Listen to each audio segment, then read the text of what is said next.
Thanks for the points on Dada.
Thanks for the points on Dada.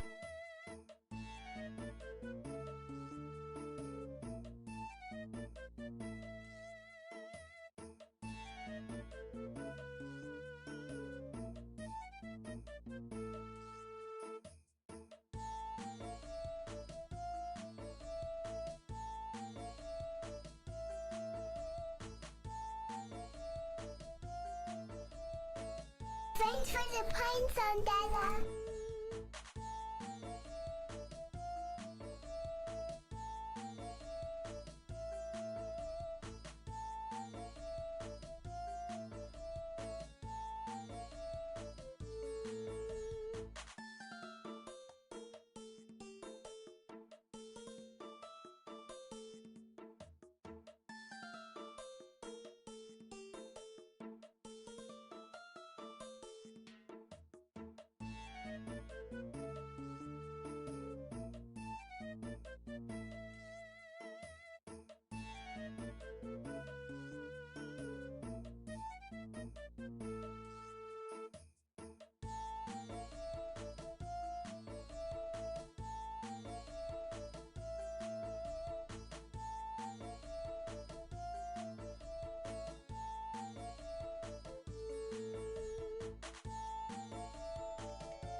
Oh my. Guys, oh, dark. Hold. Okay, saved.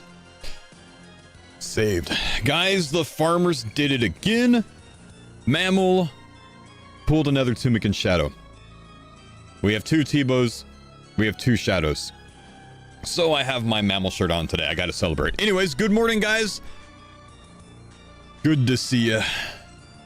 Ready for a big day of planning today. It looks like we're gonna be getting into building some different league routes today. That's the plan for the day. Is building, not different league routes, but like different demonic pact builds. We're gonna be building demonic pact builds today.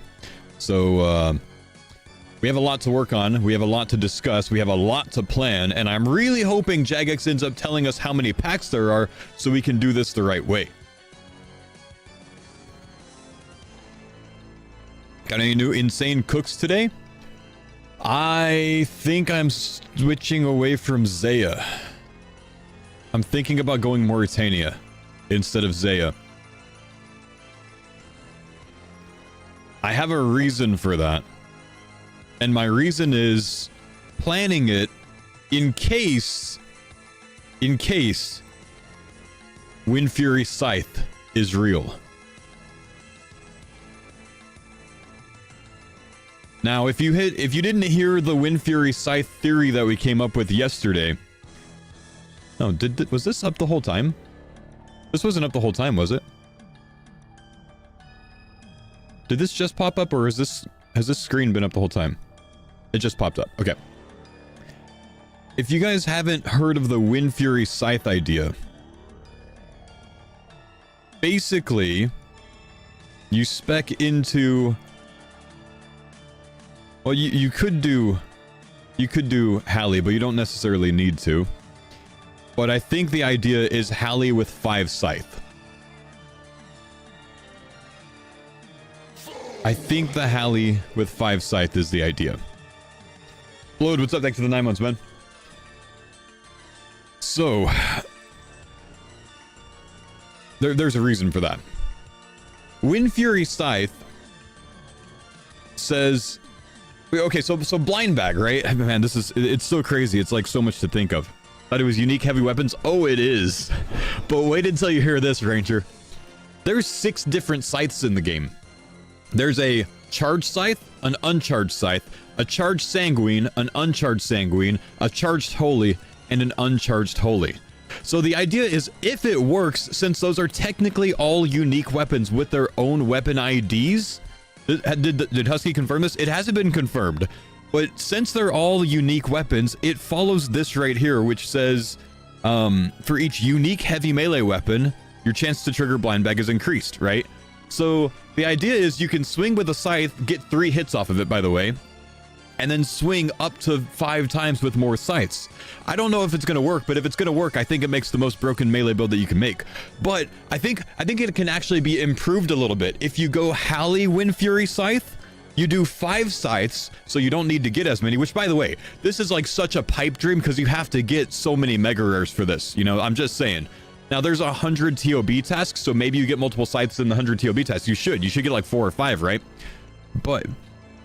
unique weapon has to be unique. Yeah, those are all different weapons, main TV. You didn't listen to me, man. Those are all different weapons. But anyways, it gets better because if you use a Hallie as your main hand weapon, 1, you attack from 7 tiles away, and 2, look at this right here. Your maximum hit when attacking with a melee weapon is increased by 12%. So I think there's a new video with me. You're on Twitch. I hope so. New video on Twitter. Okay. Husky said 40 on Discord? Like just the word 40? Number? In response to anything, or is he confirming something?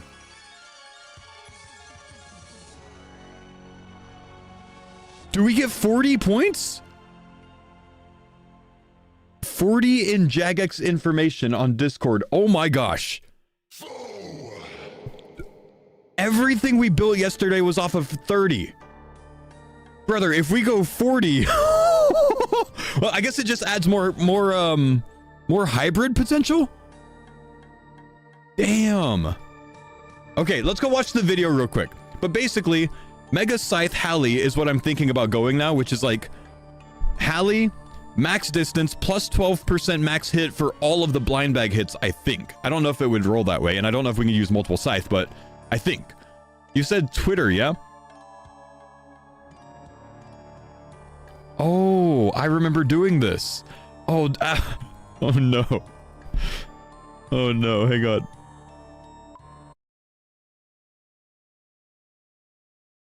When I filmed this, it was so awkward, so I hope it turned out okay. But it was so awkward to film this. They're like, hey, we want you to film basically a TikTok video, so let's see how this turned out. I don't know, man. Remind me to turn off the YouTube music after this. I've been working on. Wait, I can't hear it. Oh, here we go. I'm gonna pause alerts real quick. Let's go, baby! Full screen, can I?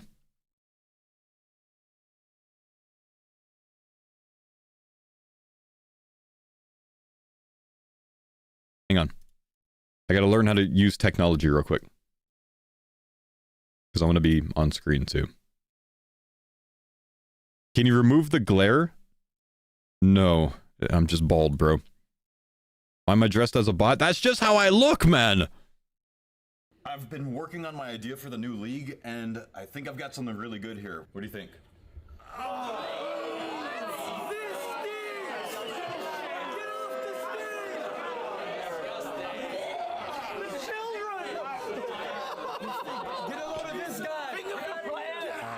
Pack it up, Grandpa. Now, this is coming to you in League 6, giving you customization over your character for all combat styles, and you'll be able to try it coming soon. Leave it to the PoE guy to know what he's doing, bro.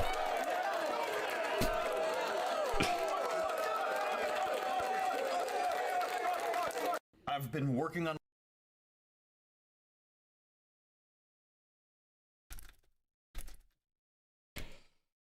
That's why they picked him. Yep. The shove was necessary. Dude, okay, I'm not gonna lie. Really good. This wall was not very thick behind me. I thought I was going through the wall, man.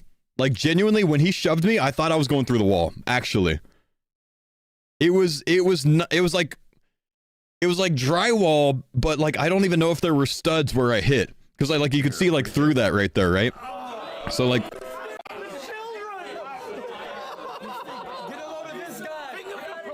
You see how it's like kind of built out right there? It's like a false wall or something, I think. I thought I was gonna put a hole in it there. I don't know. Anyways, yeah.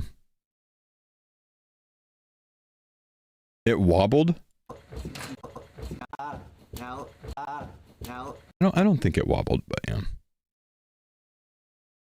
You said the grass at the bottom of the skill tree. Oh yeah. You like my tree, by the way? If you didn't pay attention to that, it's actually a tree.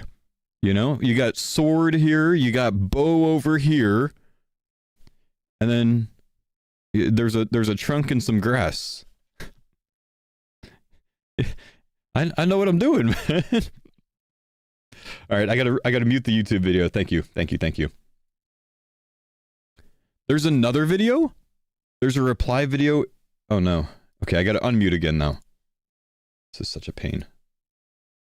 What's the reply?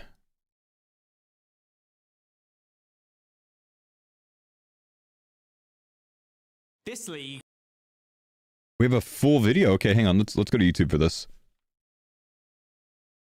Hang on, I'll fix it.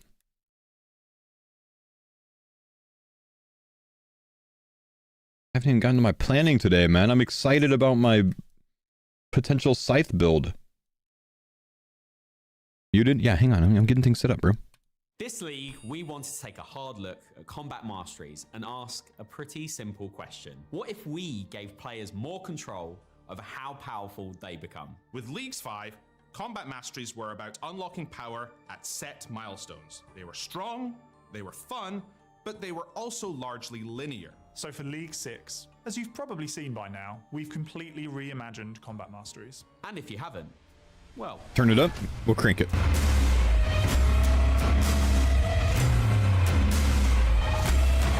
I really hope this isn't copyrighted music, Jagex. These are my demonic pacts. let's get into it. Combat masteries in League 6 are now a skill tree with around 100 nodes, a system built around choice, experimentation, and player identity. These new branching powers are called demonic pacts, and they represent the power that Yama has kindly given to us to play with. Rather than being told how your power grows, I love the Yama you decide. voicing, man. Pretty fitting for leagues. The demonic pacts are mainly made up of melee, ranged, and magic nodes. Some give you powerful new effects and abilities, while others will give you more focused style-specific buffs. You'll also have access to neutral nodes. These are powerful nodes within the tree, not tied to a specific style, but can help give you more general upgrades to your build. So, That one whether could you want to play really specialize well. deeply into one combat style, become a hybrid or tribrid, or make your own very specific build, the choice is yours. We've taken inspiration from other games that have vast pathing trees for exiled adventurers with the freedom to really experiment with your build. We Echo want and Mox in the players to background? feel We already know that there's Echo truly and Mox. powerful. Not just numbers go up powerful, although it will do that too, but powerful in a way that feels personal, intentional, and sometimes even a little game-breaking. Whether you're increasing attack speed, enhancing special I need to look attacks, back at that. powering elemental spells, or leaning into defensive play. Each choice should change how your character feels to play. The previous Let's watch it first, iteration hang of on. Combat Masteries delivered some of the most memorable moments in leagues. Huge damage numbers, Wait, did he scythe? We'll look back. Hang on. wild We'll look back. Hang on. strategies, and that feeling of becoming unstoppable, like Darox with Echo Hits. But we also noticed players often followed the same optimal path. Their choices were powerful, but largely predefined. So rather than designing a list of upgrades and asking players to unlock them in order, we completely flipped the process. We started by asking ourselves, what kind of combat fantasies do players want to live out in leagues? What weapons or styles do players already love, but don't always get to fully lean into? From there, we designed individual nodes around fun, focused ideas, and then connected them. Focus? Literally, in a way that encourages exploration rather than prescribing a single path. And while there's a lot of depth here, this isn't something you need to overthink too much. Even if you regret your initial choices, don't worry, there will be options to reset the tree. To help wrap your head around our new direction, we've worked closely That's with our huge. friends over at the OSRS Wiki to build an interactive demonic pacts tree. So we've also launched a news post alongside this video and the skill tree to give you a more detailed look into how the points work, different elements of the tree, and much, much more. We're sure many of your favorite creators will also be sharing their recommended build paths, so you can follow along if you'd like to. So, head to the link in the description and start exploring The demonic pacts for yourself. Prepare yourselves. Is it him that voices it? My league draws near. Okay, hang on. I'm gonna glance back real quick. Someone said something about Echo and Mox in the background. Like we knew Echo. I guess we can see a little bit of the fight, huh? Some give you powerful new effects and abilities, while others will give you more focused style-specific buffs. You'll also have access to neutral. Give you more general upgrades to your build. So, whether you want to Why did he go there with an uncharged shield?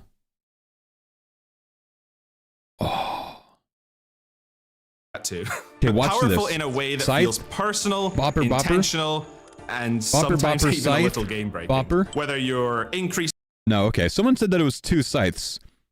That looks like blind bag triggering twice. To me, this looks like, you know, maybe a blind bag hit, because he's main-handing the boppers because he keeps them on. See, so he boppers and then gets a blind bag with a double echo ranged hit, which is really cool. Look at the damage splats. Look how many damage splats there are. Bopper, range hit, scythe. Like, damn.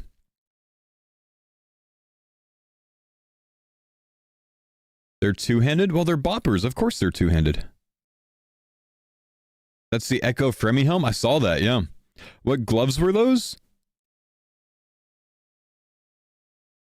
Ferocious gloves, yeah.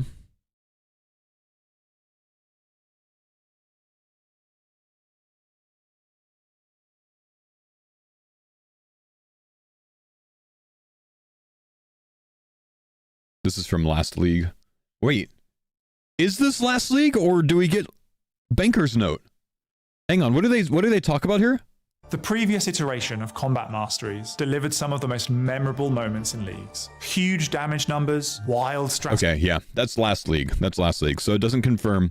Did they have any inventory shown in this? No, they didn't. Okay. All right. Well, that's a lot of information, guys. That is a lot of information. Wow. YouTube music again. Thank you. Yeah, actually saving me, dude. Thank you, bro.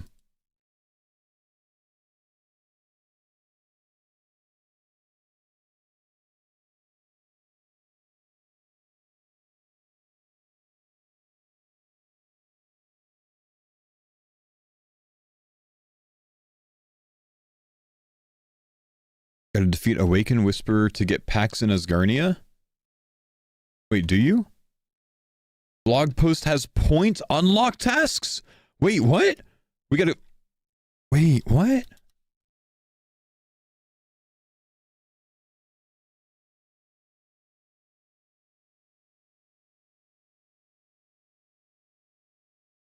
Demonic Pacts overview. All right, let's take a look. Let's take a look. Let's get some softer music, though. Need to confirm... Is my bot working on YouTube? I can't get the freaking Stream Elements bot to work right now for some reason. I don't really know why. Sorry, guys.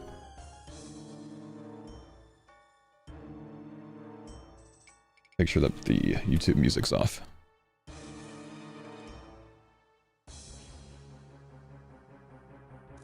Okay. So we have this. I'm just gonna glance real quick. Music's on. Let's talk about for YouTube.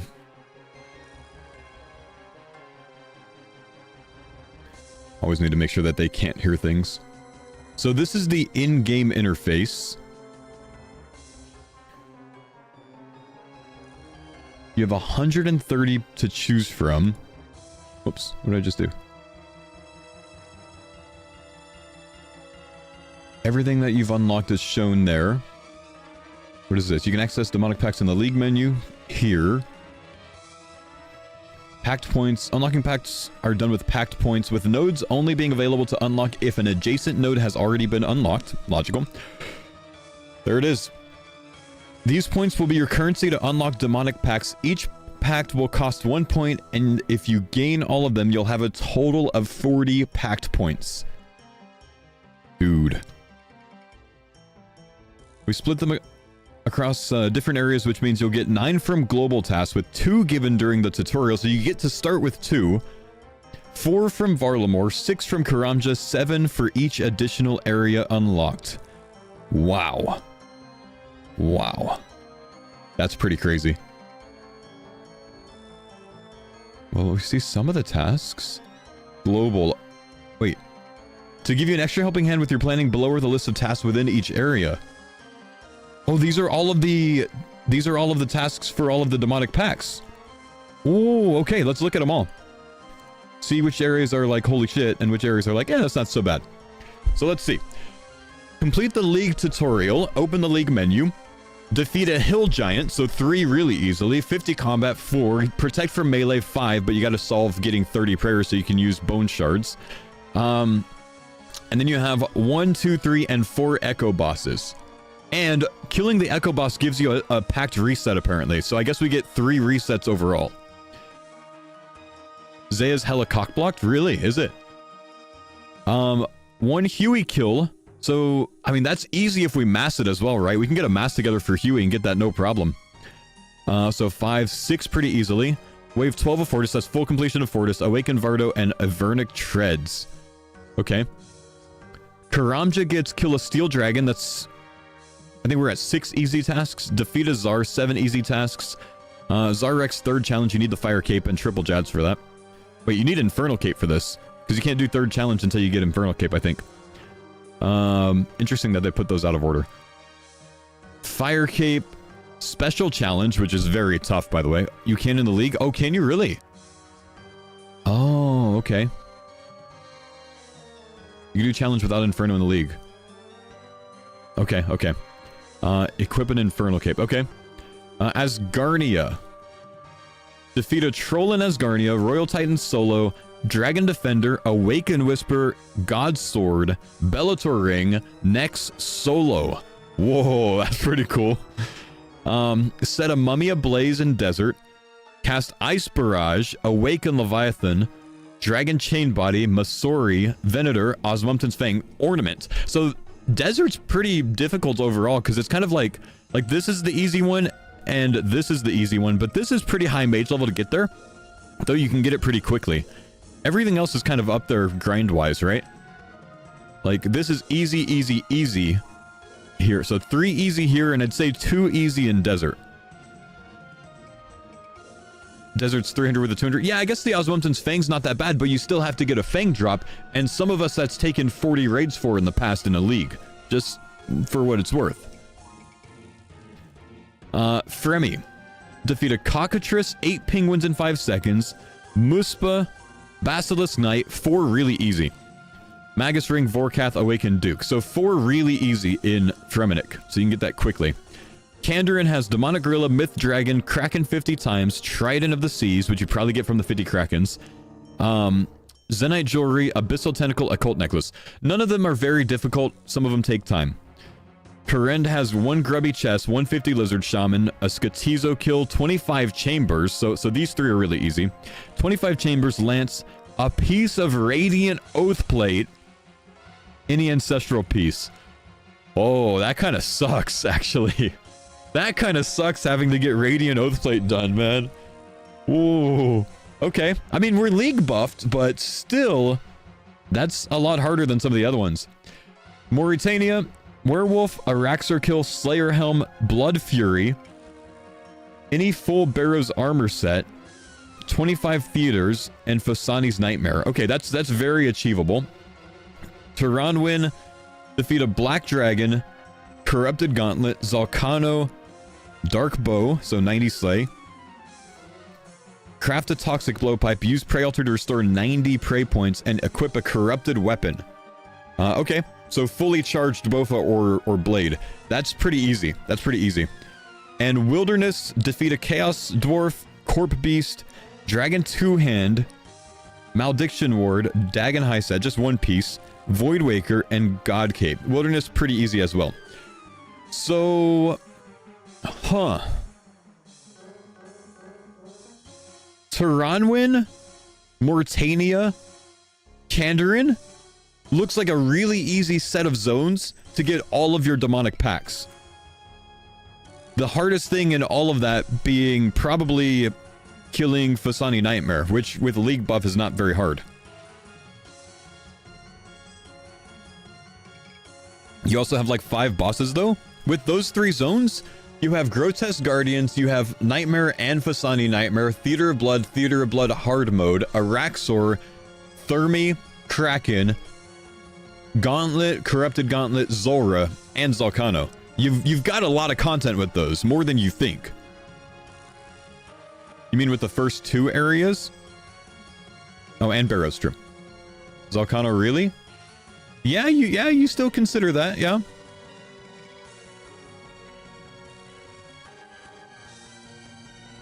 This morning I was thinking about switching to Mauritania from Zaya, because I just don't know how good the door build's gonna be. Basically, I started thinking about this. I've got this idea in my head that door build is insane because of how hard it hits in the league, right? But my idea is rooted in the fact that the league that I went door build, we had extra melee strength from your armor. So like door ended up hitting like 80s. I don't know that door's gonna hit that hard in this league. And nothing brings it to a 2-tick door. You know what I mean? Like there's no pact that brings it to 2-tick, right? So I don't think door build's as good. It's just recoil is really good. So like I think door ends up being a really easy way if you can get the door, right? Or the Thorns build is a really good way to brute force content that you don't know how to do. So if you don't know how to do Inferno, Thorn's high defense build could be insane. But I think I like Noxious Halley blind bag the most. What's door? Din's Bulwark. Won't Mage Tank be insane? Mage Tank will potentially be very insane, yeah. Mage Tank could be unreal. Hey Beast, your YouTube video was so helpful. The one from today? Thank you, man. I appreciate it. Yeah. If you haven't seen, I did put a YouTube video out today, which will take you... I'd have to kind of get to it, but... it takes you through the demonic pact tree and kind of explains it for you. So if you are absolutely clueless about demonic pacts, there's a lot of information. There's a whole lot of information about demonic pacts. So if you're clueless about demonic pacts, I kind of go through, explain the capstones, explain some synergies, and kind of how to look at it. How long is the video? It's a 30-minute watch. I'm trying to get it to load. YouTube doesn't want to load. But it's a 30-minute watch. So if you get 30 minutes in your day later, I think it'll really help you explain it. Only about 20 minutes is talking about the packs. I also go through what some of the tools that I use to plan for the league are. So if you want to watch that, just to give you an idea, I'm going to mute it, but just to give you an idea, I go through some of the different tools and I have links in the description. So if you want to plan your league zones for the combat achievements that you need, for the collection logs that you need, like how to determine how many you have in your zones, all of the different loot that you can access in different zones, how to turn on the wiki league information so you can lock things down by your zone so you can see what you have access to and whatnot. Watch the video. It's a pretty helpful watch, I think. And then from about 8 minutes on is all demonic pact information, so you can really get your hands on that. So exclamation YouTube in the chat for that. Are you allowed to select multiple capstones? Yes, you have 40 points to play with apparently, man. 40 points to play with, man. Like, I've got to redo this now and start figuring out what some builds are going to look like. Yeah, they confirmed in the news post today. 40 points, guys. 40 points. Look at this. 40 pack points. You have to unlock them all, so it's not free. But I think you can probably get up to about 30 of them pretty easily once you unlock all 3 zones. And then you got to work for the last ones. Reset is confirmed. Yes, you can unlock resets by completing 1 Echo Boss, 2 Echo Boss, or 3 Echo Bosses. So you get up to 3 resets. So if you end up speccing something that you don't like, you can reset and try something else. Or, the way that I was thinking about it, say like my last task comes down to finishing all the drops at Fasani's Nightmare, and I still have a respec, I could respec for the most cracked Fasani Nightmare build, buffing my Tumikin Shadow and like a blind bag like scythe build or something, and only build specifically for that one piece of content to try to push through it quickly, you know? All comes down to like how things go in the league, of course, but yeah, 3 resets, man. So if you want to try, you know, a Halley blind bag build, but then later on you want to switch to Thorns, or you find that someone built this absolutely cracked healing crossbow synergy or tank earth spell Thorns build, you can switch things up and try something else, or switch things when you get a different set of gear that opens up more potential. Like, that's actually really good that we have 3 respecs. Very cool. There's also a wiki calculator now. Looks like the community kind of solved the calculator issue before they came out with that, but I'll probably try that soon. I think I found a way to remove the 7-tick cooldown of crossbows. How?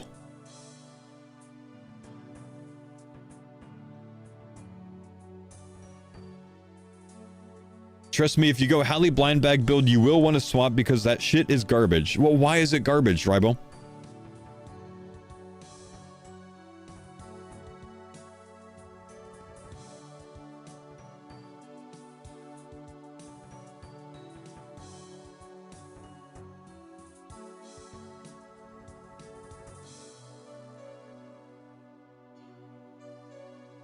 Three respecs is criminally low for how much variety and potential we have from the different choices.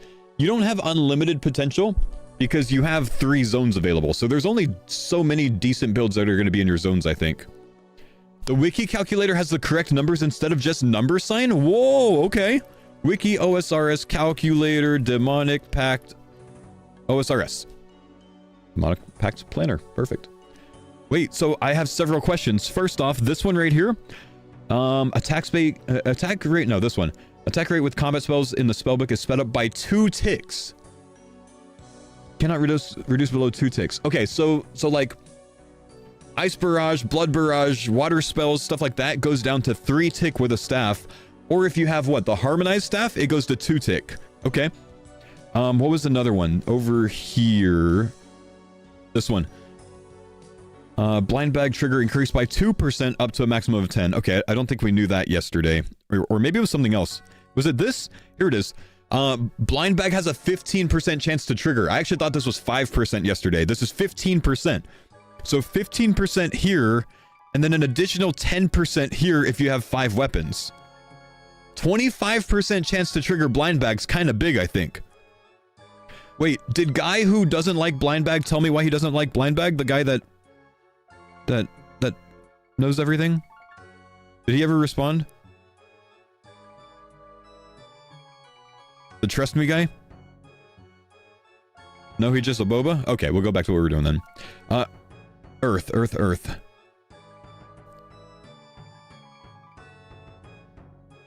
I responded no, 25%, it's terrible. But why is it terrible?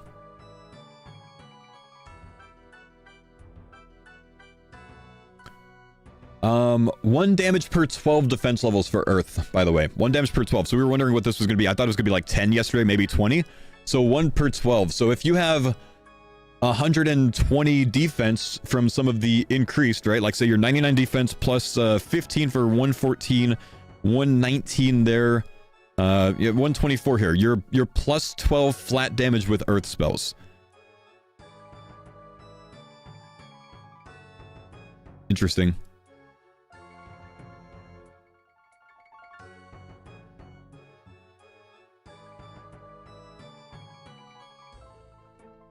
You gotta build with plus 55 defense? Really? Ooh. Would boosted stats count on those? I don't know.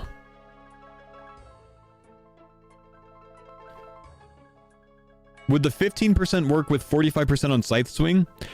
What does Blind Bag say? Each melee attack with a heavy melee weapon has a 15% chance to trigger.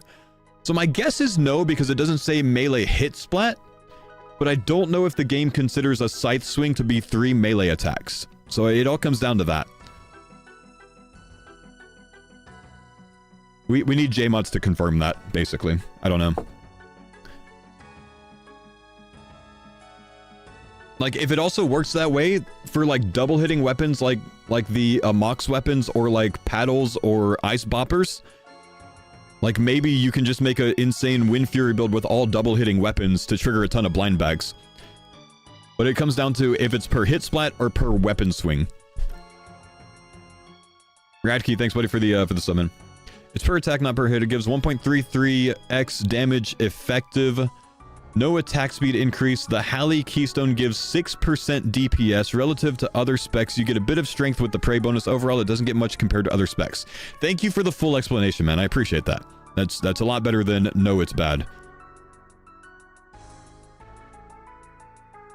Notifications are still muted for your information. Okay, let's go ahead and spam the notifications real quick. Let me say a few thank yous real quick, chat.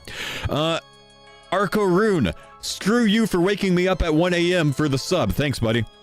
Everyone else, wait, no, Freak, you as well. 4 a.m. How dare you, honestly. Astro, thanks for the Prime sub. Gritlad, the Prime sub. Johnny, the Prime sub. Millennius, the Prime sub. Blowed, 9-month resub. Taskman, tier 1. Riven, thanks for the 9 months. Lost Logic for a gifted. Thank you, buddy. Absolutely, thanks for the 21 months. Faux YouTube music. Yeah, we should be set on YouTube music. You guys should just be listening to in-game music, right? Unless you can't hear it at all. Pixelate, thanks for the 16 months. Chrissy, 26 months. Comic Kazi, thank you for the 53 months. Yofo, ready for the league. No joke, had a dream that I ice barraged Rorty into lava and he got stuck behind a rock and wasn't able to telly out and he died. Hopefully no bad omen. Wow. Clive, thanks for the 13 months. Appreciate the prime. When do we get information about league reward pricing? I don't remember. I bet you within the next week. YouTube's only in-game music. YouTube should only be in-game music. I cannot play music to YouTube. So if you want to listen to my music, my chill vibes here, Twitch or Kick, and if you want to listen to YouTube or if you want to watch on YouTube, you have to listen to in-game music. I'm sorry I can't do it another way.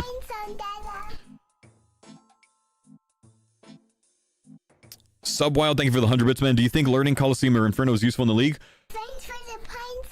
The first Trailblazer League improved my ability to do TOB a ton. So even though we were buffed up, I learned a lot about the mechanics of TOB from the first Trailblazer League years ago. So yes, you can learn a lot about it. You won't be, it's not going to be the same, but you can understand the mechanics that you're going to be dealing with. So you have an understanding, you have that, you know, added benefit there. It's not going to be the same, but you can learn a lot about it still. ECU Blake, thanks for the 46 months. Hardy, 11 months. Radkey, the Prime sub. Ollie, the Prime sub. And River, thank you for the 4 months. Another league, another foe sub. Thanks, buddy. Gridmaster taught me Yama. Yeah, temporary modes are just really good for that, honestly. Can you talk about the relics that came yesterday? Wow, I didn't include anything about the relics yesterday in my video, did I? Maybe I'll include that in today's video. I talked about it in the beginning of my video this morning. I decided not to build a YouTube video today off of my past broadcast from yesterday like I usually do, because 4 hours of it was me trying to solve this thing, not being able to, and then having to take hints from the chat. That was half my broadcast yesterday. I didn't really feel like that was exciting, so I decided to record a completely... I sat here for 2 hours last night recording a completely new video, basically, just to give you a demonic pact build and league helpful information video. So, and then I spent another like 2 hours editing it. So, I actually gave myself a lot more work yesterday, but it was a unique day and, you know, a little bit more league focus type stuff because, you know, wife and kids still aren't home. They get home today, so I had a little bit of time for it. For now, no, I'm not going to go over the relics from yesterday, though they are very strong. We'll work on that later. I want to play with this a little bit for now. I want to see what I can build with a 40-point build.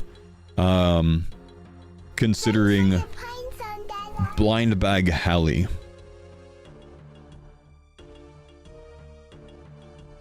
Don't know how much accuracy I'm going to end up needing, but I kind of like a 35% accuracy node. I might look back at that.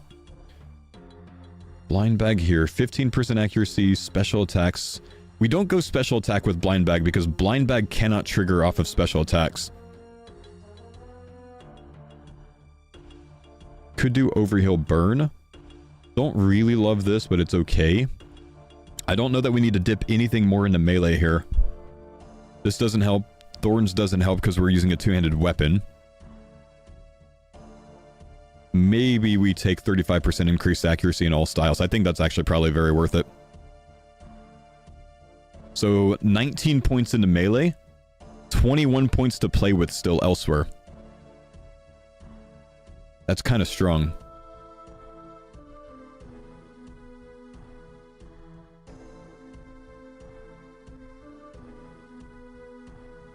Nice, you're talking about the league with Jagex tomorrow. That should be fun. Wait, what, Nail Farmer? Do you know something that I don't know?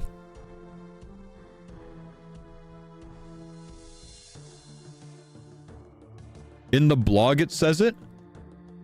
In the blog it says that I'm talking with you guys? Oh. Special live stream tomorrow with Mod Husky, Mod Sarny, and Theorycrafters Double Shine, Foe, and Skritic.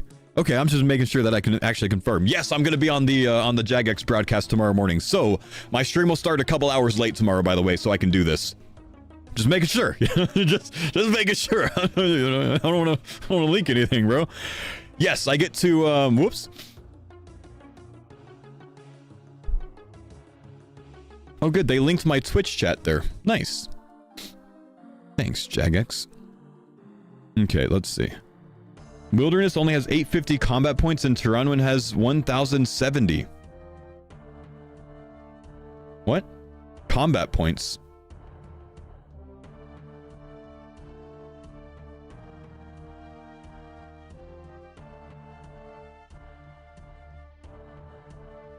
Brother, I think I know what you're saying. I think I know what you're saying. You're adding up the amount of points you get. These are task points. So imbuing a God Cape is an elite task and it gives you 200 points. it also unlocks one demonic pact. Each one of these unlocks one demonic pact. So these are the tasks in your zone. It's basically like there are 7 league tasks in every single zone that unlock demonic pacts. Okay, so you're good. Don't worry about that, man. Don't worry about that. You're good. I understand the confusion. Really easy mistake to make. Not a big deal. Malgeo, thanks for the 100 bits, man. Looks like you'll have 7 points within the first 3 to 4 hours of the league. Might be good to look at a powerful combo with just that.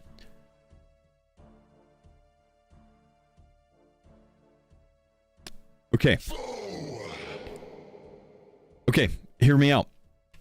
What if you're taking Turanwin? Oh, what if you're taking Turanwin? 1, 2, 3, 4, 5, 6,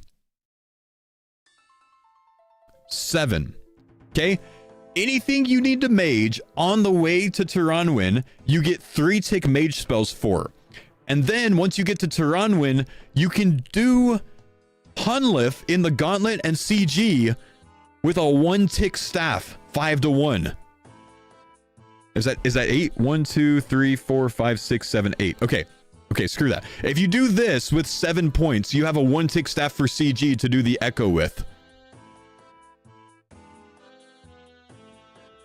It can't be reduced below 2 ticks. Charge staff can. The CG staff is a charge staff. This can't be reduced below 1 tick. Sorry for pushing you. Ziz, I was telling people, like, I genuinely thought I was going through that wall when I hit it, man. My shoulder hit that thing pretty hard. That video actually turned out a lot less cringe than I thought it was going to.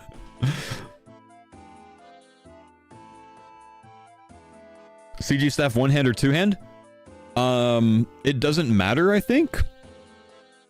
Oh, yeah, actually, I don't know. 1 hand or 2. I think it's a 1 hand technically, but I don't know. I don't think we have any way to do it. You're counting the middle node? I am counting the middle node, which I think you have to count. 1, 2, 3, 4, 5, 6, 7. And then if you get 8, 9, 10. Oh, you need this one though. You need this one for charge staffs to heal you. Because this one is off of combat spells healing you. I talk about that in my video. These are technically different. Charge staff healing from water rune regeneration and water spell healing. It's a 2 hand on the wiki. The CG staff is 2 hand. All 1-handed powered staves have their max hit reduced by 8. So it doesn't have its max hit reduced, but it still goes to 1 tick. Whoa. Because it's 4 ticks normally. So it's a 1 hit and it doesn't have its max hit reduced. That's insane. Is that how powered staves work? If you regenerate a rune, it counts towards that spell? When you regenerate charges from a powered staff, you also regenerate 1 water rune. Yeah, so you know, if you have this one and this one and this one and this one, if you're using a 1 tick powered staff like a trident or a sang staff or a garglon staff or an eye, you would regenerate 1 fire, 1 earth, 1 air, 1 water. So you would get, well, you would actually have to have these, right? You'd have to have these unlocked, I think.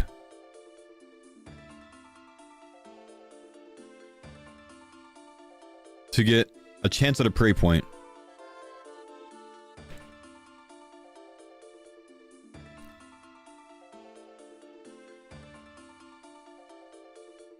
So you don't heal? I don't know if you heal. I think if you have this and you have this and you have charge staff for faster staff, I think you can I think you heal 1 per tick of attacking. The problem is you can't like run and 1 tick. You have to stand still. The CG staff doesn't use charges. Then I guess we need JMods to confirm whether or not the CG staff can go to 1 tick. I think that's pretty integral for the Turanwin build, and I think that's something they should be able to answer. Waiting on confirmation on how combination runes work. Oh, interesting. Interesting. Yeah, I didn't think about that. On the wiki, it says it's a powered staff. Is there any precedent in the previous league that answers that? I don't think so, huh?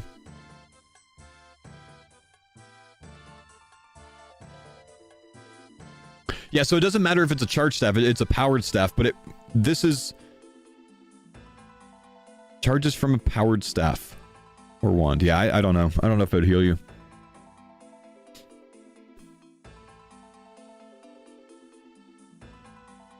Will you be able to note some question to ask Jagex tomorrow? Yeah. Yeah, maybe they'll be able to answer some stuff. So, if we're starting the league, before we go to like full builds, what do we path to first? If we can get 7 easy points, 1, 2, 3, 4, 5, 6, 7, 8. Is this 8? 1, 2, 3, 4, 5, 6, 7, 8, 9? That's 9 packs.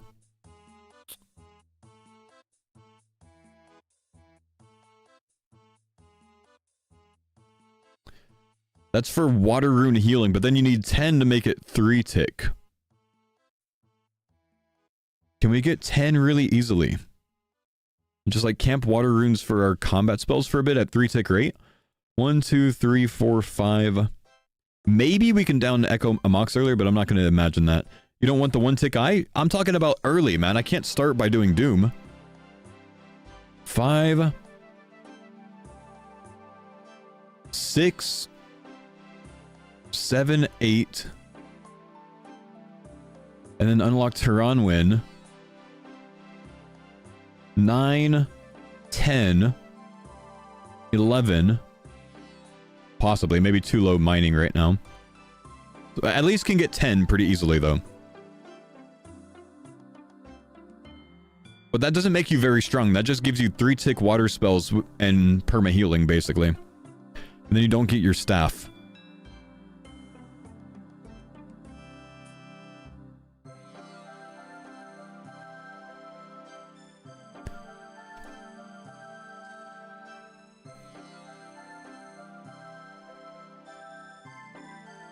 You've inspected into the water regen there? I assure you I have. This one's the water regen off of combat spells, so water spells. It's just not the charged staff one. Which basically means you could do CG, but you don't get healing from your staff in CG, which is fine if you know how to do CG. Why would you do that? I'm just thinking like how do we build a route that gives a good starter tree build that's going to mesh with your future grinds? I have no idea how to build the starter pack points, right?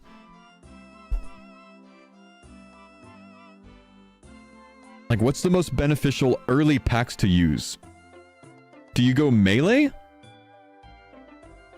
What happens if you go melee? Melee range is doubled, that doesn't matter. Spec restore, that doesn't matter.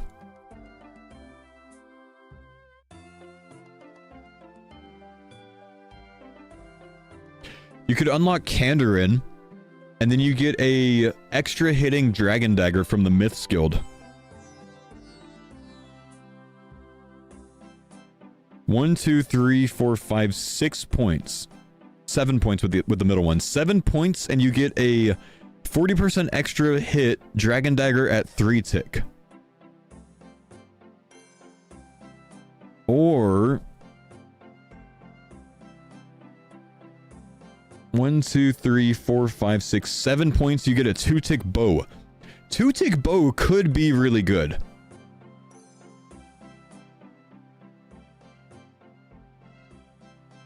Thorns? What bow though? Genuinely, you could go get a maple shortbow from the shop, right? 2 tick maple shortbow could actually slap.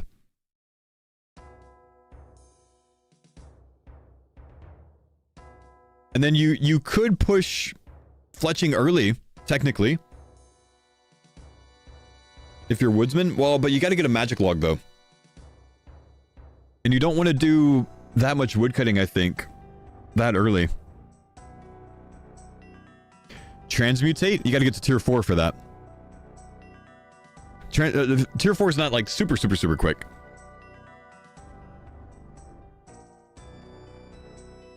Hunter rumors for the magic logs? And then Woodsman gets you fletching really fast. Possible. Possible.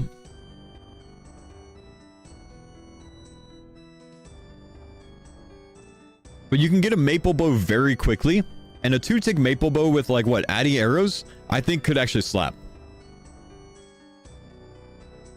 And then can you... I mean, you could get 30% more range prey effectiveness. 1, 2, 3, 4, 5, 6, 7, 8. You can increase your chance to regenerate so you never need ammo, but I think 50% is probably fine for early. Because you have money that you can get. Sunlight crossbow? Sunlight crossbow... I don't think it's amazing early because... slowing down your sunlight crossbow I don't think is super good. Slowing down a slow crossbow is good. Slowing down a fast crossbow is worse. A slow crossbow going from 5-tick to 7-tick for 70% damage is much better than a fast crossbow going from like 3-tick to 5-tick with 70% damage. Percentage-wise, you want to slow down a much slower thing.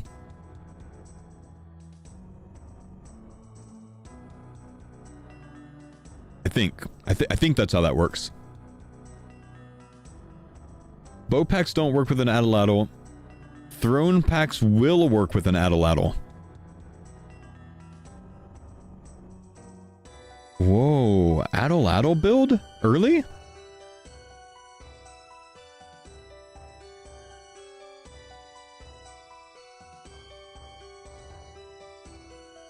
Nine points, atlatl build? Yesterday, it didn't look like this worked with atlatl. Apparently it does.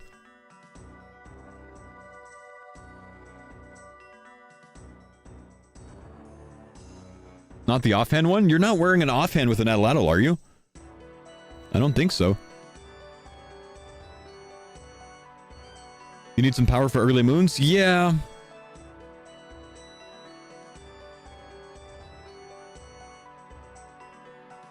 How are you killing moons? Slowly, apparently.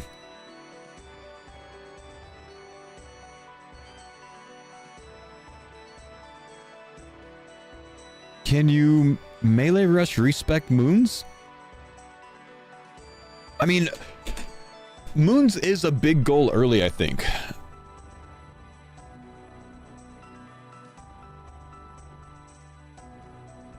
But melee rush actually might make a lot of sense. So you can get through the moons faster, get to an atlatl, and then potentially respec. But then you're not really helping your future grinds if you're not going darts.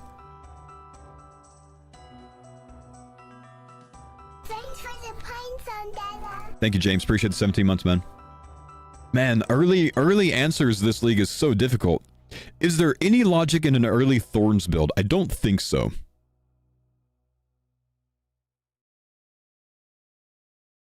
Because you can't get the defensive bonuses too high, huh?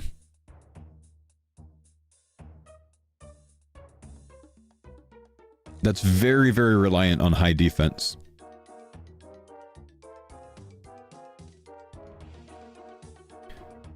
Double hitting weapon. Can we make double hitting weapons really good? Like if we get like ice poppers early, can we make that very good? Double hitting weapons with blind bag, perhaps?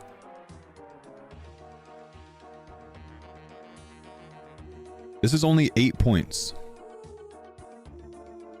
Give me just a sec, guys. I gotta answer a call.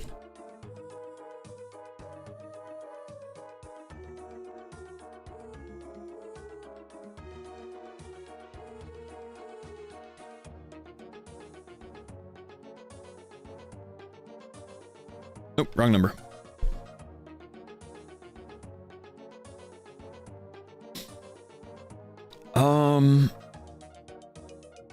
Five unique early heavy weapon early heavy weapon items though. Well,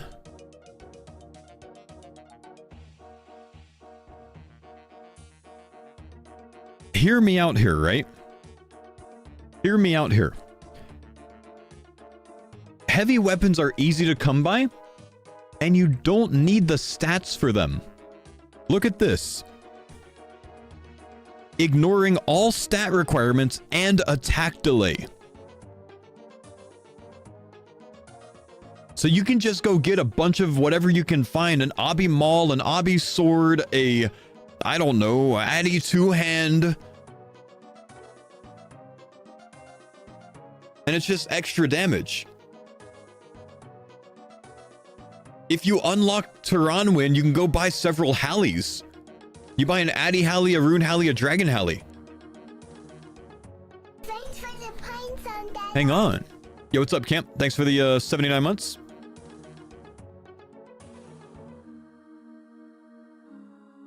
Maybe. Because then you could probably farm Echo Amox to get the Echo Boppers. But does that really help you? Well, it does help you if you plan on staying Blind Bag, because then you're not wasting your points on the way to Blind Bag.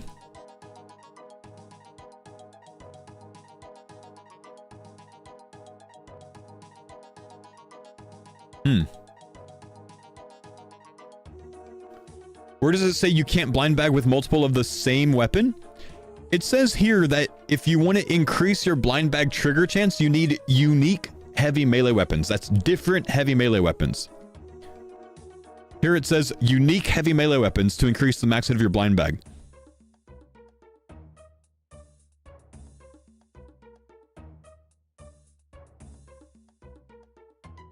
That's something I'm going to ask Jagex tomorrow, by the way, if Wind Fury Scythe build works. Because if Wind Fury Scythe build works, there's 6 Scythe variants that you can get in the game. 3 uncharged, 3 charged when you consider the kits. So tomorrow I'm going to ask them that on the live stream. Thanks for the pine zone, Dad. Gonna get it patched before the league starts. Isn't it better that we have an answer so people don't waste a zone on Mortania when they don't want to be there if it doesn't work? Thanks for the pine zone, Dada. Story, thanks for the Prime sub. 31, thanks for the Prime sub, bro. What's your early money solve to afford these? Also, larceny is good enough for clues with Kandarin? I don't know, but I think so. That's what Bodhi plans on doing, is larceny with Kandarin for his clues, and he's not taking the clue relic. The problem is, I think like 400 plus of your collection logs, if you're going for full completion, are clues. Pine zone, Dada. So you might end up needing that if you're going for full completion faster. Anda, thanks for the sub Prime from Story. Thank you, good. Thank you, bud.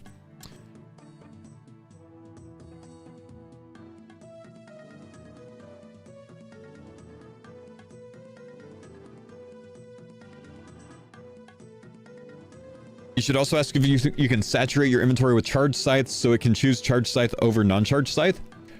I'm not going to ask them if you can put 15 scythes in your inventory because you end up running into the issue of having to get 15 scythes.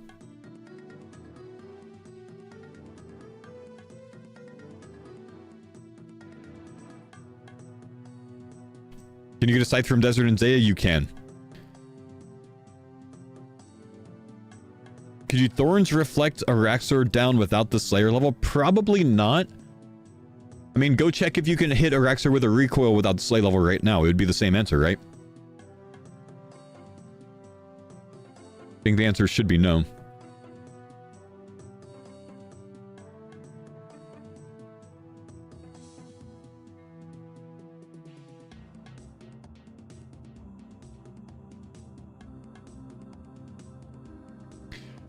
In your recent video where you talk about the number of clogs available per region, does that include clues? On the website that I point you to, it shows you how many of the clogs in those zones are clue related. Yes, it includes clues. So there's a task for 750 clogs, and the worst setup of zones has like 716 including clues. Though that's, I think, if you remove all like the bad tasks. So yes, clues are included in that.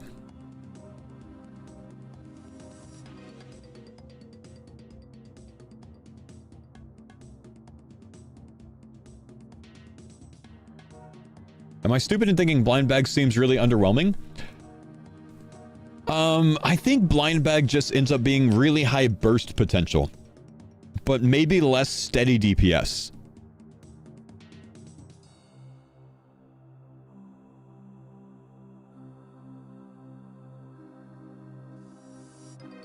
It's like Wind Fury? It's like Wind Fury, yeah.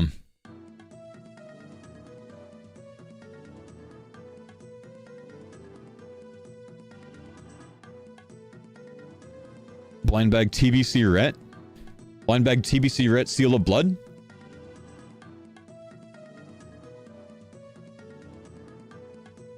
Kind of. Can echoes trigger blind bag? I don't think so, but I think with this one right here, your blind bag, I think, can trigger an echo. Because the echo hits as if it's a ranged attack, and blind bag only triggers off a melee attack. But what I think you could do long term, I think this would work. If you go blind bag to here, and then unlock the 5% chance at an echo range, I don't know if it would be worth it, but it could be worth it to get this one as well. So like maybe going like a blind bag with like an addle alt for range. And then you get the extra echo hits, and melee strength increases your range strength. So like you have a hybrid setup with blind bag, maybe even Halley blind bag if you want it, or like scythe blind bag with a addle, and then your melee blind bag hits can trigger ranged echoes, and your ranged echoes can trigger more ranged echoes.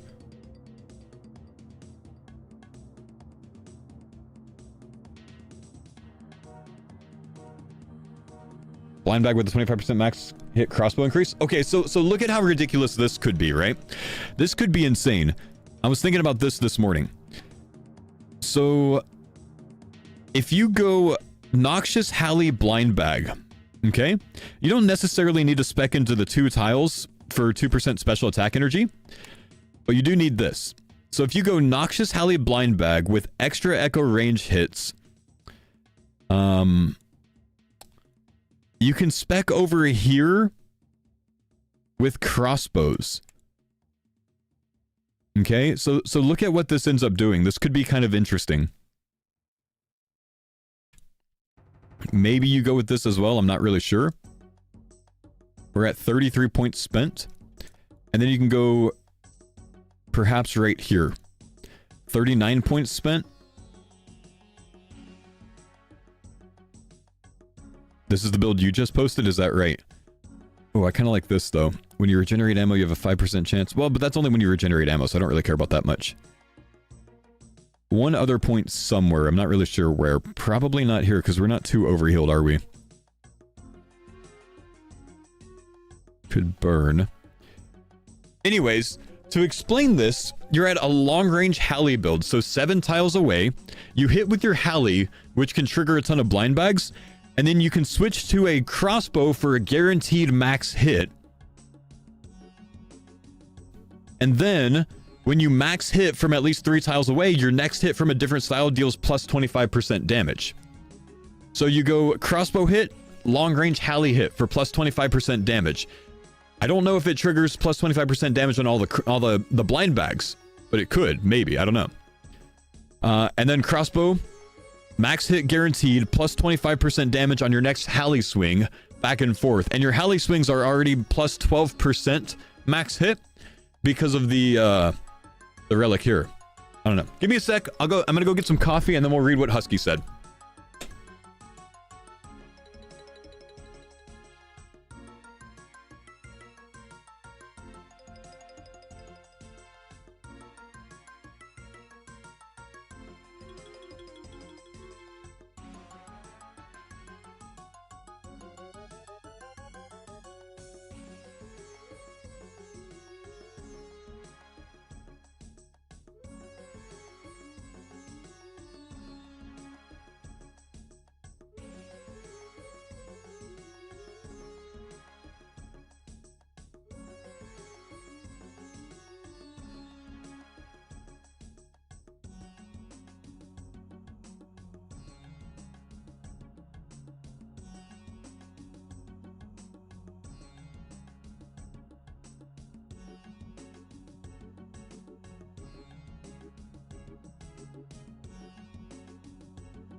Okay. Sorry, I had to brew a new pot. Ugh. Would Echo and melee tree max hit because of crossbow capstone? Crossbows always max hit, but echo hits are not crossbow hits, right? Crossbows equipped 15%. Additional ranged attack. Yeah, so it doesn't say it's a crossbow hit, so I don't think so. The melee tree one? The melee tree just triggers an echo ranged attack, but it doesn't trigger an echo crossbow. It says, as if you have a crossbow? Wait. As if you have a bow, crossbow, or thrown weapon equipped. 5% chance to trigger. So what I think would happen is you have an increased chance at ranged echoes, maybe?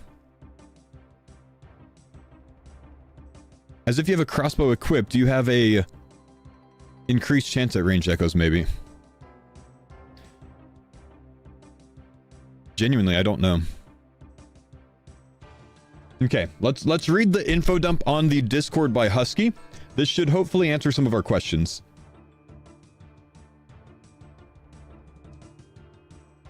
Oh, whoa, whoa, yo, I got it, yo. Oh, Fasho, thanks for the 5 gifted, bro. Hang on, let me catch up on a couple subs. Mr. Edgar, thanks for the 24 months, and Fireman, thanks for the 14 months. Blind Bag looks for items with the same object ID. So having 4 Dark Axes will, at different degrade levels, or 6 different scythe variants, charge inside... Oh, you're just reading what I'm, okay. We're about to read that, man. Give me a sec.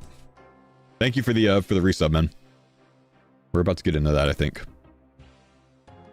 Stop spoiling, bro.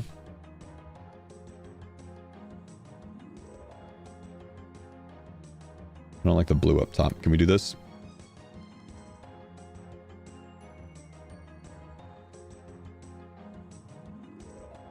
Also, Zydo, thanks for the 43 months. I'm gonna pause the lurch just so I can read through this, okay? Okay. With something as vast as demonic pacts, it's going to be impossible for absolutely everything to be clarified, so I'm going to skip over the smaller interactions and try to cover some of the bigger ones.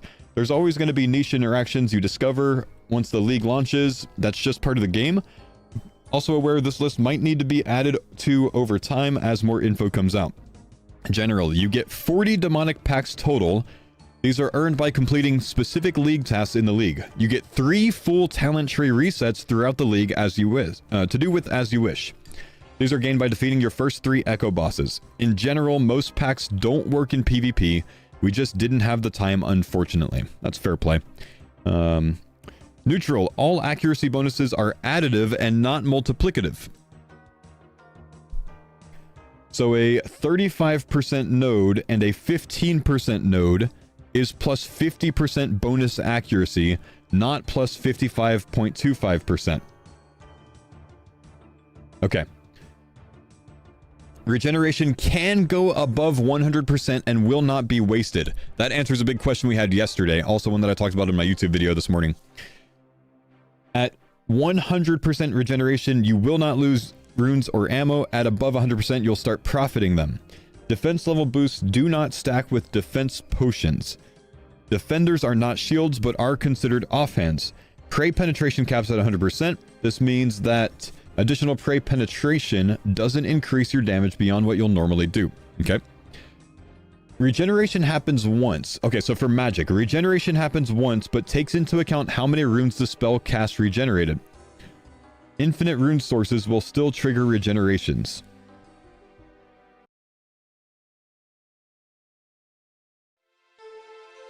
Spells which use both water and air runes, for example, can trigger 2 different regenerations for the number of air runes that you'll use and for the number of water runes you used.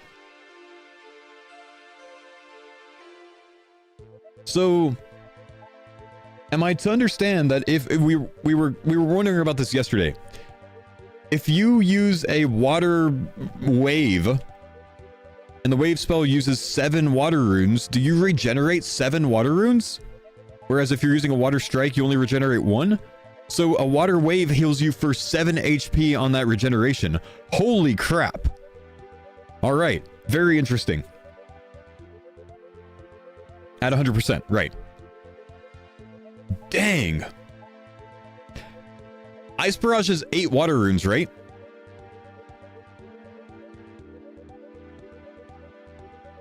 Six, exactly. I thought so. I'm just testing you guys. You passed this time. Don't, you know, stay on your toes. You might not next time. Combination runes trigger both of the regenerations, but regenerate into their separate runes. So regenerating a mist rune will proc both an air and a water rune returned. Okay. Regeneration only triggers for runes that were actually required by the spell. So using a combination rune to trigger regeneration effects for earth and fire will only... from earth and fire for a water spell, air and water. Okay. Yeah, got it. Magic level boost does not stack with things like the imbued heart or magic potions, but the saturated heart will be stronger than it. Okay. 8 looks like 6 if you are getting older.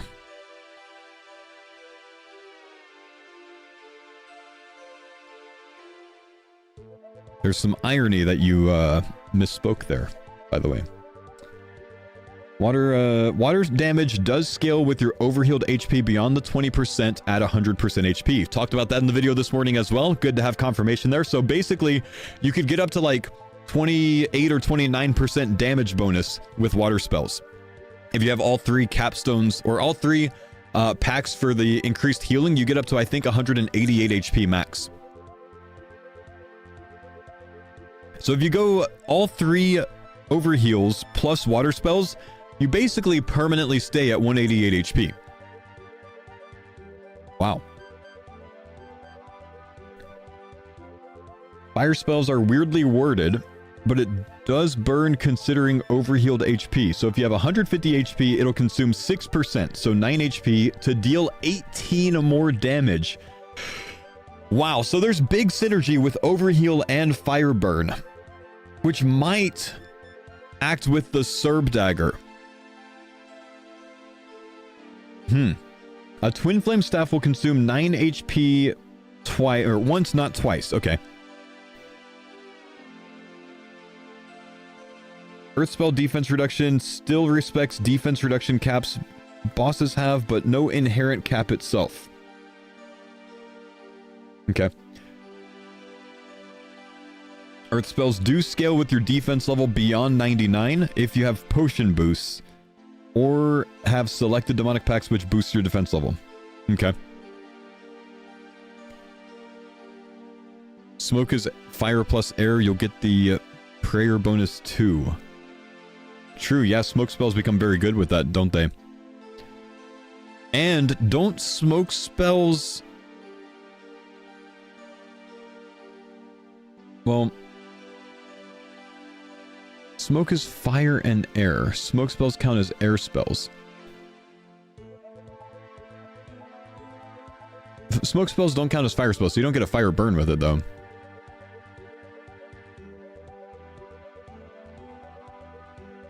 But it regenerates fire, so you get this. So the damage of your next spell hit is increased by 1 per rune regenerated. How many fire runes does a smoke barrage use? Is it 4?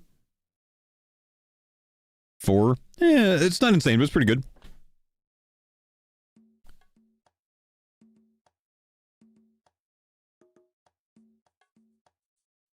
Okay, ranged. Atlatl is considered a thrown weapon, not a bow for this league as far as packs are concerned. Ballista counts as crossbow for packs.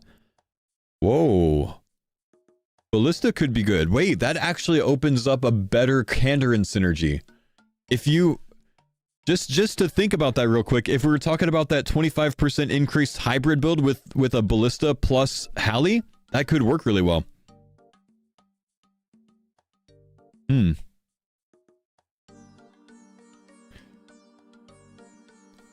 Max hit guaranteed 70% increased damage. Might still be worse than KBD crossbow, right, but it gives you an option if you don't have wilderness, I think.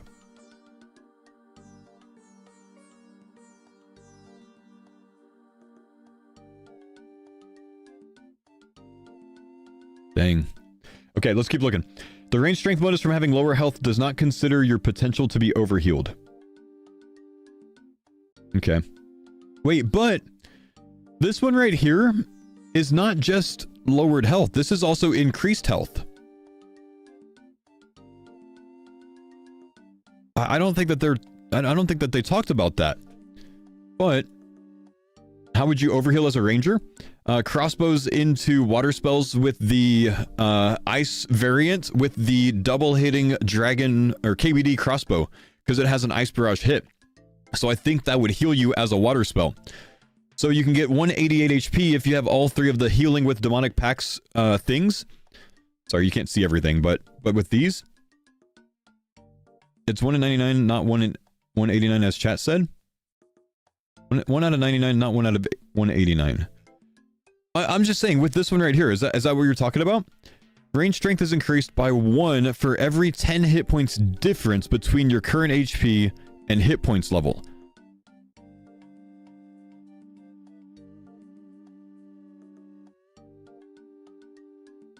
I mean, it states hit point level. Right. Your level's 99, and I'm currently at 188 HP. So I have plus 8 range strength, right? Because it doesn't say lowered health, it says difference between. So if you're overhealed, it's not just a knife's edge potential, it's an overheal potential as well. Ah. Could work really well with the KBD build is what I'm saying. And Husky, I don't know if you'd be willing to answer this right now. It might be in here, but I don't see it. Does the KBD weapon count as an ice barrage for one of the 2 hits? Meaning, can it heal you if you're specced into water ice?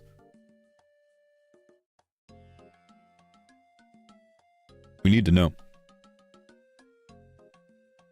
Boss weapon info isn't out yet. Fair play, fair play. Okay, we'll wait for boss weapon info. Why did he answer it like that, chat? I'm not going to read too much into it. I think we get to know on Friday. I think that's when they said Skritic's video comes out, right? So Friday. Okay. Crossbows can still max hit. Crossbows can still miss even with the max hit node. You still need to pass the accuracy. That's what the other capstone helps with. Fair. Chin chombas count as thrown weapons. Can be thrown at 2 targets at once with the capstone. Double chins. That's so overkill. You don't need that, but wow. Need to know if 2-handed weapons means hold with 2 hands or not.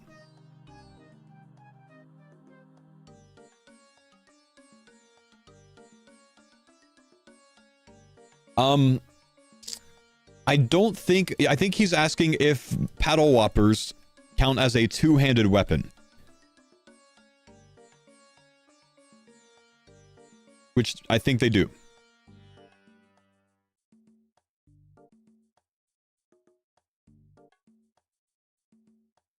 I don't know what else he could be considering with that.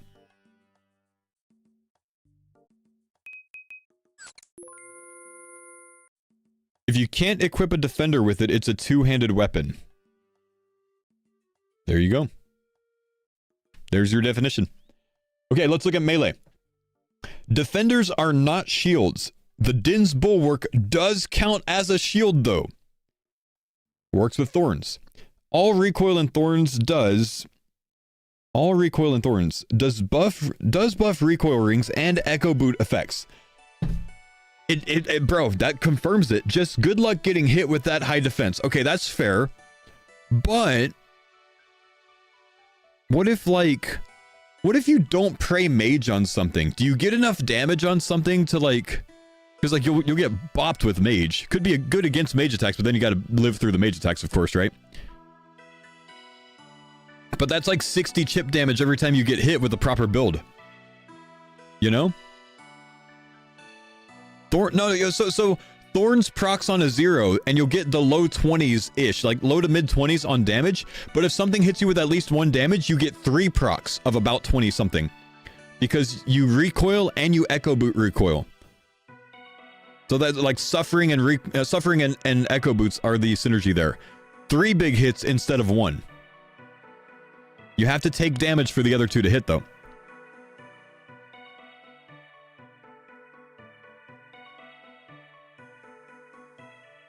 What do you think is the most fun, powerful thing you've theorycrafted so far? We'll get to that later. I want to get through this, man. Let's keep going. Thorn's damage counts as a melee attack, so if a target is immune to melee, it will not deal damage, but it will work against targets normally immune to recoil damage. Okay, so it's not going to thorn the Olm head. Bad synergy with Olm, I think. Stuff like that. Okay. Or potentially like Kraken? Would it not thorn Kraken, I think?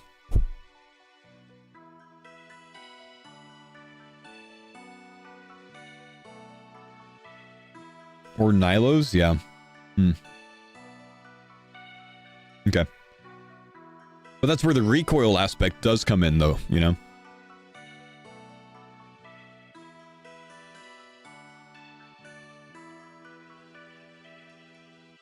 Thorn build at Thermi? Oh, it just deletes Thermi for sure, dude. It just deletes Thermi. You like 3-hit Thermi, basically, with recoil.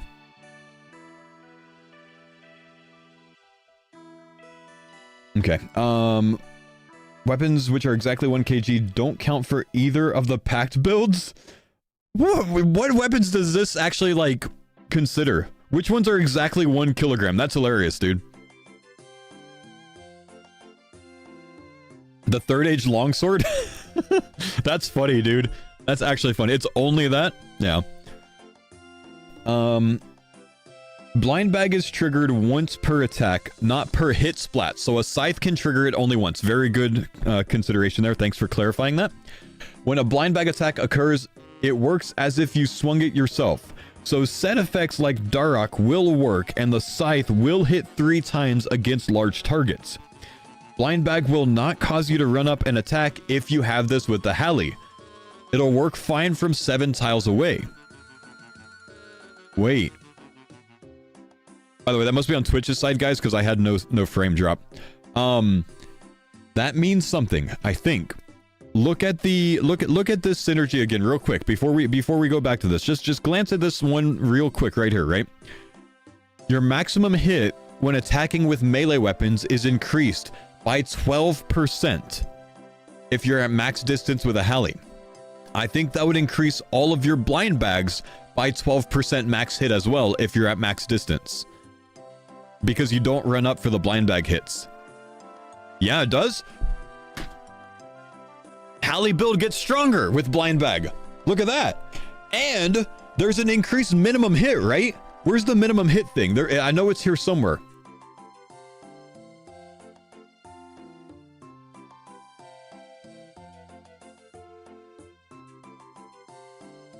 This right here. Look.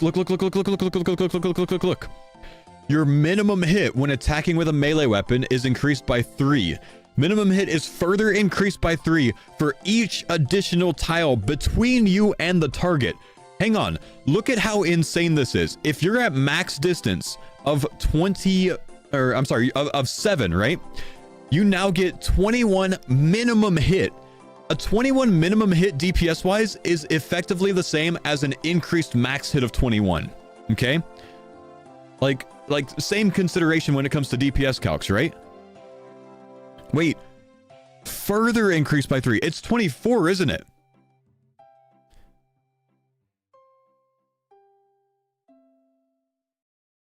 Each tile between you and the target. So 3, no, it's 3 plus 6 in between you and the target though, right? Because you're at 7 tile range, so there's 6 tiles in between. So it's 21. So it's 21. 3 plus the 18. So 21 minimum hit, okay? And an increased max hit of 12% on your Halley and every single one of your blind bags. Each of your blind bags has a 21 minimum hit, if I'm reading that right. That could actually make blind bag nuts.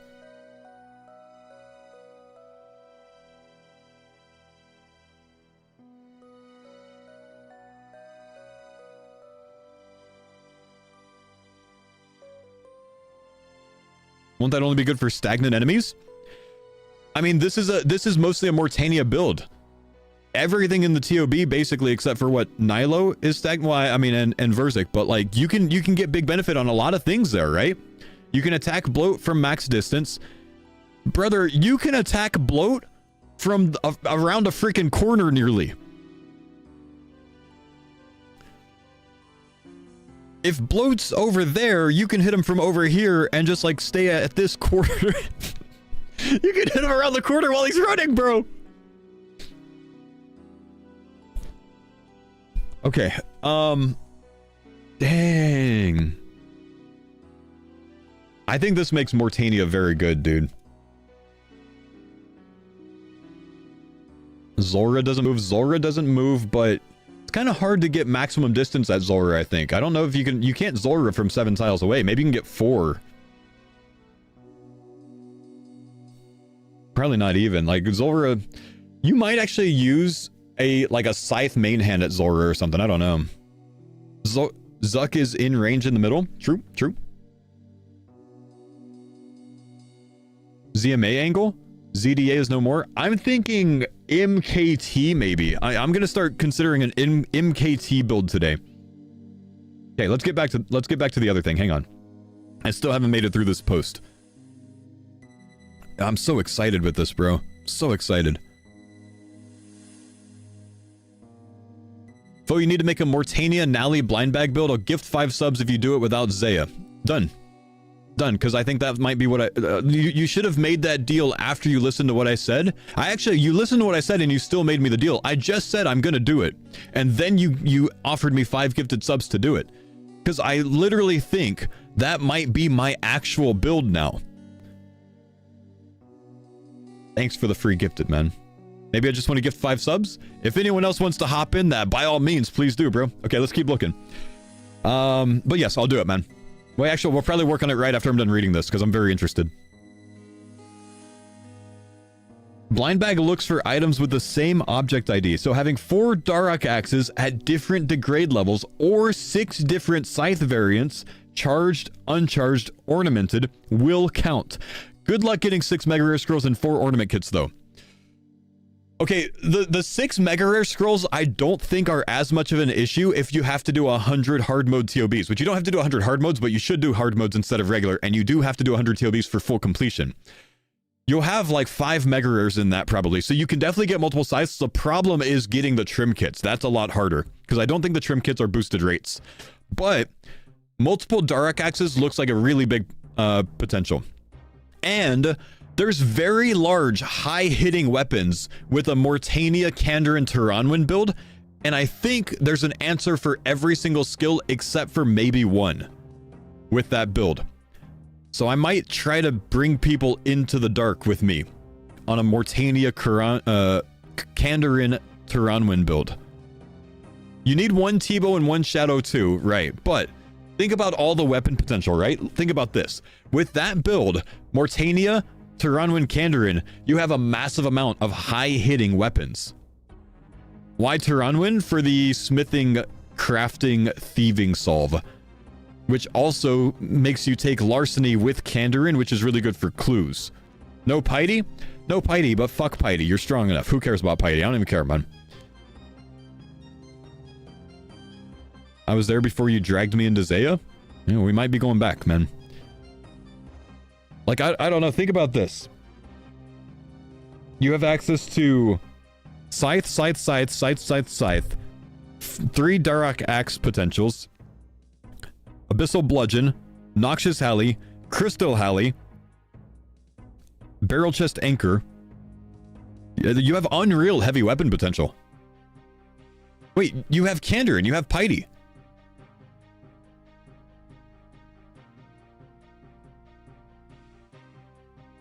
Brother. And Soul Reaper Axe. I don't think Soul Reaper Axe is an amazing blind bag hit weapon because it's not charged up if you're not main handing it. Think about that. Okay, we still haven't finished this. I keep getting distracted, man. I'm so sorry. It's gonna take me 40 minutes of my video to get through this one post. Two-handed weapons which trigger ranged echoes can do so with just that demonic pact.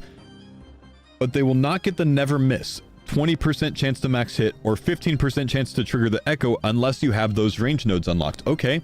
Okay. So, which one of those is the best, though? Ranged echoes never missed? Ranged echoes have a 15% chance increase to trigger? Probably that one, right? Take all three? No. 20% chance to max hit? No. You can get all of that for 3 points? As if you have a bow, crossbow, and thrown weapon equipped. Can't see what you're looking at? I know, but we'll just talk about it later. Holy crap. Wow, okay. Wow. Two-handed melee ranged echoes can be cyclical from the node further down in range, but will not gain any benefit from the two nodes which both say they give plus 5% chance to fire an echo, as both of these state regenerate. Yes, okay, yep. Did catch that earlier.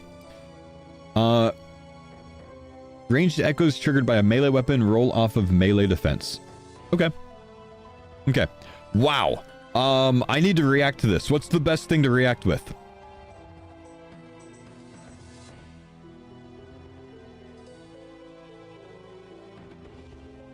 Old.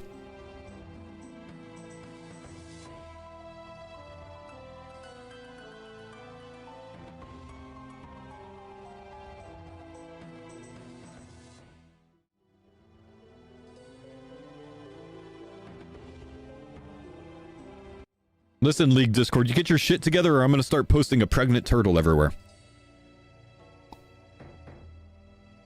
I actually typed pregnant_turtle earlier and it auto-modded it and wouldn't send it. Apparently you can't type the word pregnant.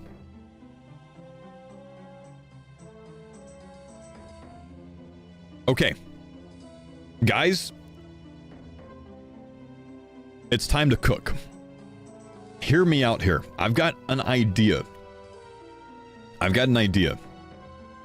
So, let's reset the packs, because apparently I've spent 43 packs. Okay. In-game build, melee range doubled, blind bag, 15% accuracy, 35% accuracy, skip the special attack because blind bag cannot roll if you are special attacking, cannot trigger from special attacks. So we do not want to go this one. We'll skip it. We'll go here for a... Okay, so watch this. Look. We have a 5% chance to trigger a ranged echo attack as if you have a bow, crossbow, and thrown weapon equipped. Okay? Now, we can come down here. We can turn this on, and then when we have a bow equipped, range echoes never miss. With a crossbow equipped, plus 15% chance to trigger range echoes.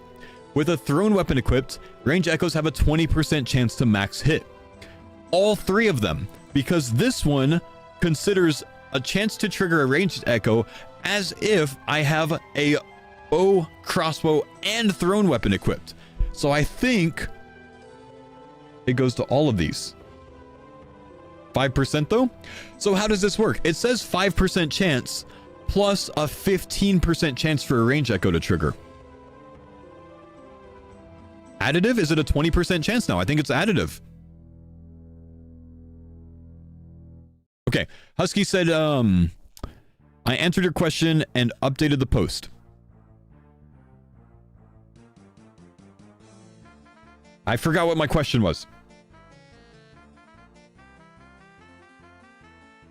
I can't find it. Range strength. The range strength bonus from health difference works in both directions, either overhealed or low health. Confirmed. You could be 188 HP, and that's like plus 8 range strength from that one relic. Cool. Thank you for checking that, man. I know it takes a lot of work to do that stuff. Okay, so someone said So someone had a really good point here and said, you don't have a crossbow equipped though. And that's where you're wrong, my man. Because this says, when hitting with a two-handed melee weapon, you have a chance to trigger ranged echoes as if you have a crossbow equipped. For that ranged echo hit, the game considers, oh, you don't have a melee weapon on, you have a crossbow on.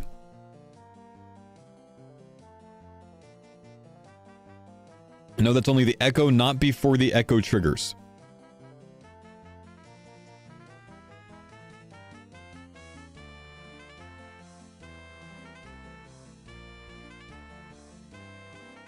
I don't know. I'm gonna just imagine that this works and I'm gonna keep going.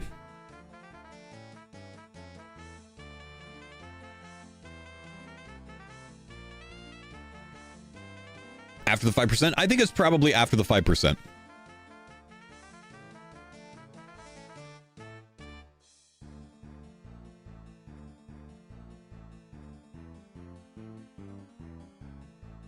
But why would it be like that?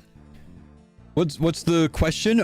You know, this is a very tough one to answer. I don't even know if you'd be able to easily answer it, man. 5% chance to trigger a range echo? How does that interact with this one right here? So this triggers a range echo as if you have a crossbow, a bow, and a dart on, right?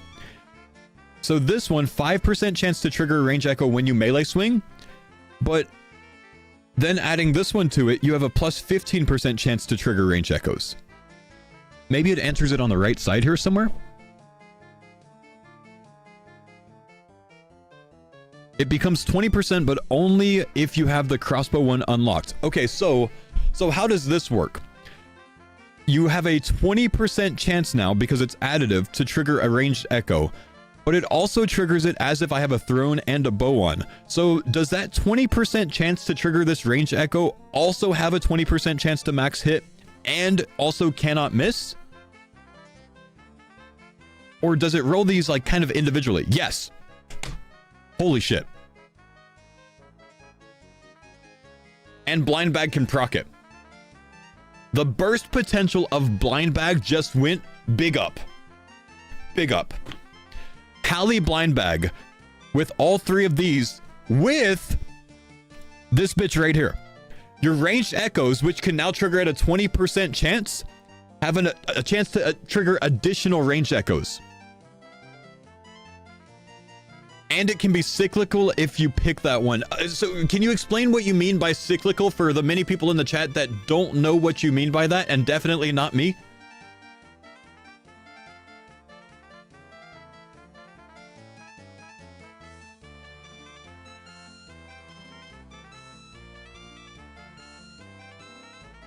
I'm sorry. I'm sorry.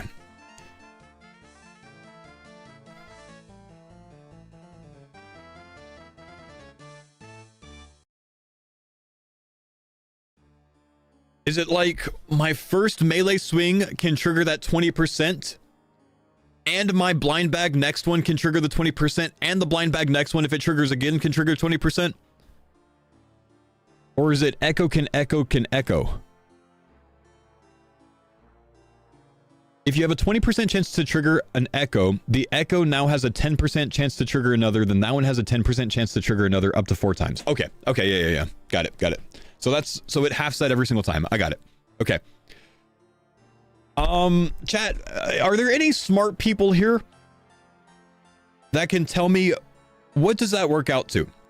If I have a 20% chance to trigger an echo and a 20% chance of the 20% chance, it goes to 24% chance, and then a 20 of the 20 of the 20.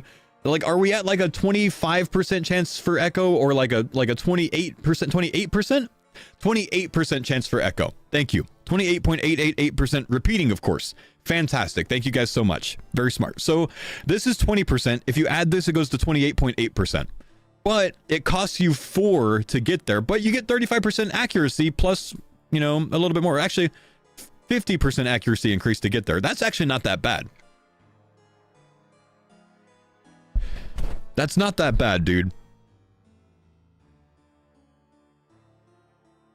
It goes to 1.255%. Taking that node is not worth it.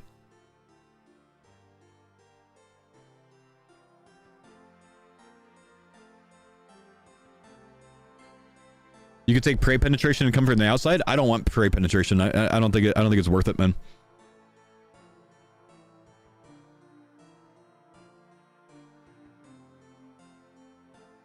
Does the crossbow always max hit mean all echoes max hit? I don't think so. Range echo, I don't think so. It's an additional ranged attack. It doesn't say it's an additional crossbow hit. You'd get the 80% range strength one. Range strength also increased by... Is the range or is the echo hit based on your range strength? It rolls your range accuracy against the target's ranged defense. Yeah, how do we determine the max hit of a ranged echo? Rolls your melee stats instead of range. So you don't want to do this for more range strength. You want your melee strength to be big. Because it doesn't roll your range strength.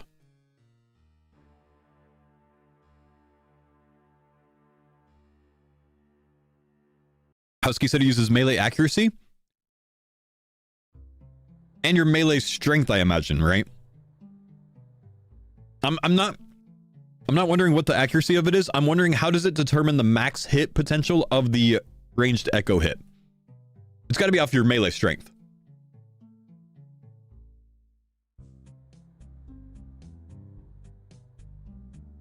Okay, let's keep building. We're big. We're large. I love the long-range Nally build, man. Long-range Noxious Halley. So good. The cool thing about this, if you take it with the zones that I possibly plan to take it with, Kandarin and Tiranwin, you can get a Crystal Halley if you do the Western Hard Diary, which bridges the gap until you get the high enough Slayer for the Noxious Halley.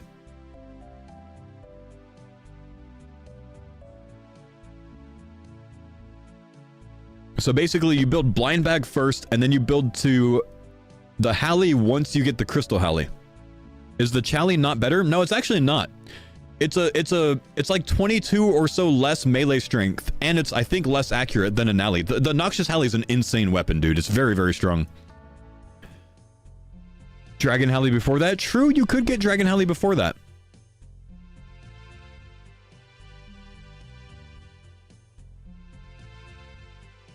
Echo counts as crossbows, so 70% damage node. I don't think so. I don't think the echo hit will count as a crossbow. It just says that the crossbow gives you a higher chance to trigger ranged echoes, but it doesn't say that the echo hit counts as a crossbow or a bow or whatever. It doesn't use your weapon. So I don't think you get that.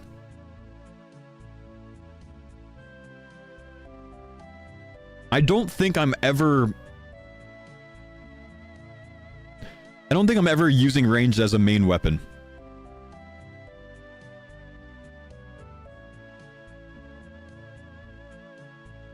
One says uses a crossbow.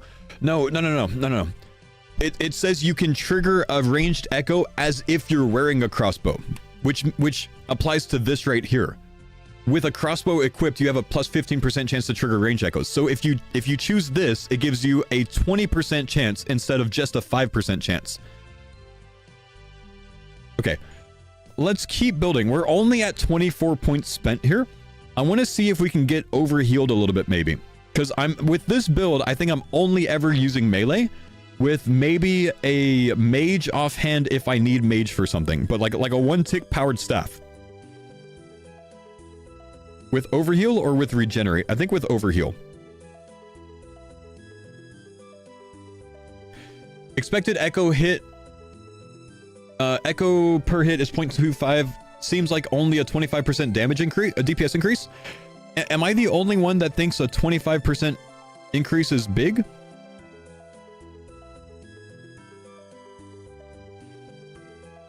Like that's a lot of extra, man.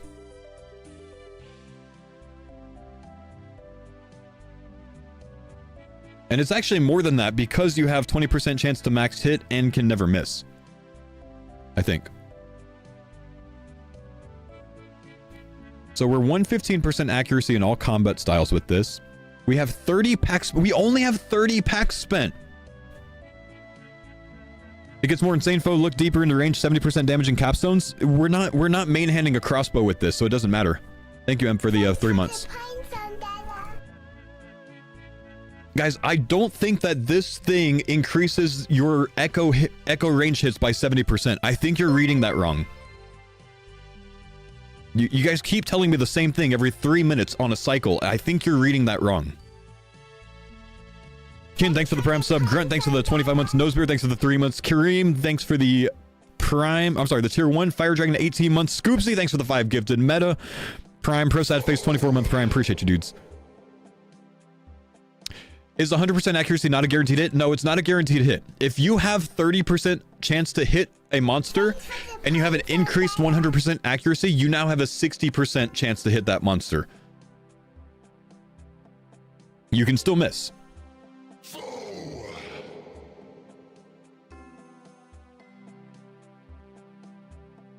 Can you zoom out, please? This is what we have so far. Thanks for the pines on Della.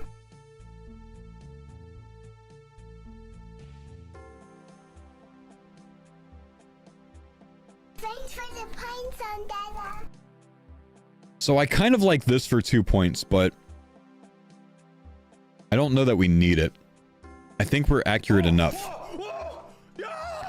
I got it! Yo! Yeah, I think we're accurate enough. Baby! Surely go 3 down to the left for 25% in a different style.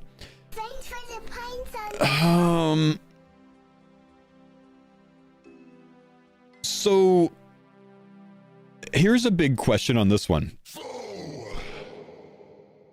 The ranged echo hit, would this, when you max hit from 3 tiles away, would this give you, Thanks for the pines on if you're, Della. oh, wait, look. With this one right here, you have a 20% chance to max hit a ranged echo. For the pines on Surely that counts as a ranged attack, which would then increase your next melee swing by 25% damage. Thanks for the pines on Della.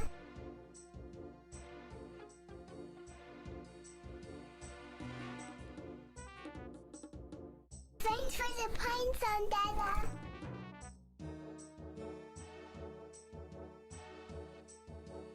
I feel like it would. Thanks for the pines on We Della. still have 7 to use.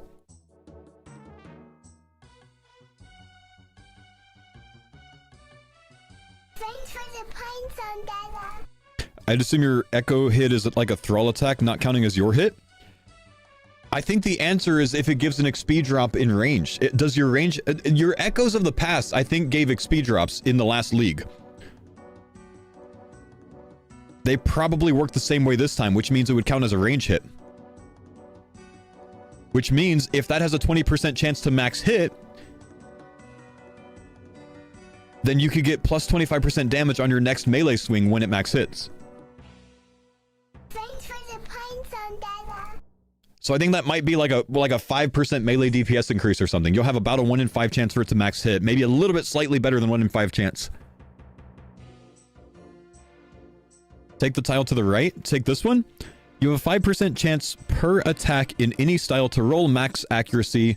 This is increased by 5% for each tile distance between you and your target. It does play very well, but we're already at mega accuracy, so I don't know that we need it, man.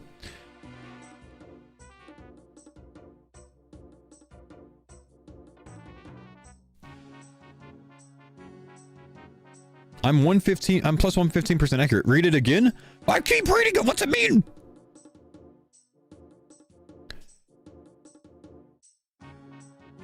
%5 chance per attack to roll max accuracy. It doesn't say max hit.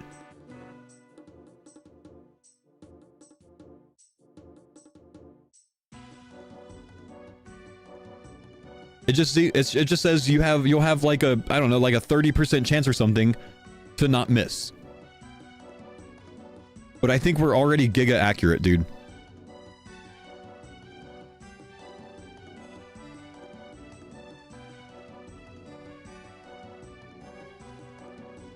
%35 chance for 100% accuracy at 7 tiles. Yeah, but I don't know that we're missing already, man. We'll have to see what the calculators say whenever they come out with calculators for it.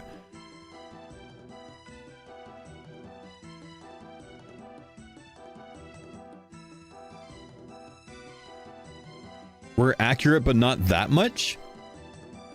I mean... presets, max melee. Is there a crystal blessing on here right now? Jagex! Hang on. Pull up Gearscape.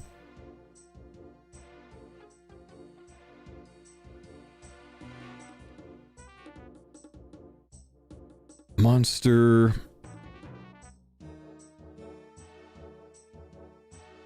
Verzik. What's something that's mega tanky? Jad, right? Unbound Jaltok Jad. That is like the... Is that the League specific version? For an Unbound Jad, I'm 53% accurate in this gear. If I'm plus 100 something percent accuracy, I literally can't miss it. This is one of the tankiest things in the game, I think. Why are we not salvaging? Because I don't feel like it?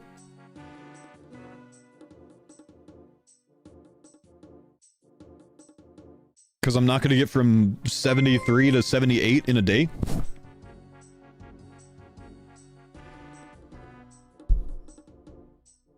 Mortania instead of Zaya? I think I'm switching to Mortania. 100% accuracy is not never miss. I understand. Guys, listen! Just listen!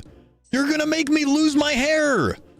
It's not never miss, but if your fucking accuracy is 53% and you have over a 100% chance to increase it, or it increases by more than 100%, you're over 100% accurate! Brother, listen. If I have 115% more accuracy, what does my accuracy go to from 53%?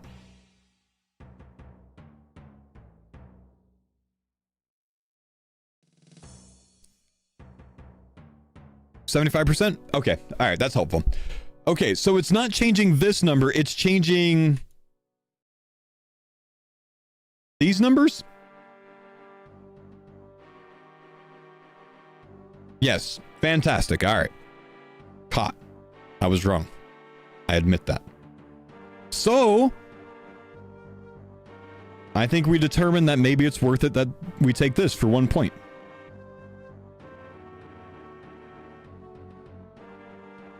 Do we need to explain to Dad what an accuracy roll is? Listen, man, if you didn't make it to where you have to have a fucking, you know, doctorate degree in physics to play RuneScape, it'd be easier. There's a reason I let no monkey figure this shit out. I'm trying to do things that I don't usually do.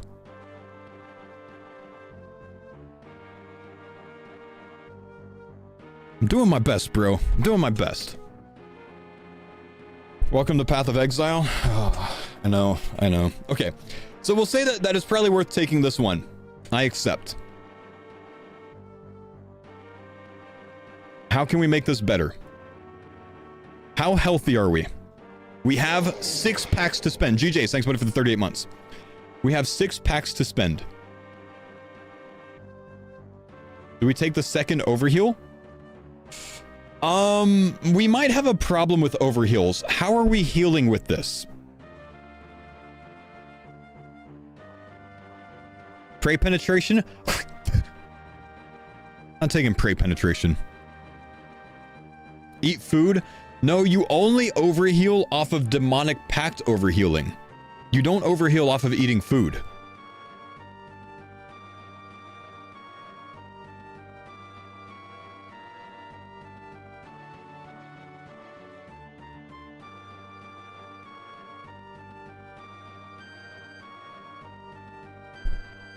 You can still get plus 121? Yeah, but I want to see if I can get to 180, man.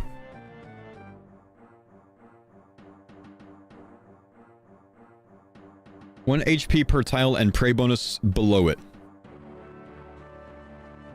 So the Thorns one, this one right here. Attacking with a melee weapon has a plus 10% chance to heal you based off the distance between you and your target. Okay, there's another one of those over here somewhere. So we could spend some to get here. What do we get on the way? Special attacks we don't care about. Melee weapons under 1 kg we don't care about. We could burn and get prey, and then we waste, and then we get one, and that's 39 spent.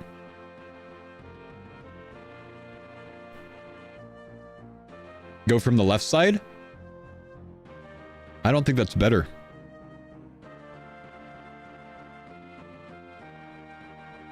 Read that again. It's minus 1 kg or 1 hand. Yeah, it's wasted. We don't get anything out of it. We get 1% melee damage. This is a wasted pact, and then we get this. The straight up line? You want me to do this line? Well, no, I'm going this way because these are actually kind of useful, guys. This isn't so useful for me. This is a waste. I'm not using special attacks with this build. No, you need the 30% overheal. You want me to come from over here? I can't get to this. It's 42. No, Chally specs. Chally specs are bad with blind bag because Chally cannot roll blind bag hits.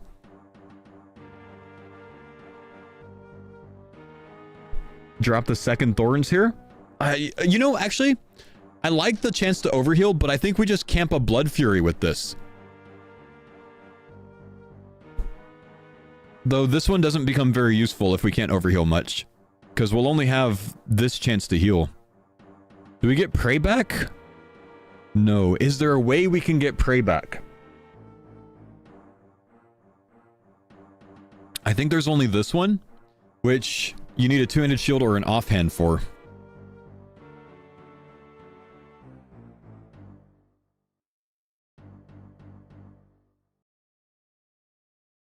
Left side. While protection prayers are not active, you restore 1 prey point every 15 ticks, sped up by 1 tick for every 7 warned prey bonus. It's not very good.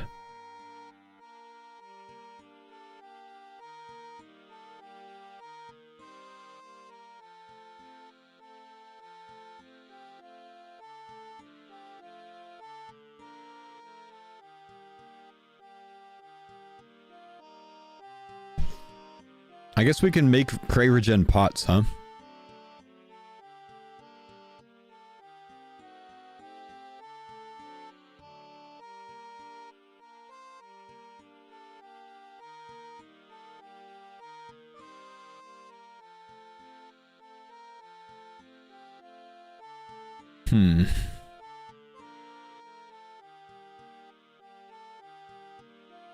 Prayer. 2% spec. Strength. These are not prayer. Chance to heal.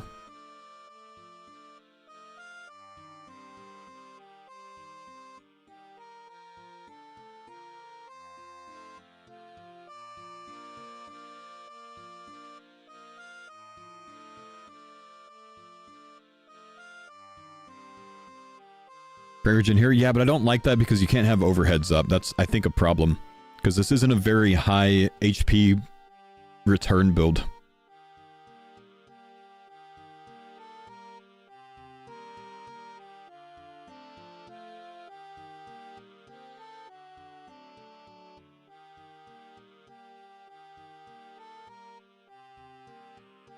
Dang, there's nothing that gives me prey back.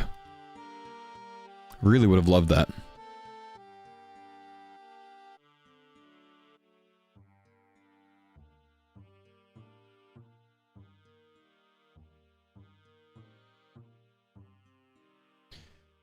Think I wasted a point? It's because I took this off, so yeah, I could take that away. So I could maybe go back to that to have some more overheal potential. This gives me a 20% chance to heal like 7 HP or something when I swing with a melee weapon. And actually, I bet you this can trigger off the blind bag extra attacks.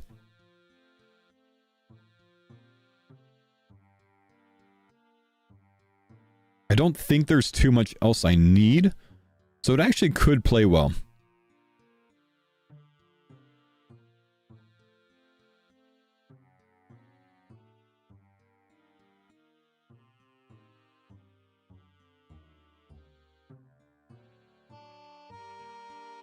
but you're missing the pact you need to heal from your 1-tick staff. You're saying turn this one on? And then our 1-tick staff can heal us? Yeah, that's not a bad idea for the 40th point. My guys, this could be huge. I think this is a really strong build.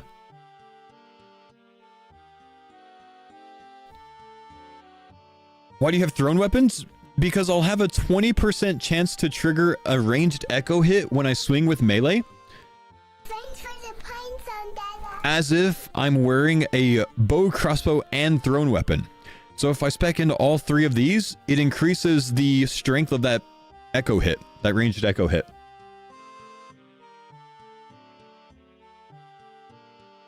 They've confirmed you can get up to 40 points.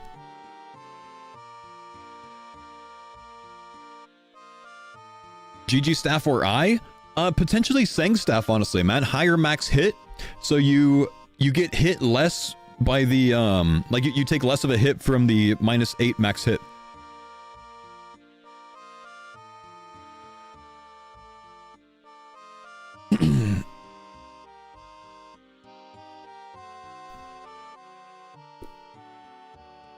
The crossbow pact is useless since you aren't equipping one, right? No, it's not useless. This attacks as if I have a crossbow on as well, which means I have a 20% chance for a range echo hit instead of a 5% chance. Confirmed by Husky.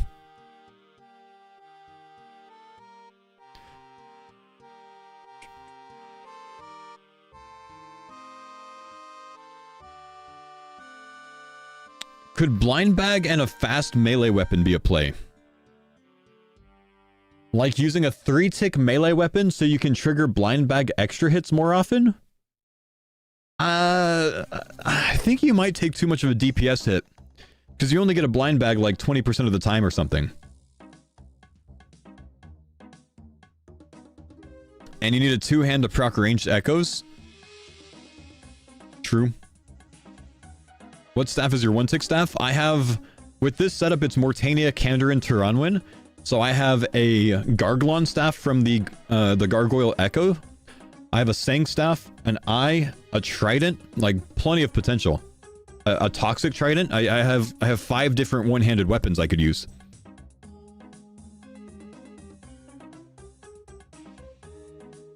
Shadow? Well, that would be 2-handed.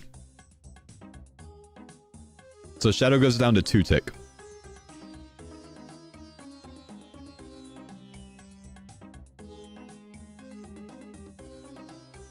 Did they release a relic today or no, chat?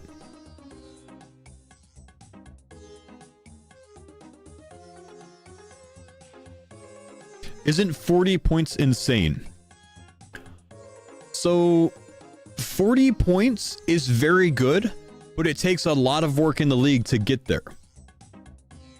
Depending on which zones you have, you might need to finish a Void Waker, corrupt a Bofa.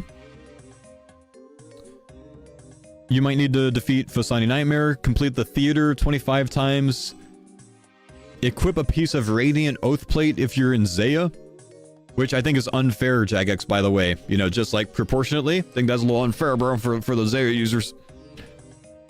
You might need to kill a Myth Dragon, defeat Awakened Duke Suck. You know,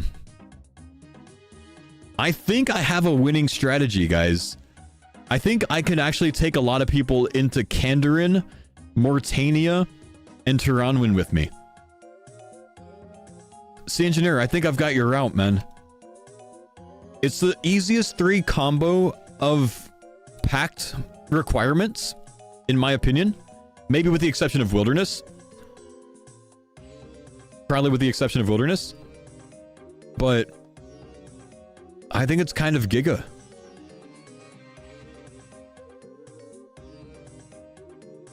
Don't see the allure of Kandarin? And you don't have to, my man. But here's my logic. If you have 3 zones that have the most content, you're going to be on the league forever trying to finish things. If you take Asgarnia, you have to do an unreal amount of bossing to finish Asgarnia. If you take Mortania, you already have to do an unreal amount of bossing to finish Mortania. If you take, I don't know, what's another one? Zaya, unreal amount of bossing. If you take all three of those, brother, it's going to take you forever to get everything done. That's not a bad thing. But with Kandarin, Turanwin, and Mortania, you have one zone that has a ton of content, a lot of bossing, a lot of things to complete, but it's offset by having two zones that are very fast to complete, which means you can earn your league points faster, which means you can get to tier 8 faster. If you're taking Asgarnia, Mortania, and Zaya, it takes you a long time to get those big points because most of your stuff is PVM related. If you take Kandarin, you fly through almost every task there like it's nothing. You get your packs like it's nothing. You go to Turanwin, fly through things very fast because there's not a ton of bossing, right? And then you finish up with Mortania where all of your bossing is, but you're already pretty buffed for it.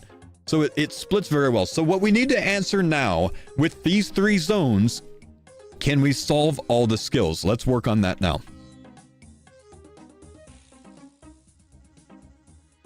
We're going to go to leagueplanner.com. This is one of the resources that I talked about in today's video. If you haven't seen today's video, go watch today's video. It talks about demonic pacts. It explains the tree for you.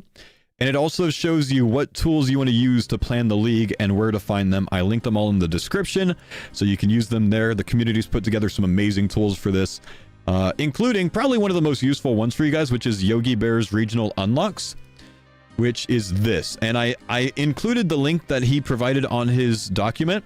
That is not an imgur for all of you guys that are unfree. So you can still access it as well. So this has all the gear breakdown by zone, which is pretty useful, I think. So check that out.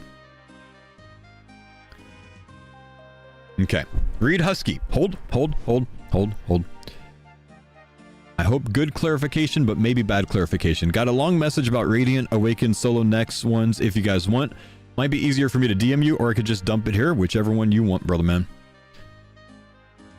Hey, I wasn't listening. Can you explain it again? It doesn't matter what I build for you, Mr. A Cold One. You still have to get a kebab. I know some of these tasks seem a bit daunting for those final points, but we really did want to put your... stop scrolling! I gotta look at it on here because my multi-chat thing just keeps scrolling on me and I can't keep up with the message. I know some of these tasks seem a bit daunting for those final points, but we really did want you to have some aspirational content to try for those to really put your power to the test. It should be quite approachable even with limited PVM knowledge and expertise with how powerful you are. There are some easier areas if you want. I'm a big fan of having a little bit of friction to help you improve and some texture to differentiate how each area feels between each other. It's fine. It's 100% fine. I understand you guys are 100% going to end up getting some lashback for having things like Radiant Oathplate in Zaya for the people that want to take Zaya but maybe aren't as good. But the league has to at some point be a little bit unbalanced because it's the only thing that changes things from league to league and forces people to consider different zones that they're not comfortable with. It's fine. There's nothing wrong with it. I'm sponsored by Starforge Systems. Make sure you check out Starforge PCs there. Sorry, I only said that because it was on screen. Absolutely fine, man. Nothing wrong with that. Also, doesn't even matter. I'm not taking Zaya anymore. I think. Kandarin, Turanwin, Mortania, in that order. I think this setup might cook, but I'm not 100% on it.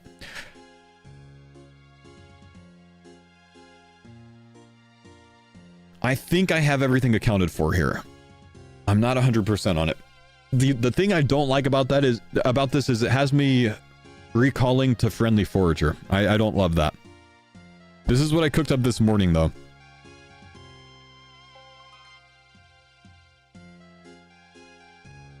Conniving clues. So I'm going for league completion, so I need conniving clues. If you're not going for league completion, you take butler or transmutation and you just have an absolutely fantastic day.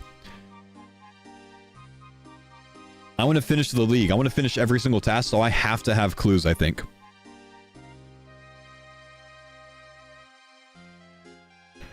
Why not Barb? Because I have a family and I have a lot of responsibilities outside of playing RuneScape, so I have to have the AFK potential of Endless. It's not a question for me.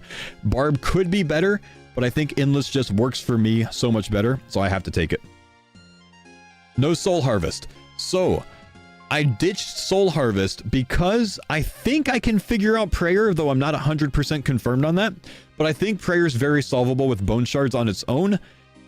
Particularly with how many I would end up getting. I think we determined that going 50 mil Hunter gets you 99 Prey. A little bit more than that, maybe. So I think Prayer's an easy solve. And with Map, I have a teleport basically directly to the True Blood Altar.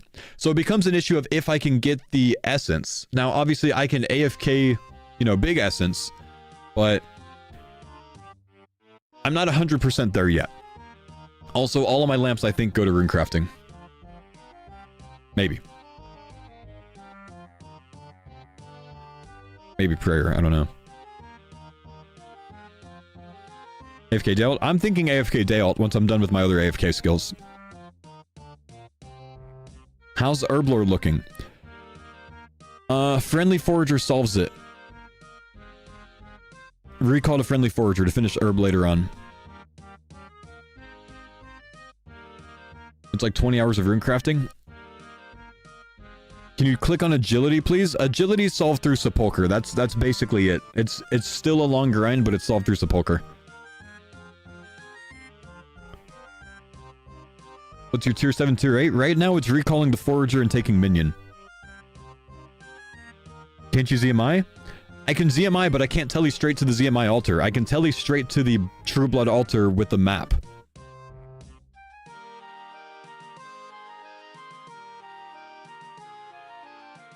Chat, how much experience does one Day Alt Essence on True Blood Altar get you? Does anyone know that off the top of their head?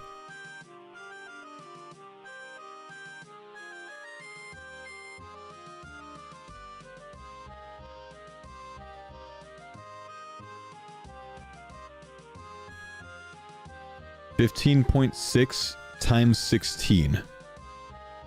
Okay, I knew that if I asked if anyone knew it off the top of their head, enough people would Google it for me. So that's 249.6 experience each Day Alt on 16x rate.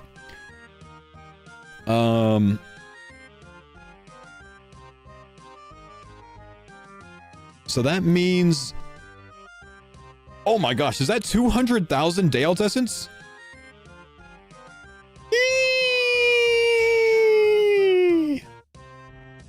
Might need to end up taking Soul Harvest again, man. And then figuring out Herblore.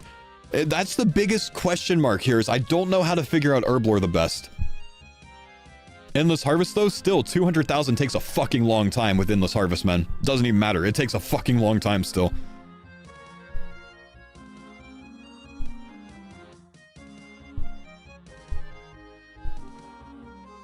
You get 2x? Okay, but AFK mining 100,000? How much do you mine per hour, you think, if it's AFK?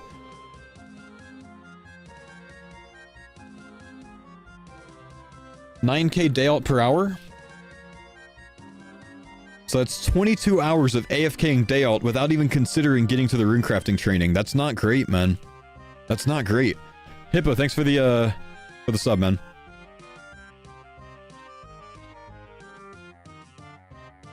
No Soul Wars? There's no Soul Wars.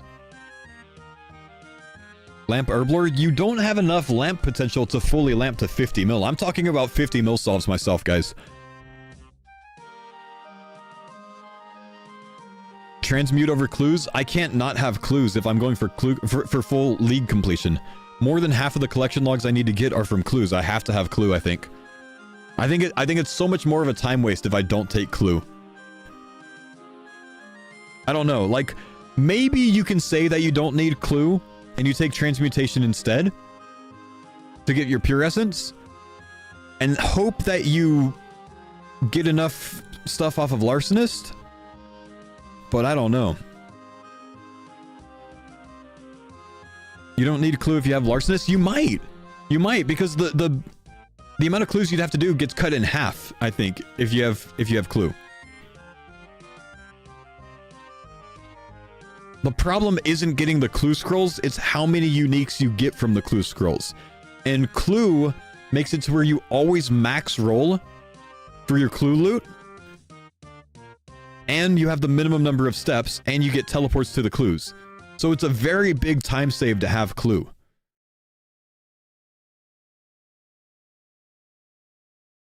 So you can mine all the day out, but you can't reload back. Well, you run essence for hours.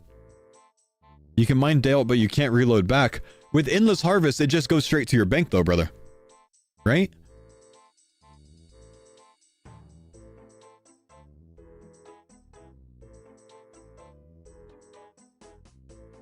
Surely reload Soul Harvest is more of a time save than Woodsman and just pick FF. That's possible, honestly.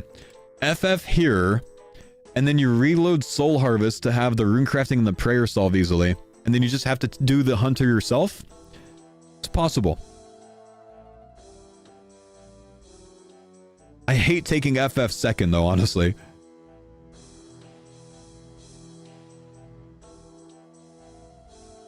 But then we don't need map, we can take Evil Eye, which is good for Barrows.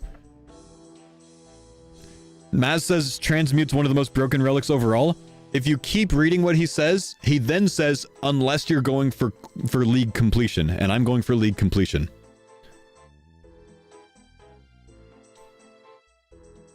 Map's also good for Barrows. Oh, I guess it does put you there still, doesn't it? But I might want Evil Eye with this for Nightmare as well. Because I don't need map, I think.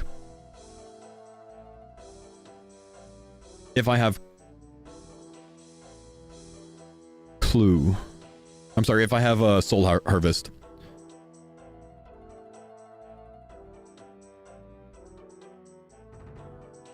Evil Eye puts you at the chest. Evil Eye puts you at the chest. Actually, no. Map doesn't put you at the chest. So yeah, Evil Eye is much better for Barrows. I was thinking the elite stash, but we don't get that teleport anymore.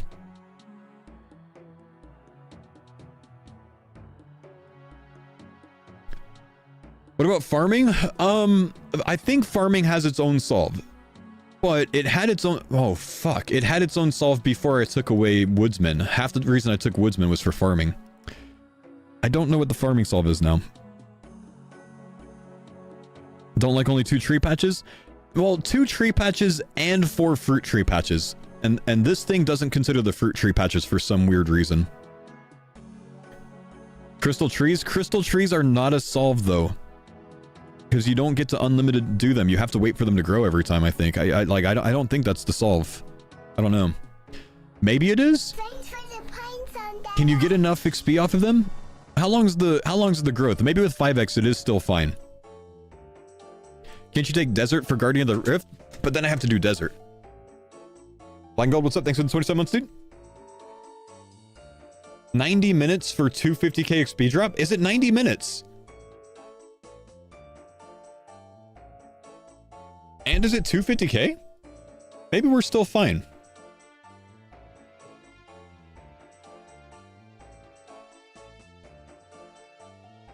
Kandarin, Turanwin, Desert's not enough CAs. Yeah, Mortania has a ton of CAs, right? It's 8 hours normally, 480 minutes. It's 5 times faster, so it's 96 minutes.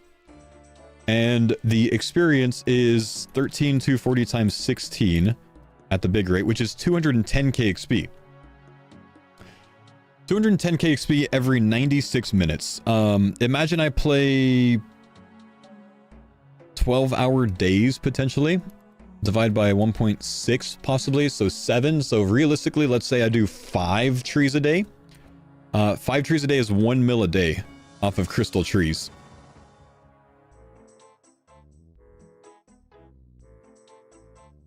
But that's just crystal trees. And then I have 4 fruit tree patches and 2 regular tree patches. But how do I get the fruit tree seeds and the regular tree seeds? Susie, thanks for the sub, man. And a Kalkwat, right? But how do I get all of those? Zora? Zora's true. TOB's not going to give shit because I'm going to do all of my TOBs on hard mode, so I'll only get purples and no anything else. So Zora could be a play.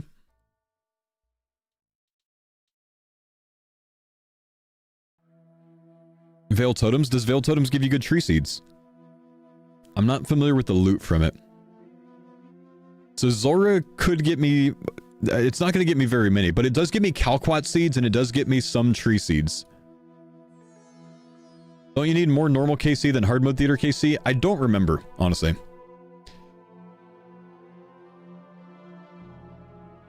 I haven't really looked at the TOB. It's like 100 TOBs I need to do. I don't know how many need to be hard mode. It might be better to do all hard modes anyways, though. You can actually use purples as a moneymaker. So back, thanks for the 10 months, man.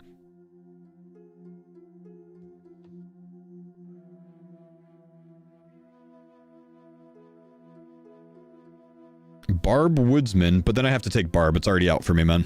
I don't want to take Barb. I need to be able to edit YouTube videos. I need to be able to cook dinner for the family. I need to be able to go on walks with the dog and the kids. Like, I still got life, so I need Enhanced Harvest, man. Enhanced Harvest is a non-negotiable one for me this time. In 24 hours, he'll be back to Zaya facing Radiant? Possibly. Unless we can solve this. Veil's totems are pretty solid seeds. Veil totems. What seeds do we get from Veil totems? Chat. Veil offerings. Huh.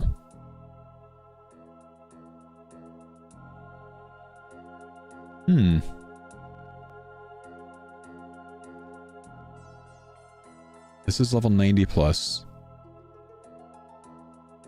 Huh. You get Bird's Nest too? Hmm. So, I don't know much about this. Over 50 mil XP. Like, what does my loot look like, you think? I got no idea.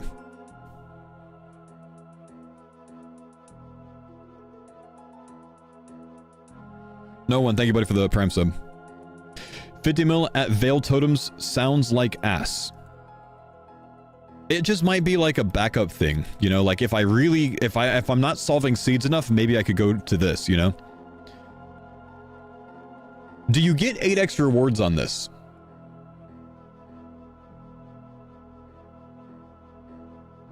By the way, I bet you it's only like 8 hours of Veil Totems to get 50 mil XP. If you have Jagex.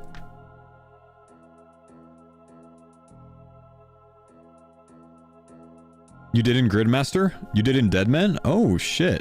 Okay, so this could be a seed solve. So I think farming's kind of covered. I think farming's covered just off of, you know, my 4 fruit tree seeds, my crystal tree seed, my 2 regular tree seeds, and my Calquat. Which is somewhere.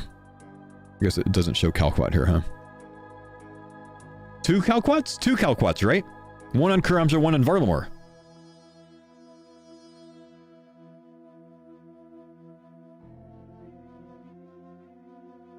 Yeah, I think we can get plenty of farming XP with no farming solve this time. I think it's fine. And a hardwood as well. And a hardwood as well, yeah. Like, we could get in between like 2 and 5 mil farming XP per day just doing tree runs as long as we can get the seeds. How bad do you think herb is without a relic? I think herb is really bad without a relic. Really bad without a relic. I think people that don't have an herb solve are they're not going to be able to finish the league, I think. Well, not necessarily. If I didn't take an herb solve here, I think what I do is AFK at Abbey Specters as long as I have enough healing from it and I have my minion auto loot all of the herbs and all of the seeds, and then I go to sleep with my keyboard underneath my pillow, so then when I toss and turn, it keeps me logged in because it presses a key. So Herblore should still be solved even if I don't have an herb solve. I think it would be 1.7 herbs returned per kill on average. You can probably kill... 300 per hour, maybe more. Actually, minion goes hard, maybe more than 300 per hour. You're probably looking at 500 to 700 herbs per hour if you sleep. Not bad. Minion only lasts 30 minutes. Okay, yeah, all right, fair. So it's 150 to 200 herbs every time I go to sleep, though.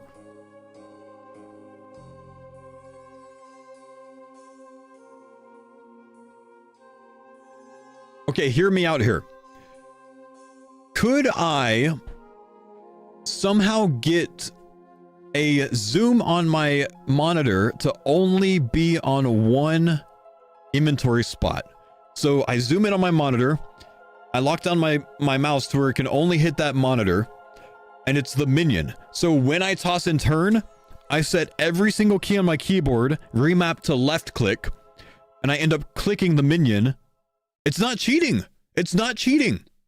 This is like when I was 11 years old and I took my dad's power drill and then I fashioned myself a teardrop shaped plastic, like hard plastic piece, and then I taped that bitch down so I could auto alch or auto teleport.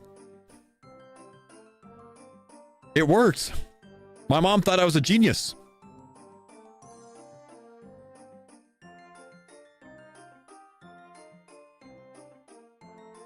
Past the statute of limitations, guys. It's been 25 years. Well, it's been 21 years. Past the statute of limitations. I'm fine. After 6 months, Jagex can't legally ban you for it. You're uninvited tomorrow? Listen, man, just don't take away my P-mod. This is 2005, chat. It's 2005. I'll come clean. It was me. Times were different, man. I was just a clever... How old was I in 2005? 15, 16-year-old? P-mod since when, WTF? Since like 8 years ago, bro. I've banned you 3 times since then.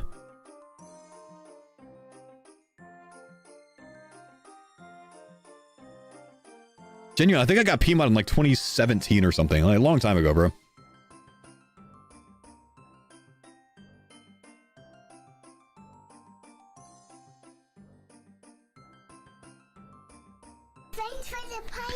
Okay, back to this. Narnia, thanks for the 4 months. Back to this, guys.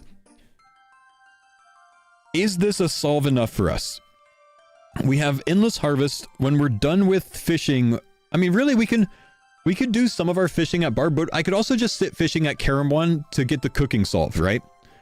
Like double Karamwan return. I could just get a cooking solved that way. The problem is, I don't think Karamwan's going to be bugged this time to be 1 tick faster, which is unfortunate.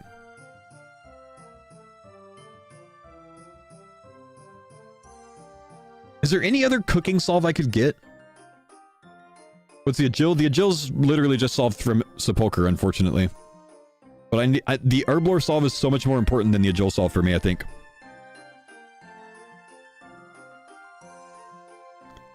Varlamore grapes?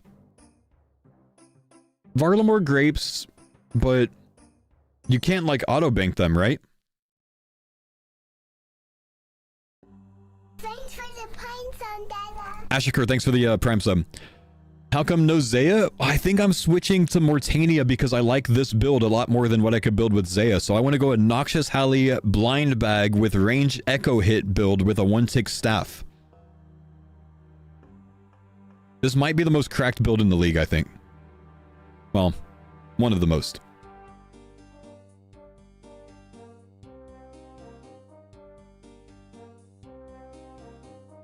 Why 1-tick staff if you don't care about prey penetration? Because I still have to do things like Echo Corrupted Gauntlet. I still have to do like the Nilo room in TOB. I still have Kraken that I have to mage. I can't melee Kraken. So 1-tick staff actually still plays very well for only like 6 or 7 relics. Why not the herb minigame? I still need herbs to do the herb minigame. And why not take Hotfoot? Because with this setup, my agility mainly is going to come... Well, I mean, I could do Artie, but like... Sepulcher is a very good solve for agility, and there's no big Searing Boot benefit to that.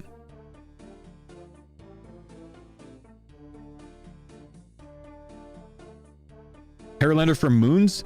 You're at increased drop rates. You're not going to get as many herbs from moons as you would typically because you're going to roll so many purples. So that income becomes worse.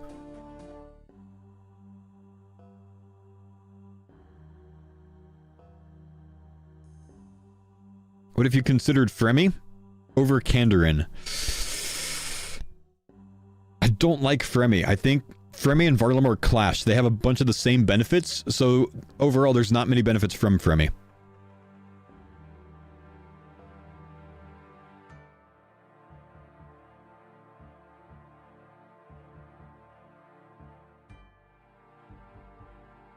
Shades in Mortania? What are the shade tasks?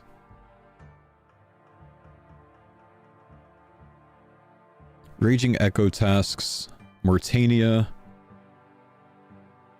Bronze Chest, 100% Sanctity, Fire Shade, Black Chest, Full Zealot. Ooh.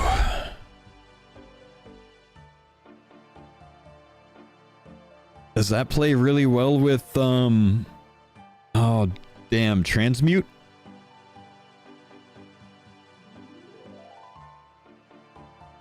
I don't have redwoods.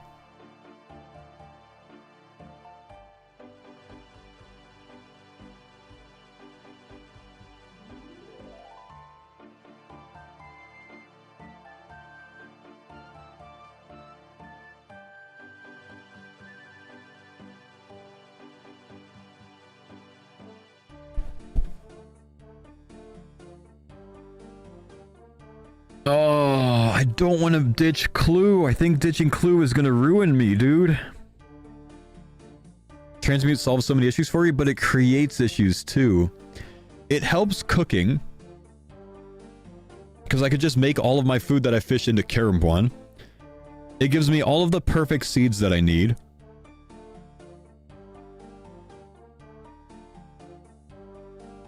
It doesn't solve my herb lore because you can't transmute herbs, you can only transmute seeds.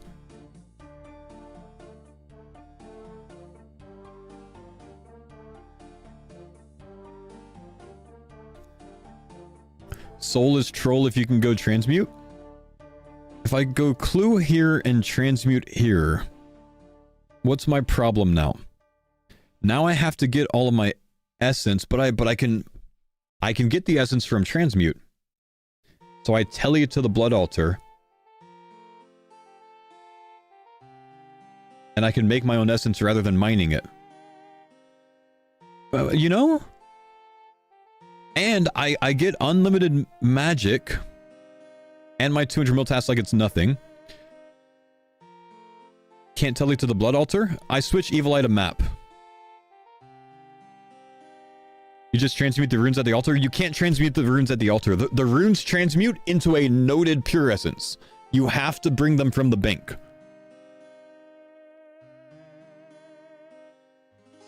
Transmute bones for prey XP? Yeah. What if tier 7's Maker's Note? Could be. Could be, then it solves it. I take that instead of transmute.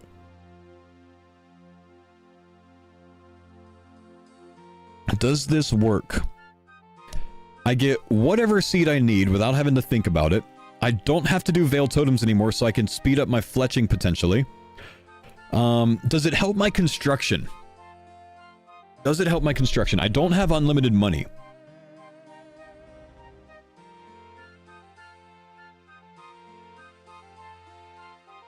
You don't need Friendly Forager with Transmute? I might. I might need Friendly Forager with Transmute.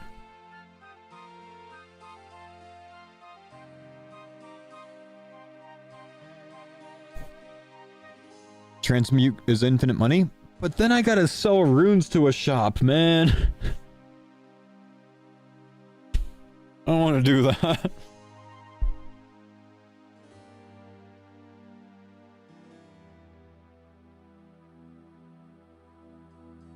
You have Larcenist? Yeah, I have enough money, I guess, but I don't have, like, unlimited money, do I? Maybe I do, I don't know. Transmute ores, Alk Rune ore. I don't get auto Alk, that could actually suck, man. It's only like 2,000 GP to Alk Rune ore, right?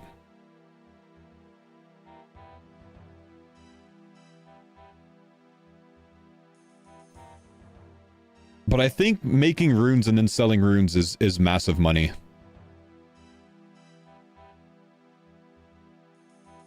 $7 mil GP per hour at elves. Yeah, larcenous elves. I have larcenous elves for money. I'll make 150 mil cash off of the 200 mil thieving grind. I forget exactly how much cash it is, but it's like 150 mil cash. It's like 1800 GP or something per pickpocket or some shit. So actually, I do have decent money with this. Farming shows as a non-solve, but it's solved already from transmute. You know, this could play. What's the biggest problem with this now? Tran, thank you for the 2. Thanks for the 2 with Prime. The biggest problem with this now, I think, is 1, agility, which I have to run sepulcher for, but there's sepulcher tasks anyways, but there's not a ring of endurance task, is there? Runecrafting doesn't have that much of an issue because I can transmute to pure essence, so I have all the pure essence I need, and I can take the map teleport to the shortcut that's right by the True Blood altar. So it's not like instant giga, like 1 hour runecrafting to 50 mil, but I can still do it. And I don't get to tele to the Barrow's chest, which sucks.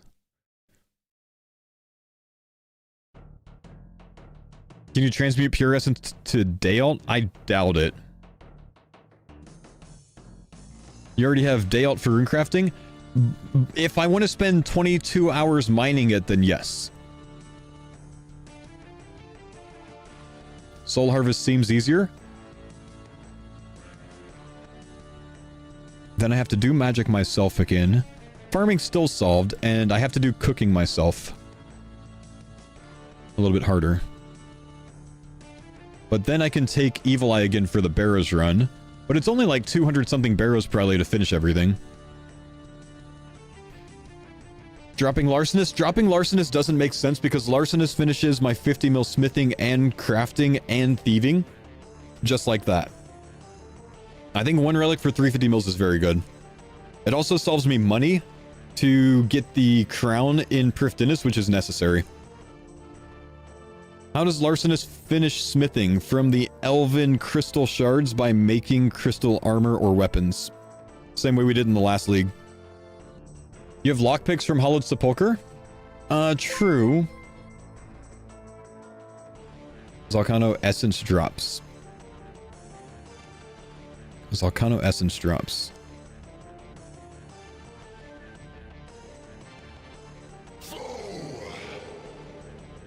Tar, thanks buddy for the 2 months. Not enough. I'll get this maybe 8 to 10 times over the whole league. It's not enough.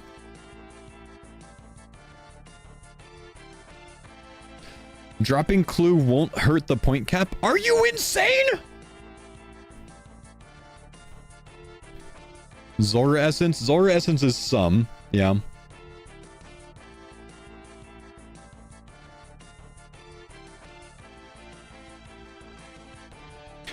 I mean, the PVM essence drops could at least offset the amount of Dayalt I would have to AFK potentially.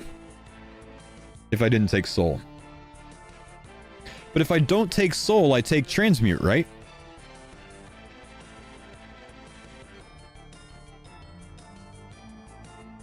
With map.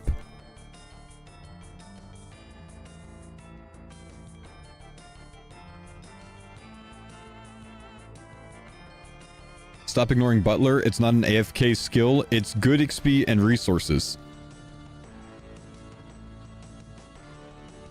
Butler takes too long, man. For 50 mil rush, it takes too long.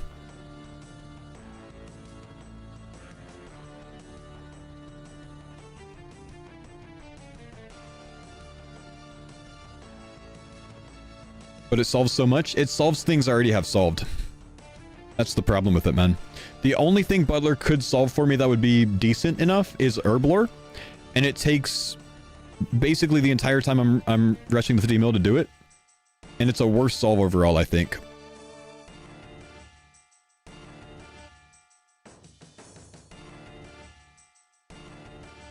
It solves Herblore 1 mil per day plus unfinished pots. It's not as good of a solve, I think, for Herblore for me, man. I've considered it. I don't like Butler for my build. I don't think I'll end up taking it. Since you have Larcenist, couldn't you go Barb now? I have to go Endless Harvest for my lifestyle choice. I need a big 30-minute AFK constantly.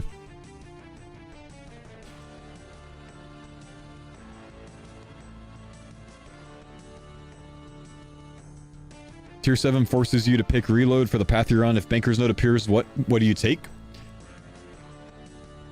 Whichever one is less time used overall, I think, man. It depends.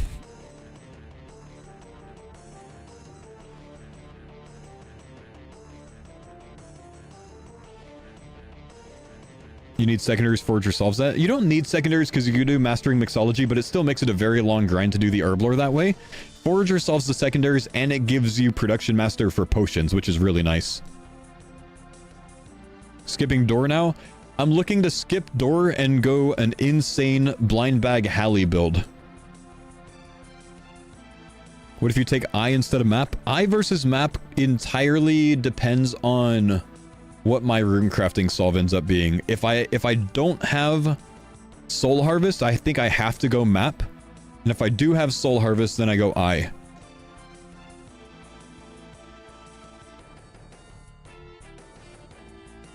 There are no more reveals today. Yo, what's up, The Grind? Thanks for the prime sub, man.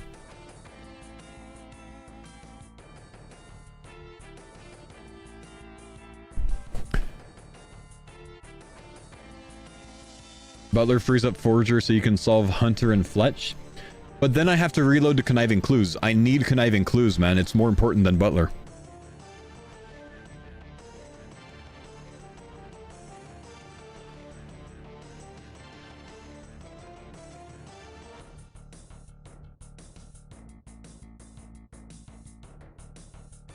Just reload to Clues then, but then I don't get Soul Harvest, so now I don't have a rune crafting solve. You see the issue?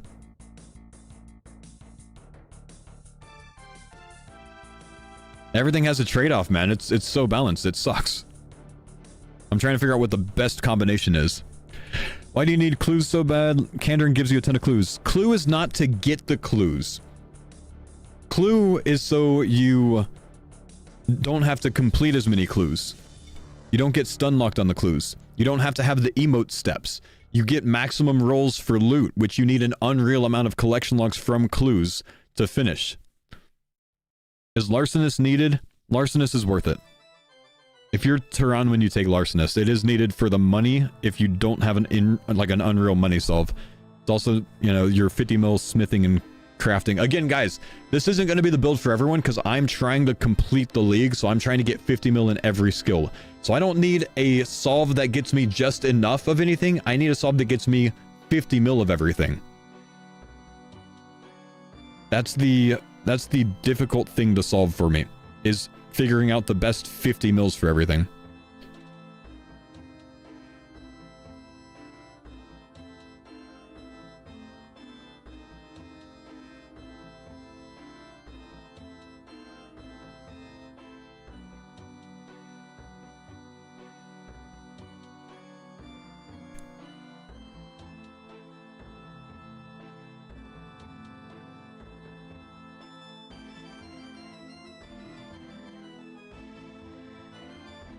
Does Mortania Temple Trekking minigame give herbs as well as rune essence? Yeah, but it's not boosted in any way, so I don't think it's an unreal amount, man. It's not a lot of herbs. You get like 4 when you go through it or some shit. It's more than that, but it's not a lot of herbs. You'll get more herbs by just, you know, AFKing at Abbey specs.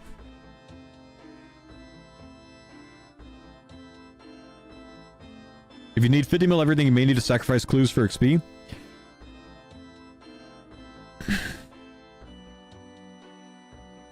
I think it comes down to how much time do I expect Clue to save me.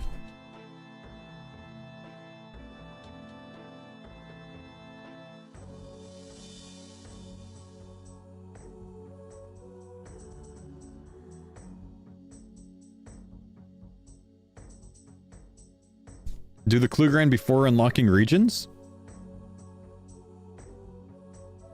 It's unrealistic to do that because I need to get up to a higher thing to get a better Clue unique rate. I need to get the 5x loot.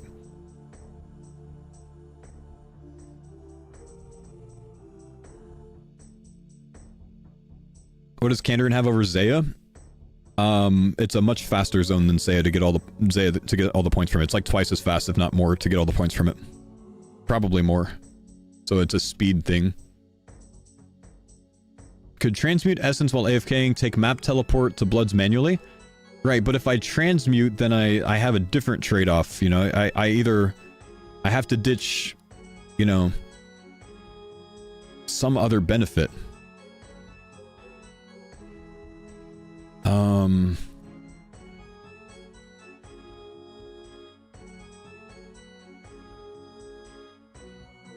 Collection log planner, Mortania, Kandarin, Turanwin, Varlamore, Karamja.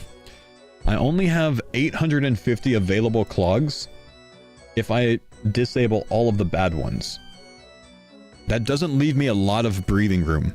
So many of them come from clues. Clues are 486 of them. 486 of them are clues.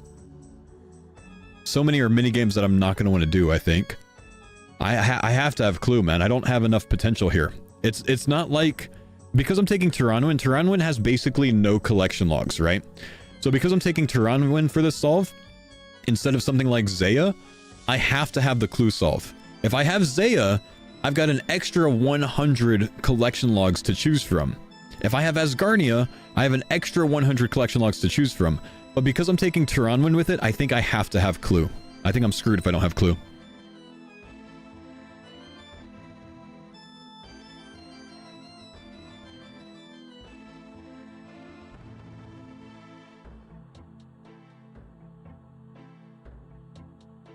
Is Turanwin a must? Nothing's a must in the league. It's just trying to figure out what the most ideal combination, both with my solves, my goals, and having fun with the PVM.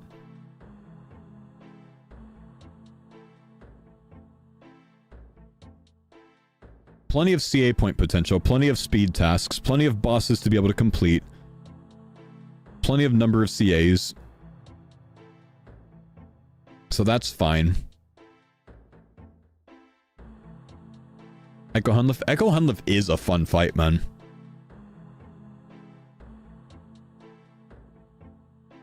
What side is that? If you watch my YouTube video from today, I go into detail and discuss all of the different tools that I use for the league, and I have links for them in the description. So if you exclamation Nuvid in the chat, look at the description. It has all the different tools that I'm using right now. If you watch the video, it'll teach you a lot about demonic pacts and some of the tools and how to use them.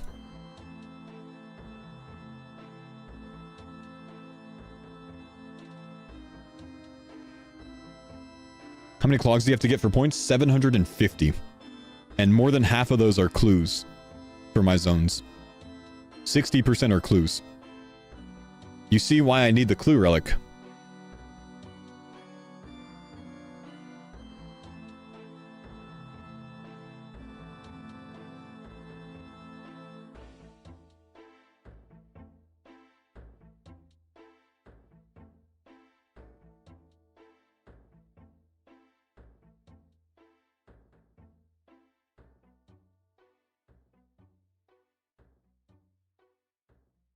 Why EH over BG? Because I got kids, bro. Listen, let me explain it this way, guys. When I'm not streaming, which I'll stream about 12 hours a day for a while on the league. I'll wake up at 3:30 a.m. and I'll stream until 4 p.m.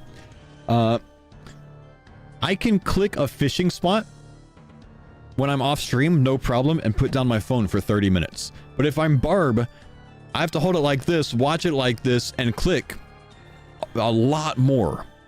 I can't do that with the family life. I can't sit here and edit a video and do that either. You know what I mean? So I gotta have the enhanced harvest. That is not negotiable for me. Bad gamer. Got to. Why Larcenist before Soul Harvest? Larcenist gets me to 50 mil thieving, crafting, and smithing, which I think earns me a lot more points than Soul Harvest would that early. So I think Larcenist helps me get from tier 5 to tier 7 faster than Soul Harvest does. Can you stop saying enhanced? It's endless. Oh, it's okay. Listen to what I mean, not what I say. I'm going to say things wrong sometimes. It's all good, man. You know what I mean.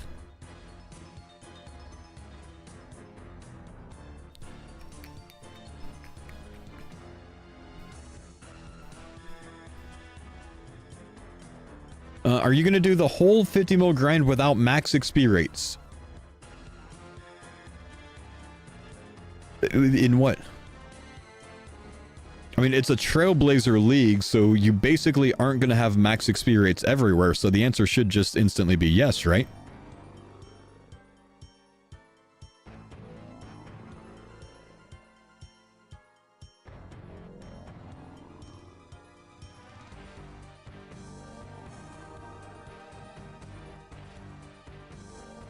I mean, without 16x for larceny, crafting, smithing. No, I probably won't go all the way to 50 mil in those skills without the big XP rate. But even still, hitting those and getting them to 90 or 99 still gets me a ton of points.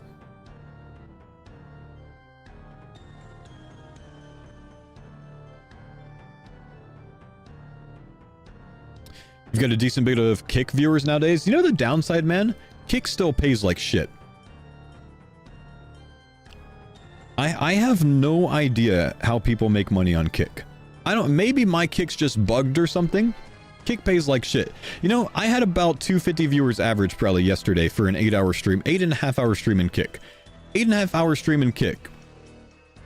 I think I had a 250 average view count. Stop talking. Why can't I hear myself, man?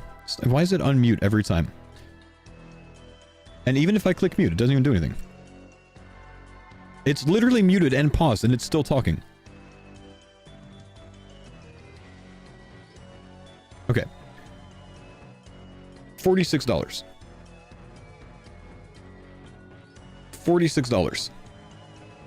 That's hundreds on Twitch for the same viewership. Now, here's the weird thing. Last month, my average Kick viewership, $38. That's with like 40 or 50 viewers average. Kick money makes no sense to me. 5 times the viewership, $10 more. I feel like my Kick is broken or something. Like, I genuinely have no idea. Because if I look back to August of last year, maybe September or October when I was doing RS3. Like, I had some days that like, I actually pulled decent viewership and actually was earning okay money on it, right? I don't understand what it is on Kick. Like, I don't know if I'm like shadow banned on a Kick or what, but this is unreal for the viewership, I think.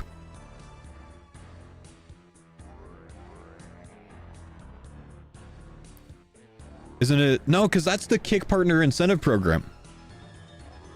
So, I don't know, man. Like, Kick...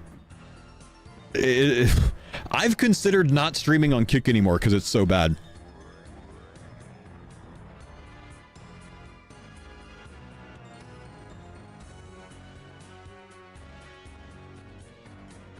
Ask Oda for help or answers? Nope. I don't trouble other streamers with that, man. I'm not going to bug Oda for shit, dude. Plus, he doesn't work for Kick, you know? Like, why would I waste his time? You know what I mean? I would never do that. If I reach out to anyone, I'll reach out to Kick and yell at them for it, but... yeah. It's pretty bad.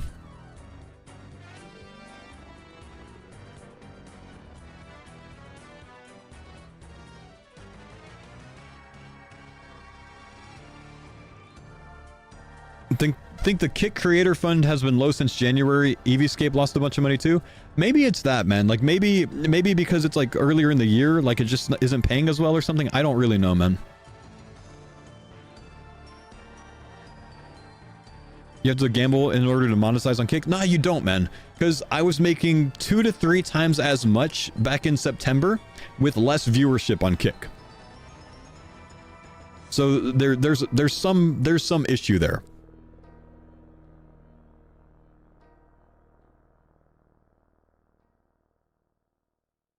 They spent all the money on the F1 team? Maybe it's that, man.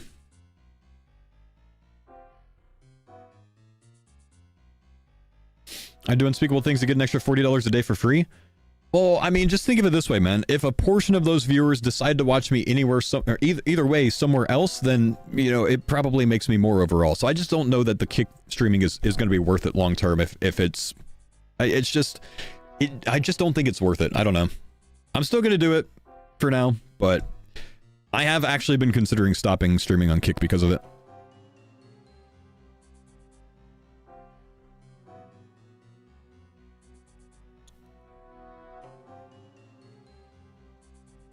But I can watch here on work. Watch here at work. Yeah. I do stream on YouTube as well. You know, there's options, but yeah.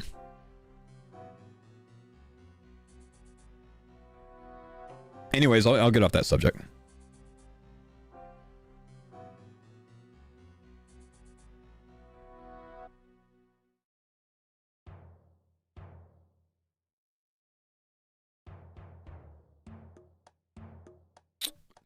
How is it in comparison to YouTube, or do you earn more directly from videos?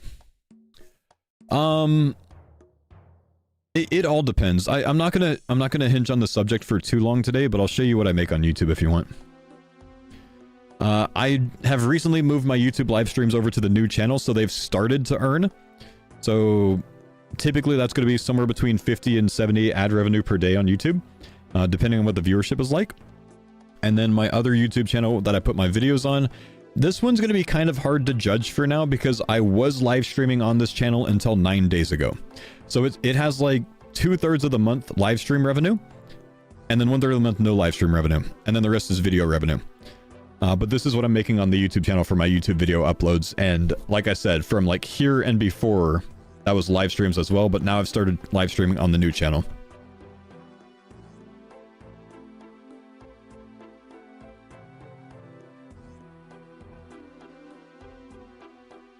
Can I share the link for Gecko's planner that I currently have? Yeah, let me see where to find it, man. That being said, I put a lot of work onto the YouTube. The videos that I edit for that, like I do all the editing myself. It doesn't take no time. Between streaming and video making and everything, I think I'm going like 11 hours a day right now, so I'm kind of just exhausted.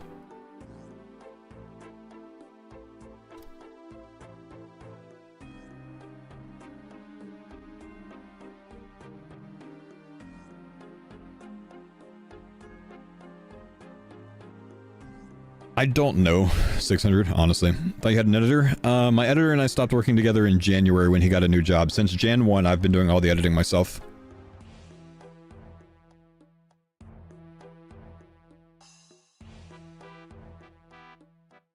You're smashing it? Well, thank you, man.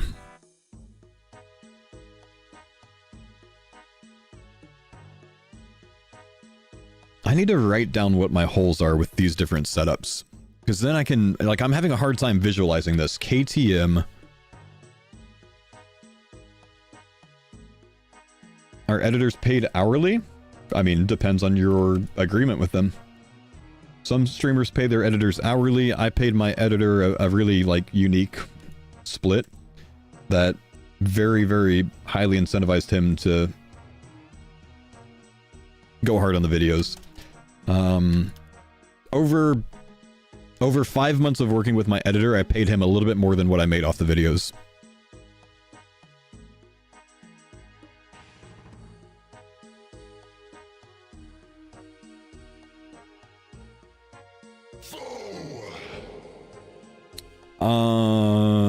Arsben, thanks for the 26 months, man. It did grow the channel well. I think it was very worth it. I think I was out over like 5 months. I was out like $800 or something.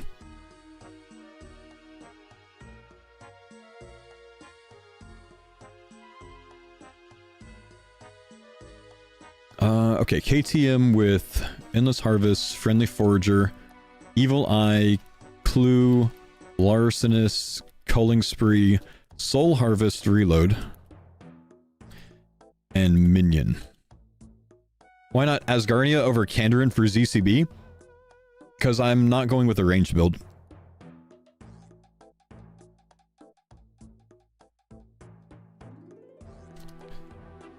So what are the holes here? What we need to do is write down like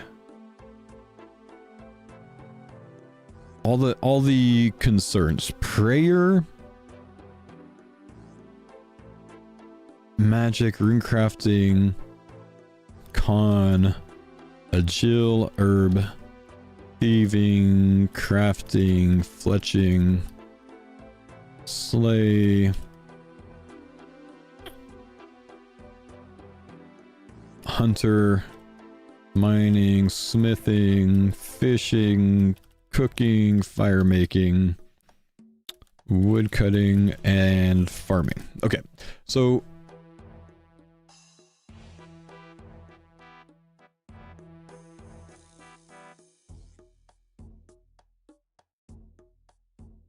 the next question is, what are the answers to these? You don't need Evil Eye with those regions. Evil Eye is, I think, pretty beneficial with Mortania, man. I think it's pretty beneficial with Mortania. The Fasani's Nightmare and the Nightmare Grind, the Barrow's Chest Teleport, I think it's pretty decent with Mortania.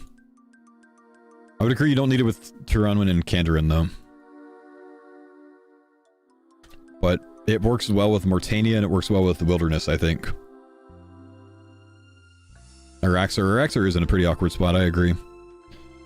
I think Evil Eye is a change if I end up taking something other than Soul Harvest. If I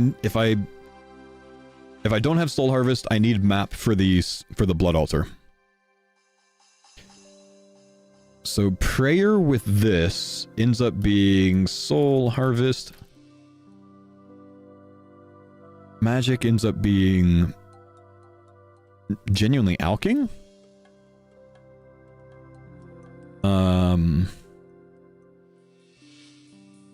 Slow with normal combat? I mean, you're doing like air spells with the thing on Barrows, you get a lot from that, but otherwise it's like alking and shit like that, right? Well, actually, Kandarin, Tyranwin, Mortania. What is one tick staff combat? But staff isn't a lot of HP or XP per hour. Maybe Kraken AFK?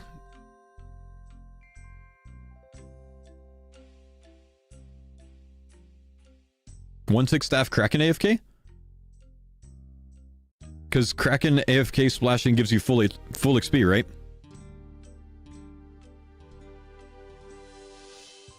Gemstone Crab? I have a feeling that Kraken AFK would be more XP than Gemstone Crab. I don't know.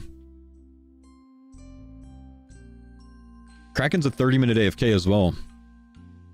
As long as you have 100% recharge, right? Wait, no, because it doesn't recharge the charge, does it? It gives you runes.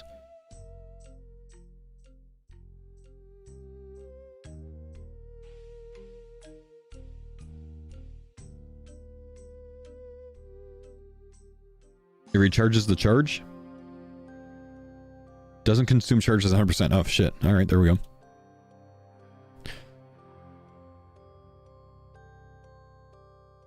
Harmstaff AFK. Okay, so magic is a Kraken splash AFK.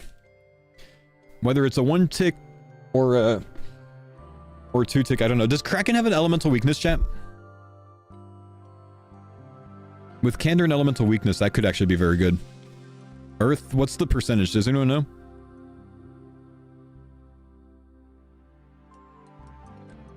$50? Yeah, it might be a Kraken AFK with magic with the echo things then. Isn't Culling Spree a bit of a waste with Mortania? I don't think so. I don't think so.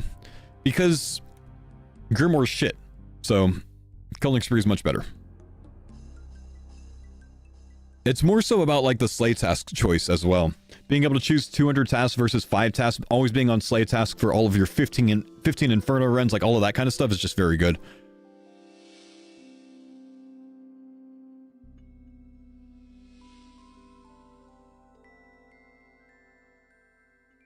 Piety and Rigor though? I have Piety, I don't need Rigor.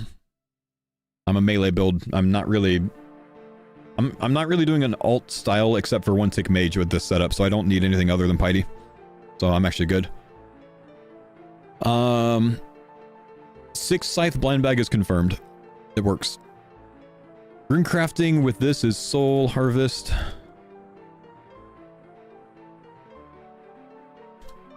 Construction. Yes, it does work. Yeah. You gotta get all the scythes, but it does work. Also, you can do 3 different Darak Axes.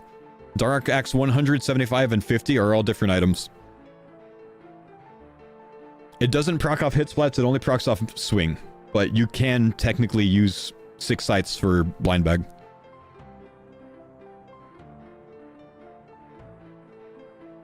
Yeah, sorry, 150, 175, 50, 25. Yeah, 4. My bad. Construction is larceny money plus AFK teaks. Agility is with this setup Sepulcher. Herblore with this setup is friendly forager. Thieving with this setup is larceny. Crafting with this setup is larceny. Fletching with this setup, I think you're spending money on broad arrows. I think I calculated this the other day to like 24 mil GP, but I'll have to look at that again to see how much it is.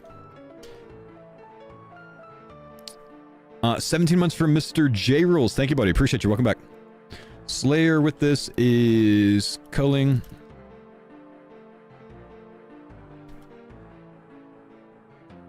Broad arrows 0 time. I mean, arrows, bolts, whichever one, but arrows are 1/3 the cost. That might matter. Are broads not free with culling? No. You still have to spend money on them. You just unlock the ability to make them. Hunter with this is slow. Is basically probably just contracts. Or 1-tick red chins. But I don't have a skilling benefit for it. Mining with this is AFK iron, I suppose. I don't have hotfoot with this, so I can actually AFK gem rocks. I think. Iron until then. Smithing with this is larceny elves.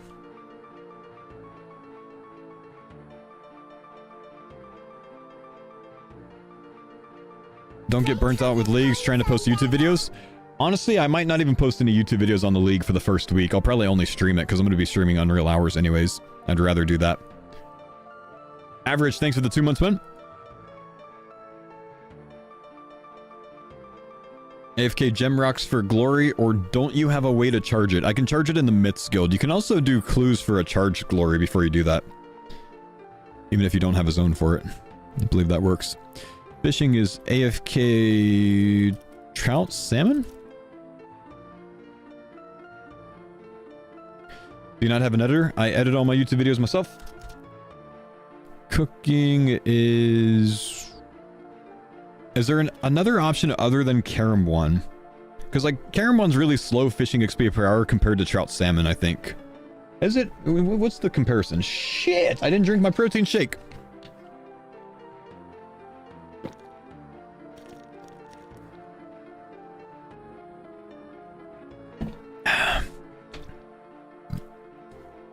We're good.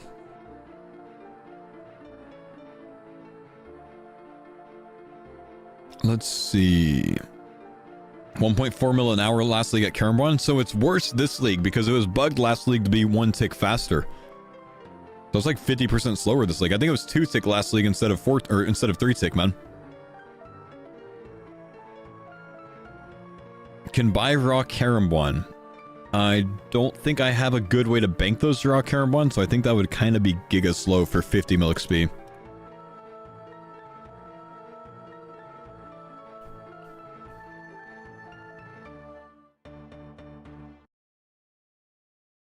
Why clue in this setup? I'm going for league completion. This is not going to be the same setup that someone that's not going for every single task would need. You can go with something more fun. Zora wines. 200 XP per wine, but I would burn-ish, whatever that's called, some. So, 50 mil XP. Call it, I don't know, 180 XP a pop. Why are we F? No, it's just a Twitch thing, it's fine. It's not my problem. 17,300 grapes needed. I'm not going to get that many from Zora, and I'm not going to buy that many one inventory at a time from a shop. Where is that shop at? It's on Alderan somewhere. Is it like here? Or is it at the vineyard over here?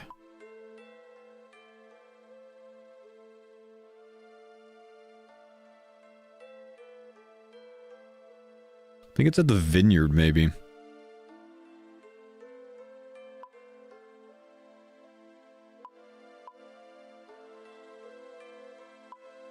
Filling jugs would kind of suck. Yeah, I don't think wines are the play.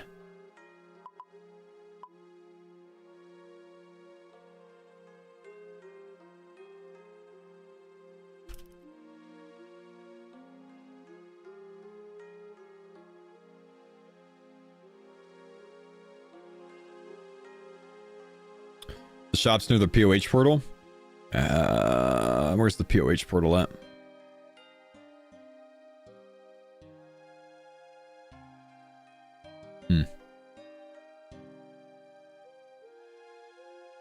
So, like, maybe if you get 99 con first, but you can't buy that unless you're in, like, what, Falador, maybe? I don't know. Can you buy that from any of the con dudes?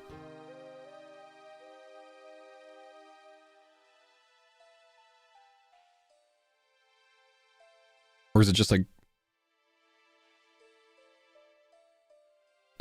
Is it 99 con Artie? I don't know where it is.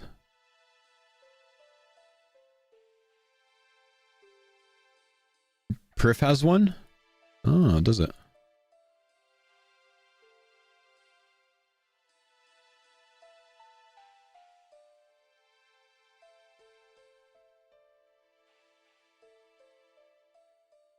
White House Deli Bank? I think the problem ends up becoming jugs of water. Needing to get like 17,000 jugs of water kind of sucks. So when you already have raw fish in the bank, I think the answer is just to do the raw fish 2-tick. Right? That should be way faster.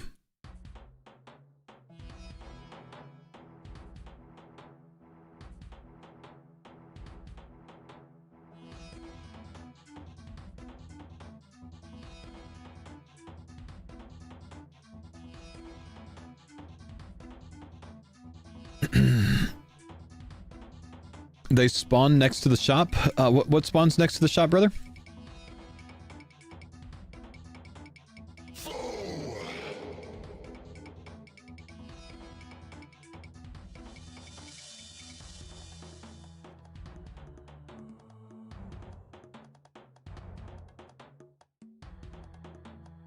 Are you looking to hopefully go to a tier 6 that isn't culling? Culling seems unnecessary.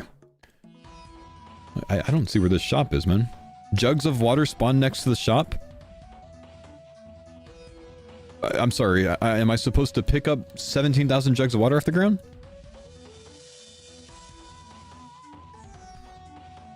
North building for the shop, thank you. 5 grapes here. Yeah, I don't think that's going to be the play. Unless there's banknote or fire sale. Anyways, Bushwhacked, I think right now we know that it's Culling Spree versus Grimoire. Grimoire doesn't really benefit me much, so Culling Spree is much better than it for me, for my build. Is it unlimited stock? It's unlimited stock, but I still have to bank them and whatnot, and then I have to get the jugs of water, so it's not great. Pick up, buy grapes, mix, drop, repeat. Okay, where is this unlimited jug of water that I'm getting, Dadness?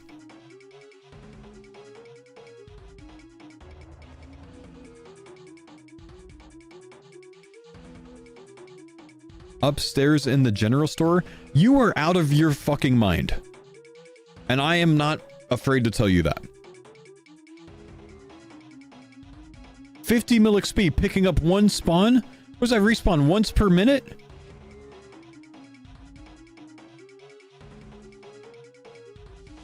These damn chunk accounts thinking they know the game. My gosh, bro.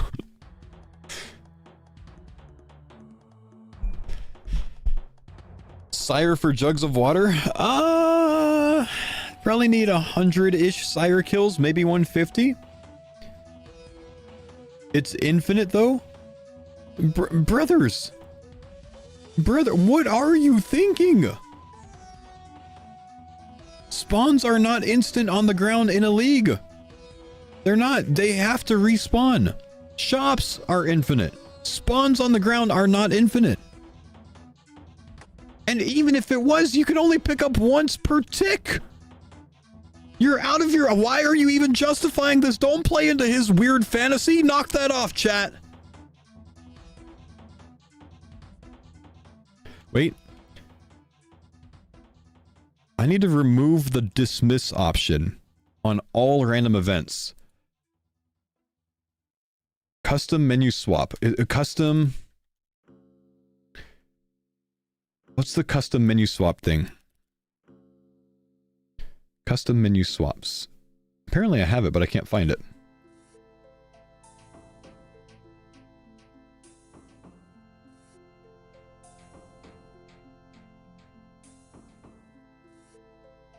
Random events is clogs? Yeah, that's why I'm trying to remove the dismiss option, man, because I did that in the last league. Like, normal muscle memory took over, and I kept dismissing them when I needed them for points. So I want to remove the dismiss option, so I'm trying to see if I can find a way to do that. But it's not on menu entry swapper anywhere. There's no remove dismiss option, so I was going to use the custom one. But I can't find custom. Swap menu, so you're talking? No, that's how it is normally, but I'm used to clicking this guy, right-clicking and clicking dismiss, and I don't want to do that. Oh, that's customizable XP drop that I'm moving. I'm an idiot. Apparently I have custom menu swaps. I just can't turn it on for some reason. There we go. I found it. Change it? Guys, I've given you the solve. The solve is to try to remove the dismiss option. That's what we're going to see if we can do. Custom hides. Dismiss star. Does that work? No. Custom menu swaps.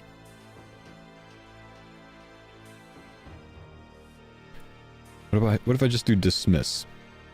Okay, that doesn't work. What if I do dismiss Sergeant Damien? There we go. Okay, so that works. So can I use Boolean logic with this? Dismiss star star dismiss comma star. Yes. No more dismiss option, chat.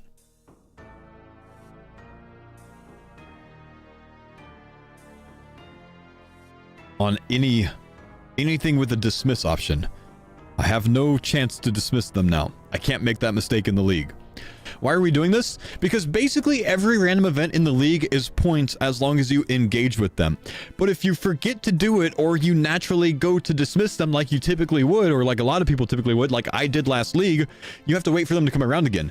Some people got stun locked last league where their last task was trying to get one random event. Look at a cold one for that. It took him days to do it. So I don't want to accidentally dismiss anything. So what I did, which is completely unnecessary for most people, is I went to the custom menu swap plugin, which you get in the plugin hub, went to custom hides and typed in dismiss comma star or asterisk. And that removes the right click dismiss option from this, so I can't accidentally dismiss them. So if you want to do it as well, you can do that. Oh, good dog. Is Taidachi's Carambon stall a cooking solve?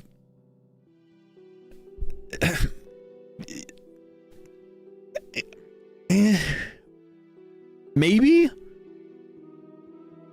If I have a quick teleport to get there, which I guess would maybe be possible with map. But we don't have a banknote yet. We don't have a fire sale yet. So right now, I think it's not. There's no quick teleport to get there unless I have a farming telly, and even that's not, like, insanely close. Does Larcenous note them? From what?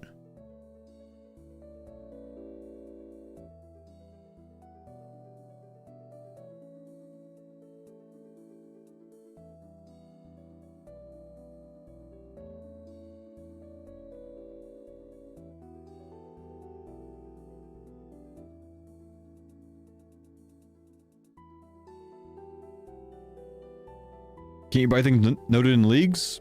That's a fire sale perk. We don't have that yet. We might get it, but we don't have it.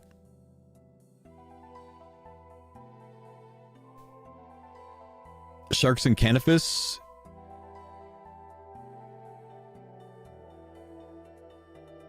Yeah.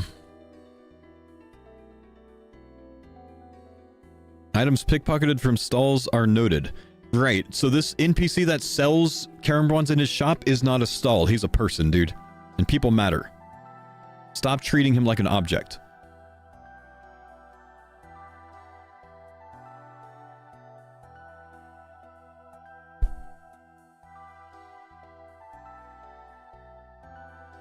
You have the fish shop in Piscatoris? I don't have the fish shop in Piscatoris anymore. I changed my zone from Zaya to Mortania. Which is why I'm looking for a better cooking solve than Karambwan. It might just end up being Karambwan. I might just have to do my fishing at Karambwan. I don't know. I just would rather not. Then again, how many would I need to do at Karambwan? Fish shop in Mortania? One shark just takes a lot longer to buy from. It's fine, it's doable, but it just takes a lot longer to buy from. Are sacred eels decent? I don't think they give enough cooking XP. Nor are they a very high chance to fish, I think.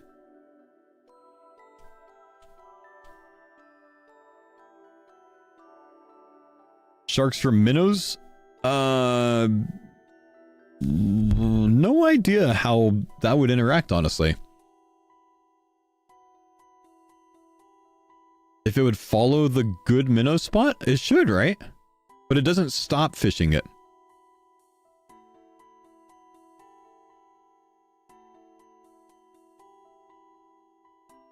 You'd be getting meat from hunter rumors? Not enough for 50 mil cooking. I'm thinking I only need to fish like 8,000 Karambwan maybe. Without increased rates... I mean, that's not terrible. That's not terrible. Well, not 8,000, but like 17,000, but like 8,000 normal. With EH, double loot 17,000-ish to get 50 mil. That's not that bad. And then I can move from there to somewhere else. I can move from there to like trout salmon, which is faster fishing XP per hour, or barb fishing, you know, because then I don't need the cooking XP.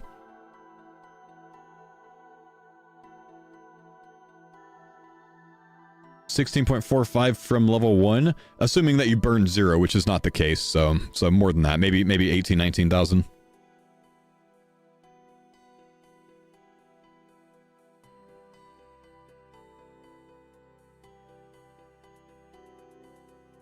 How much agility XP would you get from 50 mil fishing at barb? 10%. 10% whatever you end up doing there.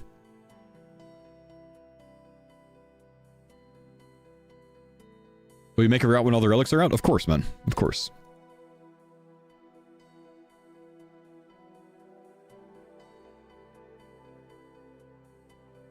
Do you think there's any chance to respec combat masteries? We got confirmation today. You get 3 chances to respec. You unlock 1 per echo boss kill for your first 3 out of 4 echo boss kills. Okay, fire making. How is fire making done? Probably just teak burning? Man, that really makes me wish I could go woodsman, though. That actually becomes a slow skill, doesn't it? Slow-ish.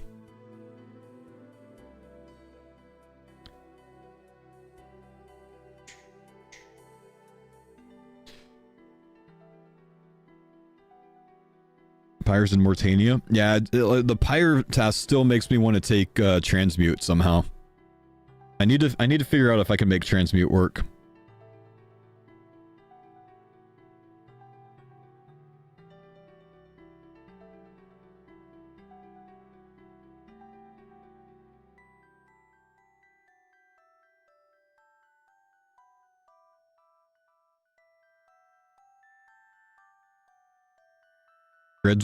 Redwoods from Shades. So why do you need redwoods for Mortania? I forget what it is that requires that.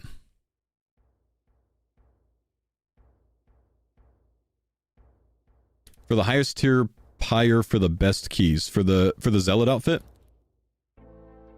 So I kind of have to have transmute potentially. If I don't have that, right? Is that how it works?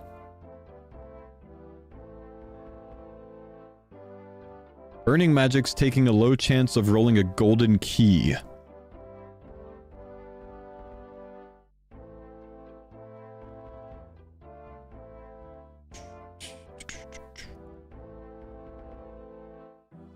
Gold key.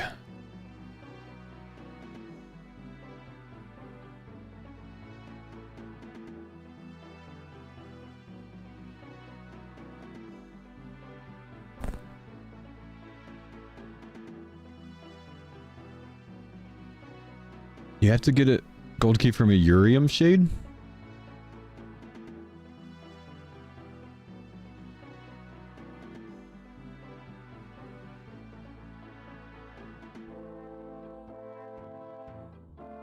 Redwood pyrologs.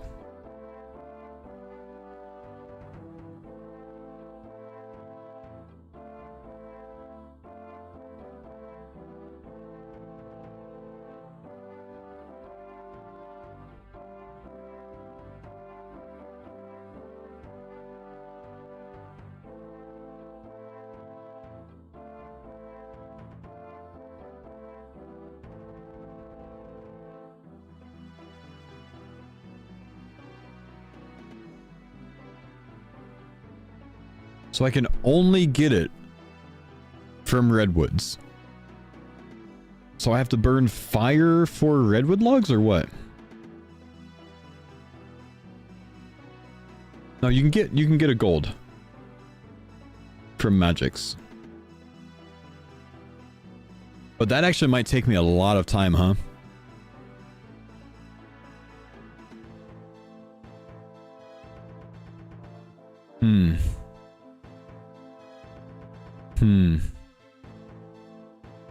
Does that mean we have to try to make transmute work? Yeah, I do think Maz was stuck on this for a while.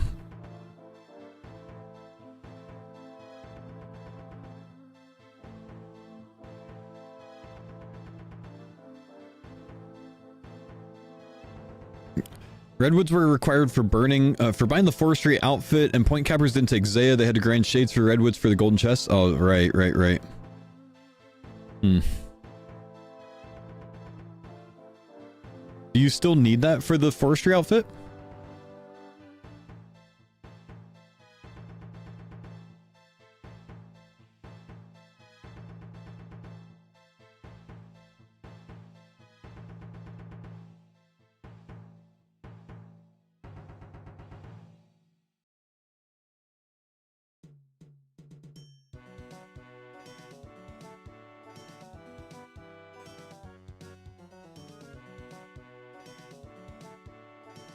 Yeah, transmute makes cooking better.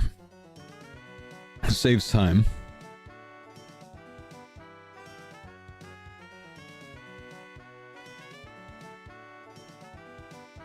You'll save all the time doing magic splash and saving your combat points with transmute. Saving your combat points?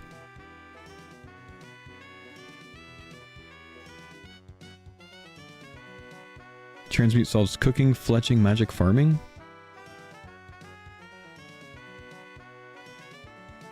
Transmute makes fire making better.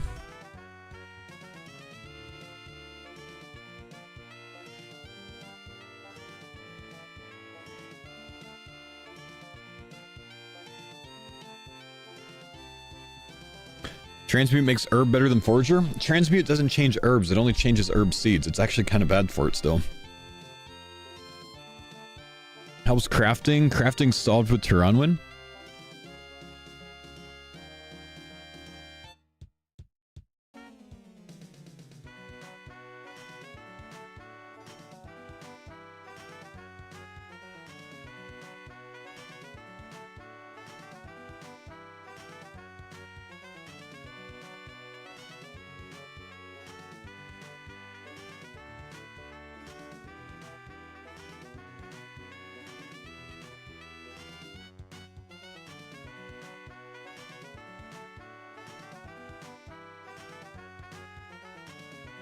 Transmute versus Clue is skill solve versus clog solve.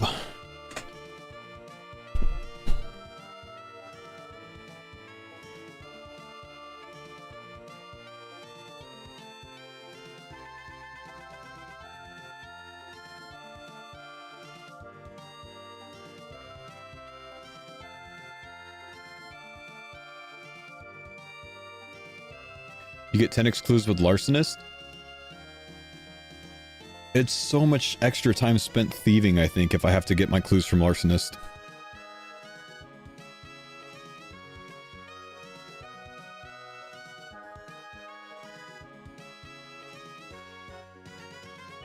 Clog solve is needed.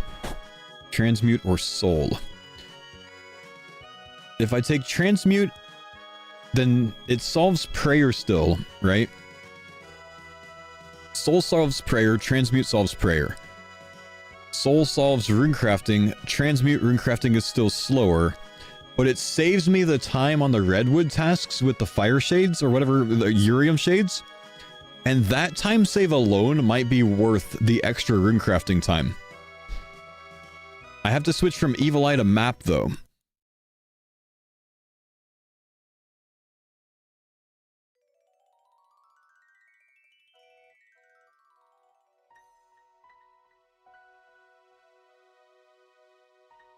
The runecrafting time is 30 hours. Urium shades might be more than 30 hours. I don't know. Like, maybe not. I don't know.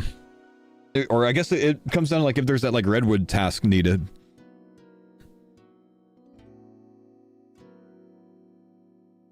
Transmute adds 30 to 40 hours to runecrafting. So does it... Well, how much XP per hour is map of Alacrity Blood's gonna be? Can we find that out?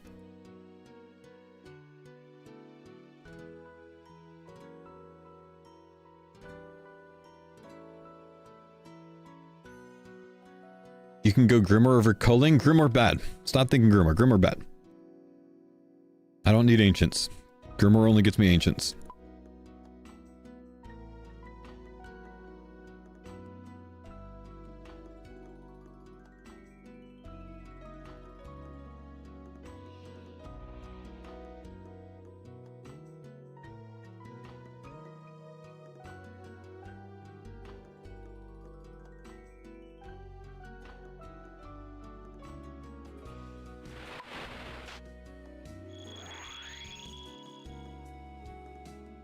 Blood Talisman locked by Guardians of the Rift. How do we get a Blood Talisman?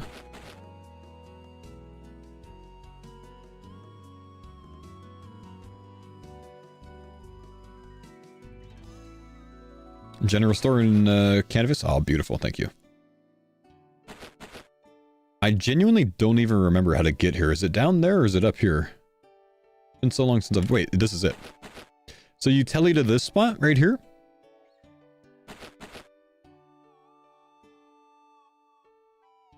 What is this? This is the true blood altar. So I think you'd be able to tele here.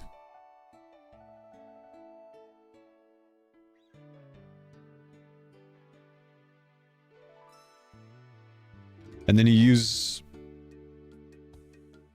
I don't know, map to tele... Other side probably? Sure, other side, yeah. Yeah. Tele here. That's not that bad overall. Well, so let's call it... I mean, if people think this is going to be 30 hours? How much XP per hour is Mortania Blood Altar in the main game? It's like 70k an hour or something, isn't it? No, it's not that high, is it? No, it's low XP per hour. Or is it higher XP per hour? True Blood Altar, 48k?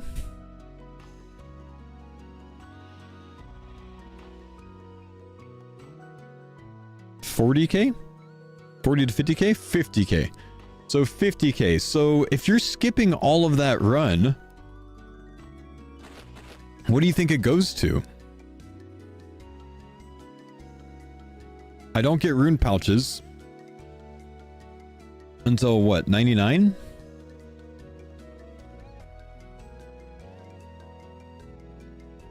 But I'm probably doing at least double speed, which offsets that.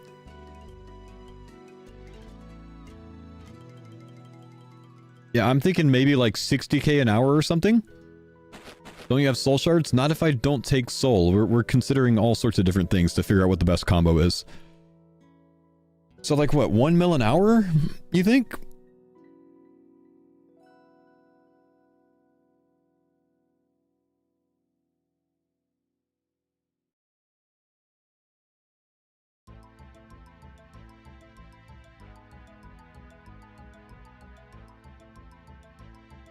$1 mil an hour.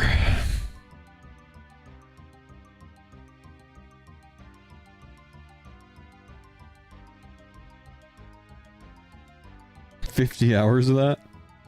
That hurts, man. Does not taking Clue add 50 hours?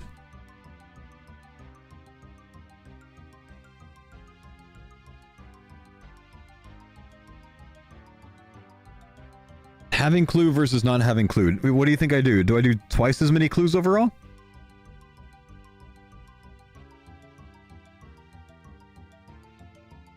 Am I ditching Clue to make everything else amazing?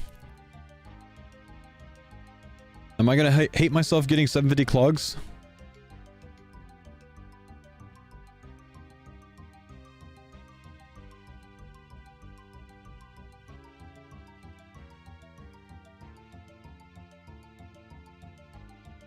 Gonna hate yourself getting 75 masters? Oh, I don't have Zaya anymore. I gotta have Clue.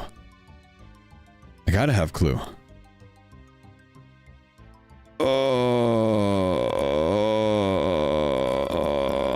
Or I gotta ditch Mortania. I don't want to go back to Zaya. Cold One's relic path is Pog. What is Cold One's zones?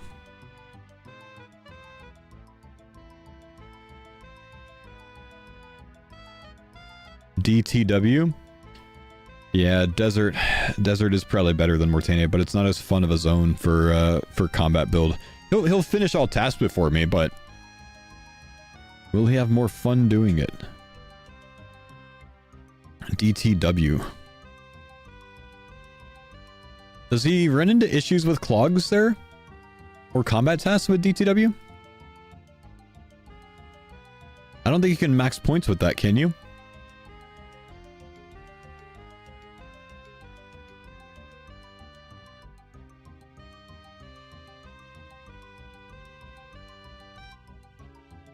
It's capable still? Hmm.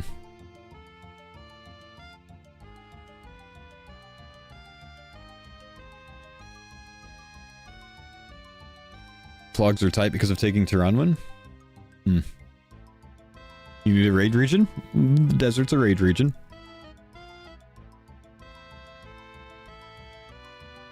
And I genuinely think I'd be so screwed if I don't go Clue, man. That's my biggest worry. I would be screwed because I wouldn't be able to get masters as easily, right? Am I still screwed with masters with Clue, or do I get enough? So Soul Harvest now? Well, that's the question all day, is back and forth between Soul Harvest and Transmute, or remove Mortania. Rosado, thanks for the 8 months.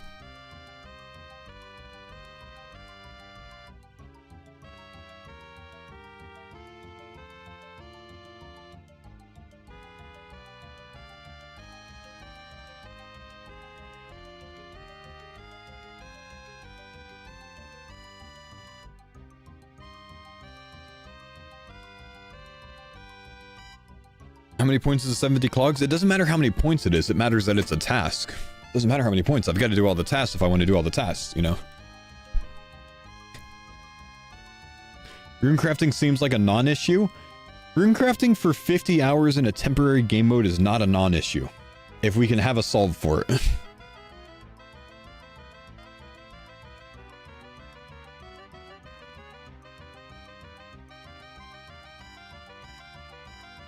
Bin Mortania? Bin Mortania?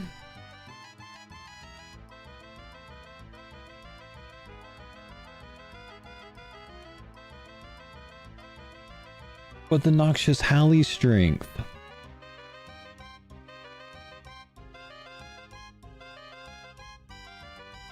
Master's only 32 uniques. There's a task to do 75 master clues.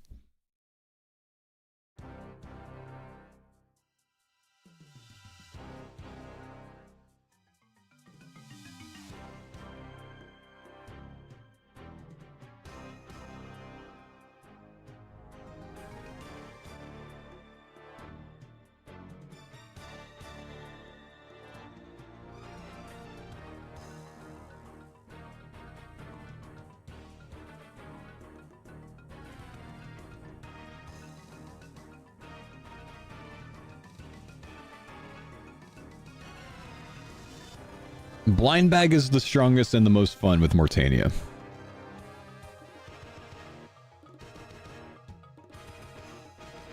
Bin Taranwin, Nightmare sucks, but Nightmare's in Mortania.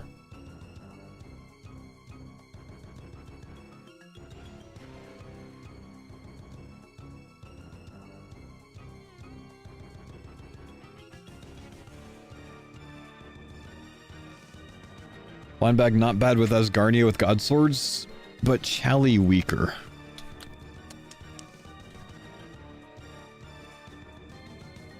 Do we have issues if we switch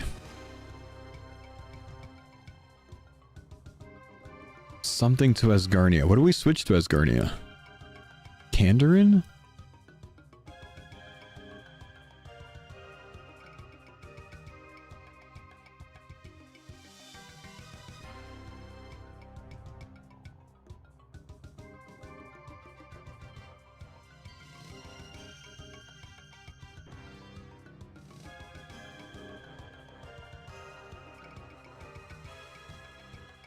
Kandarin to Asgarnia? We lose Piety.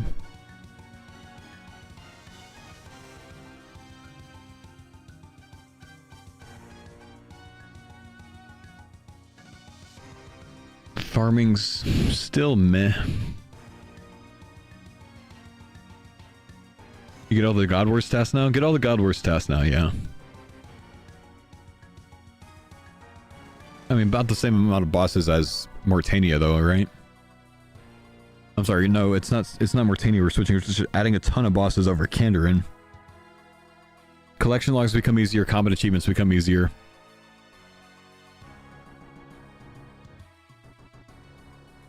We don't get to benefit off of all of our clue gain.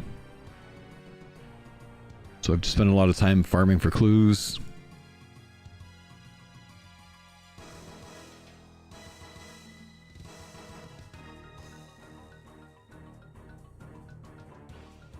I think we take KTM and struggle with Mortania.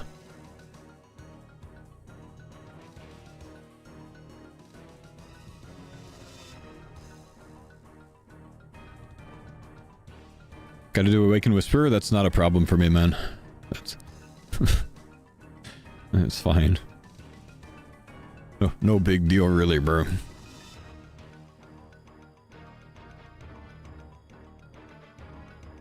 Bodhi's not going Clue Relic at all for max points world first. Bodhi's playing 20 hours a day, bro. I'm not playing 20 hours a day. He can have world first. I just want to finish them all.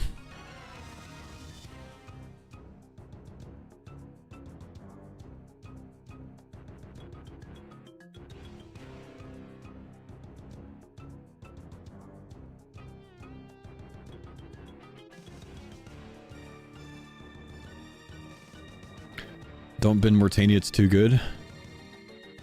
Zaya versus Mortania, man. That's the struggle. Zaya versus Mortania.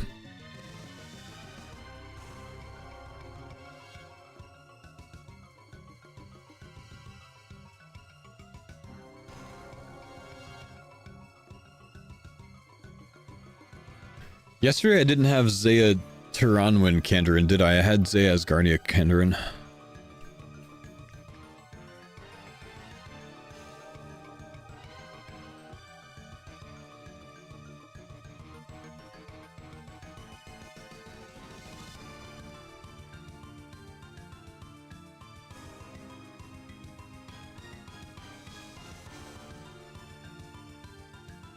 $3.3k magic power logs for a Zealot robe set. Melee Hydra sounds gross. You run away and keep max distance the whole time? That does sound kind of gross.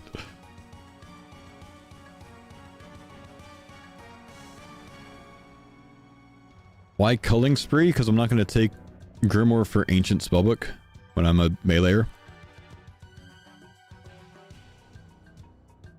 Melee Hydra with 7 Tile Howley. Hydra chases you, which is why he's saying it sounds bad. Half the fight, he's just chasing you. Right? No, he stays at distance. No, he stays at distance. Yeah, it's fine.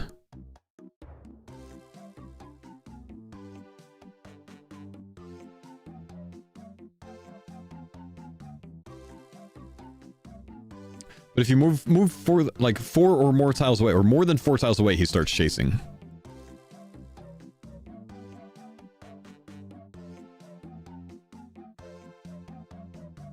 Are you factoring echo items to your build at all? Not really, honestly. Kandarin, Tyranman, Zaya. Is everything doable with this? I gotta get some food soon, by the way, guys. I'm hungry.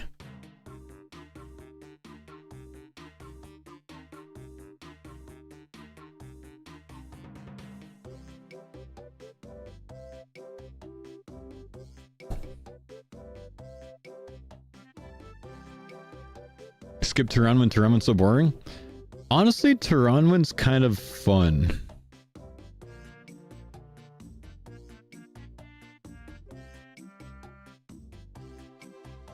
Kandarin, Tyranman, Zaya. Isn't this what Bodhi's going? 860 easy clogs. It's about the same as Mori.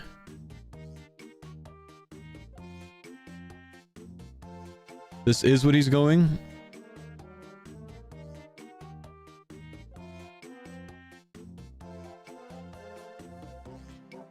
Just enough CA points? So you have to do basically every ZA, or every combat achievement here.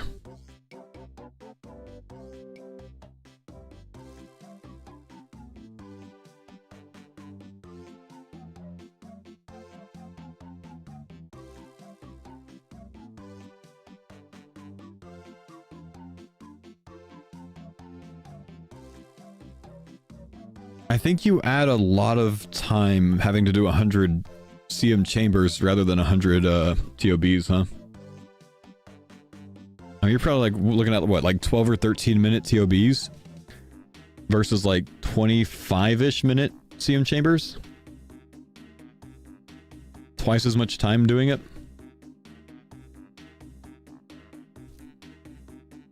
But it's only like 20 more hours, but that's 20 more hours just of raiding.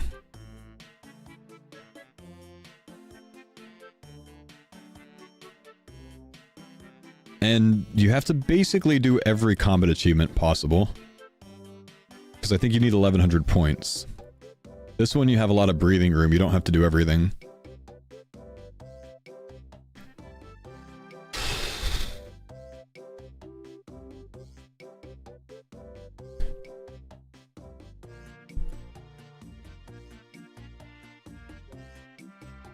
Chop some rising roots. What needed, what absolutely had to have redwood logs last time?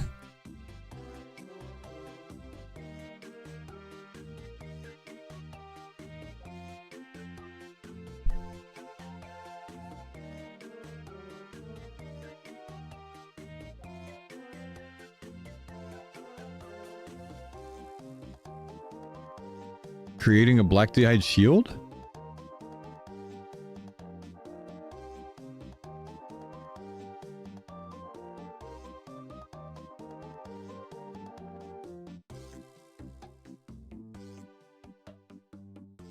And the forestry outfit.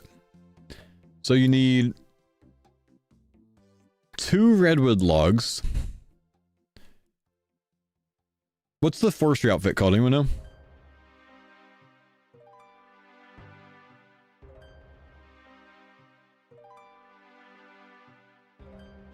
Transmute solves it? Transmute solves it, but then it turns runecrafting into a 50-hour grind. It's called Forestry Outfit. Where is it? I don't even see it.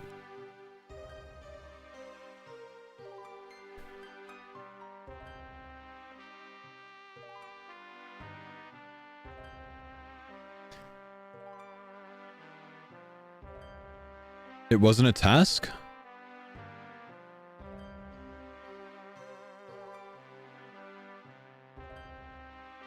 It wasn't a task last league?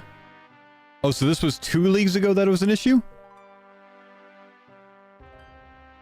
So I need 2 redwood logs then.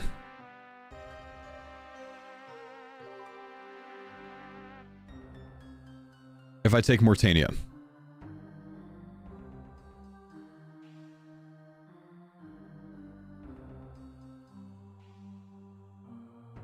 You need more redwood to get Zealot better rate?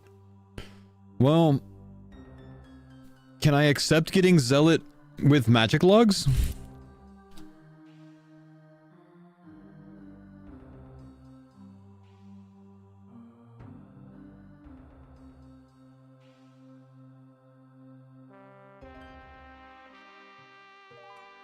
You can get them with magic, it's just slow. It'll take 5 times as long. Watch a Cold One's video. You don't want to do Zealot with magics? You don't want to do Zealot with magics, huh? Took you a couple days last time? Is a couple days better than 50 hours of rune crafting?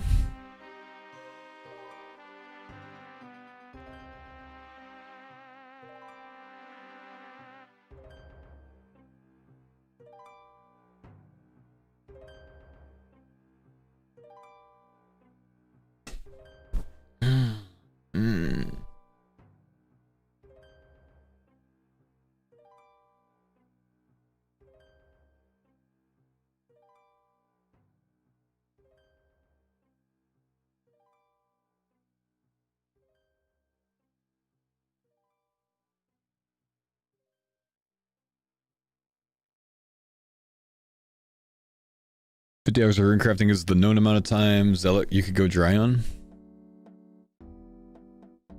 Yeah.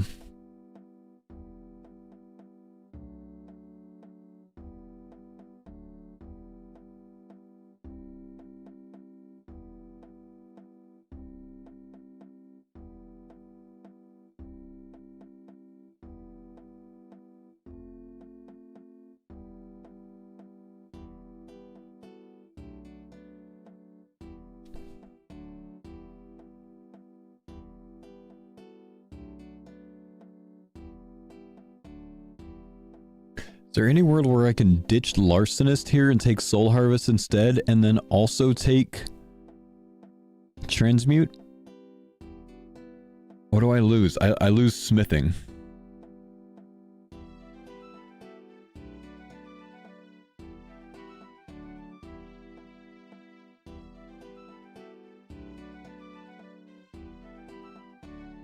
And cash. You can transmute bars to rune? You can't. You can transmute ore to rune. You can't transmute bars.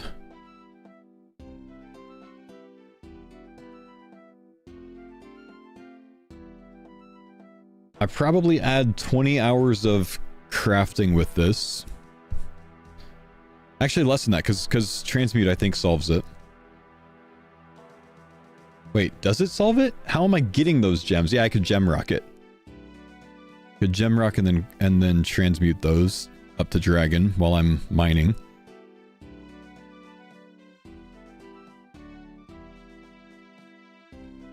Dropping Tyranwin for Fremi. Solves smithing.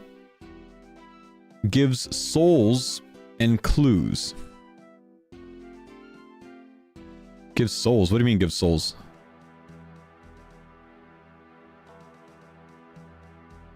I was saying Ghost Soul. Thanks for the pines on that. Tyranwin to Fremi for the smithing solve. You don't get goldsmithing gaunts though. What's the smithing solve? Fresh, thanks for the prime summon.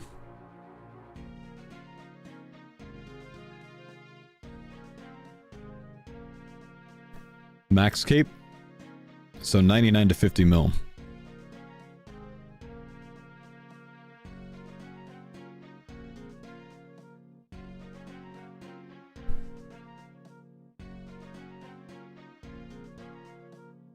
If you have Fremi, you don't need a prayer solve. But you still need the rune crafting solve.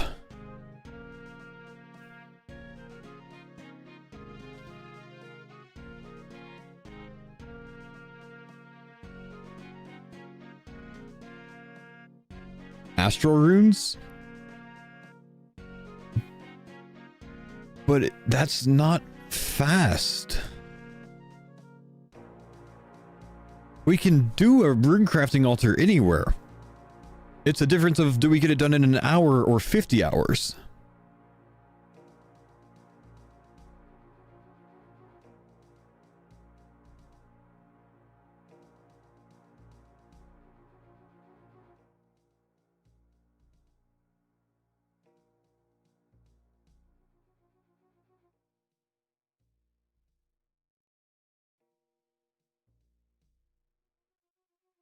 This has more problems than it solves.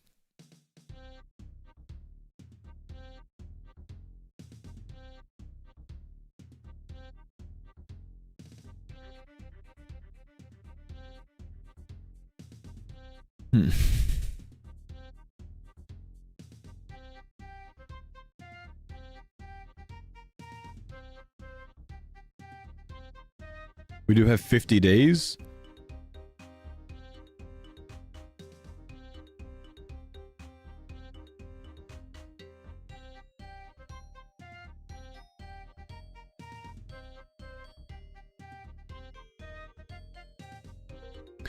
I don't know that I want to go wilderness for anything if I'm going completion, because I don't know that I want to deal with going for an Ellie without something that's as strong as a Kopesh. Being able to 5-hit Corp was different.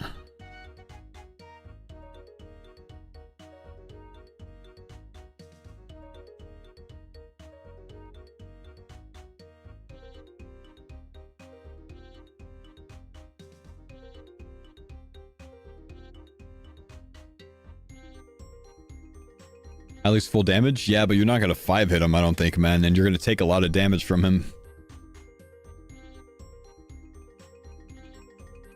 Don't think blind bag with an ally would wreck Corp? No, because most of the things would deal half damage. Most of the blind bag things. Zyrian, thanks for the Prime sub, man. Corinne Echo item seems cool. Maurice seems meh. I don't really care that much, honestly, about the Echo items. The Echo items aren't something that I choose my zones off of. They're just bonus.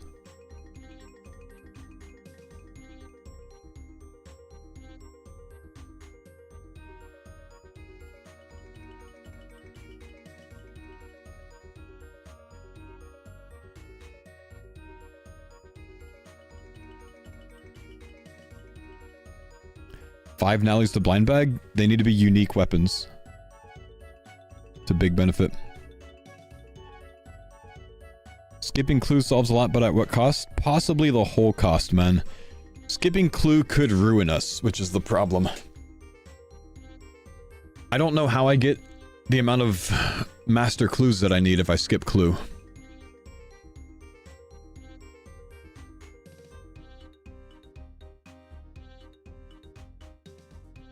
You hand in at Watson? With what Zaya? With what Zaya?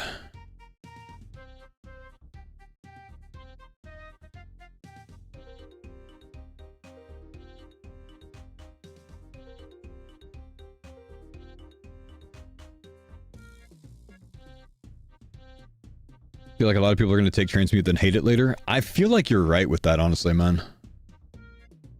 Zealot robes have boosted rates. With 5x, it's 1 in 25. Is it 1 in 25 per piece or 1 in 25 to get any?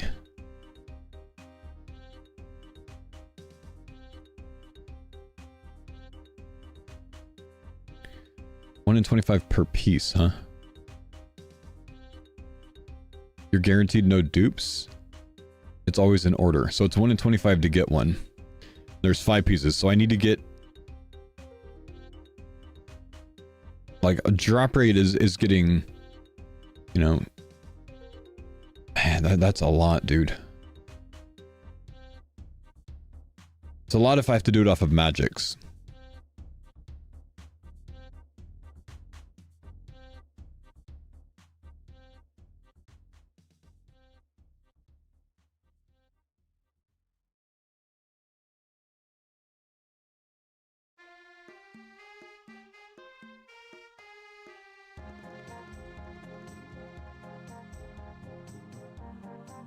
Butler's AFK Herbler? I know, man, I know. I don't like Butler, though.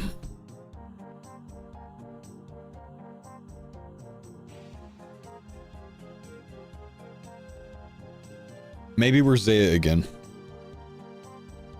See, you know what bugs me about this, though, man? Because Husky called it. He said that tomorrow I'd be back to Zaya instead of Mortania.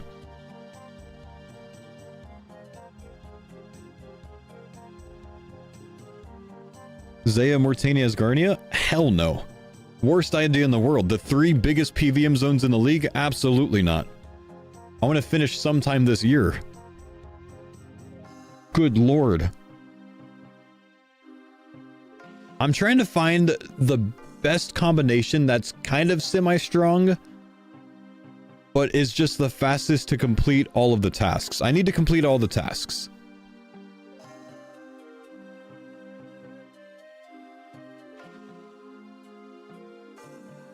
How do I change this back up if I go Zaya?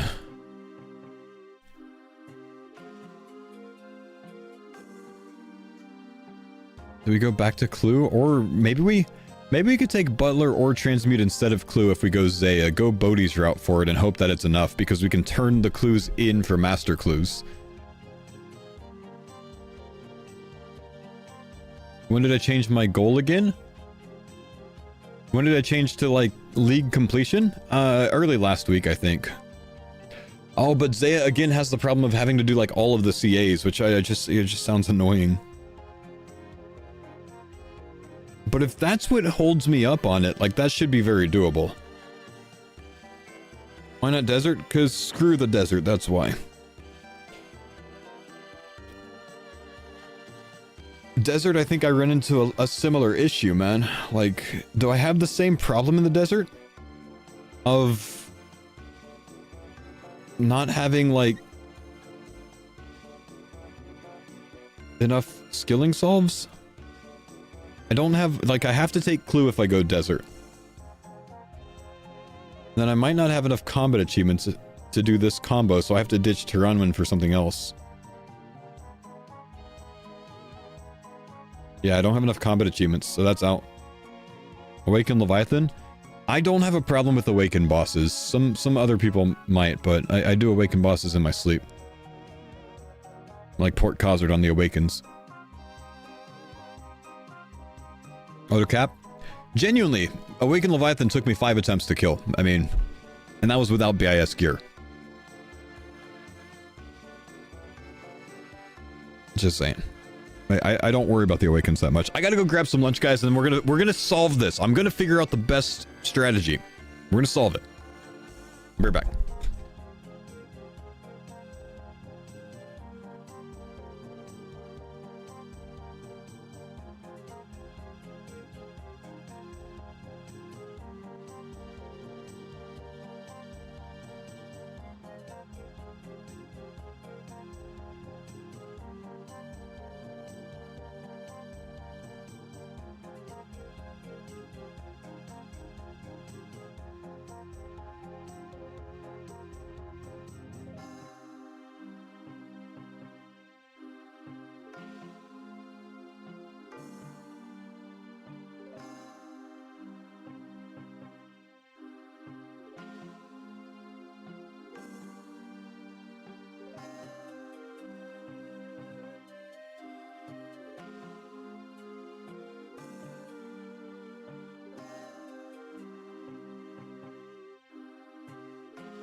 I might have solved it. I've got an idea, Chad. I might have solved it.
I'm like racking my brain trying to figure out what I'm gonna eat for lunch because I have no food here because since I got home on Sunday, I still haven't gone to the grocery store, so I'm still like just picking at what's in the pantry and the fridge or freezer to try to figure things out. You picked the Clue relic twice, by the way? I haven't changed the setup, man. I'm just kind of playing around with some things. I didn't finish changing the setup. Yeah, I'm going to the grocery store today, so I pulled some frozen Uncrustables out of the freezer. I've never had an Uncrustable in my life. Okay.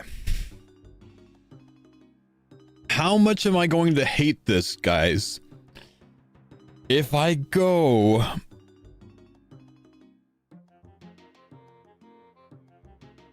two raid zones.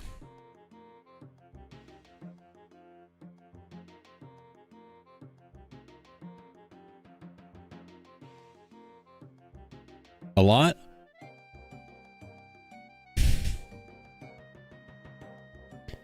Mortania Zaya? I'm wondering if there's a way that I can do it with Desert Mortania.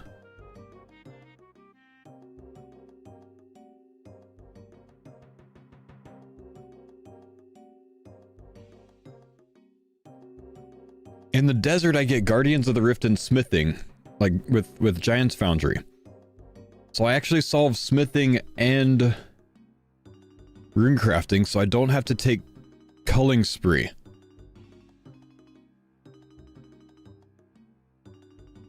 I can potentially make that work.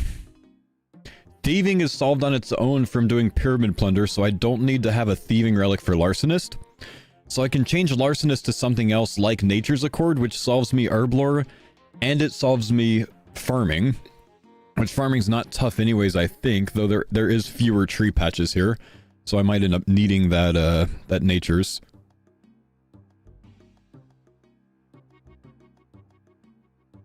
What do you expect the rates to be in Guardians of the Rift? I have no fucking idea, honestly, to be real with you. I don't know.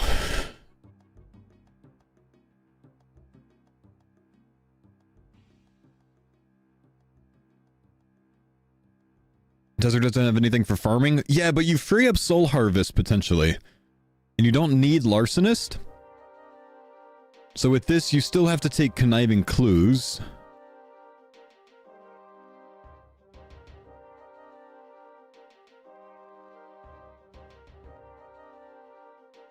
$45 to $40. Ah, you think Guardians is still gonna be that slow? Fuck, that doesn't change anything. Are you gonna get to Guardians of the Rift? They're adding a teleport to it from Desert.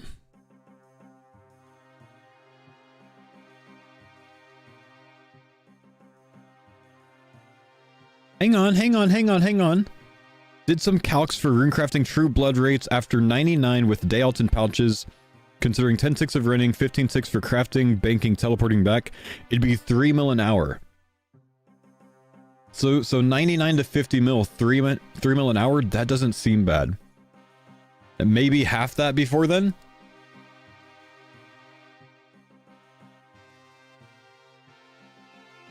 Almost every Guardians of the Rift game will fail. Dude, actually, you might be right about that.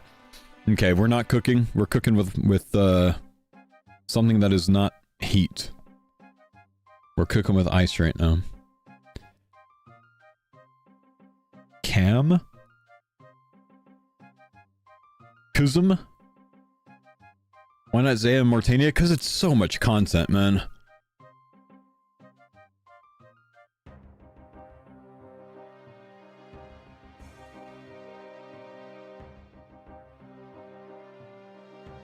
The choices are hard. The choices are so hard this time, man. What are you trying to figure out? The best zones to finish all tasks, man. It's so frustrating. Give me the answer, Maz. I know you have it.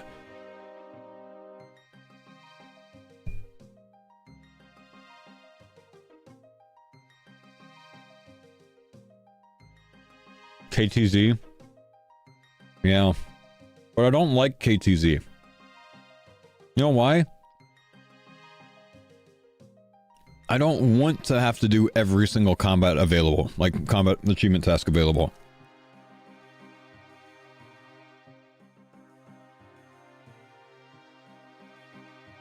This thing sucks, by the way. I need something else to eat. I'm throwing this away.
check out KFM.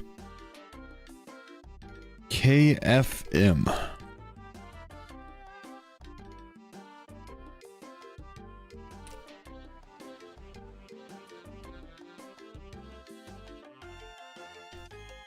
You want to know what my lunch is now going to be, chat?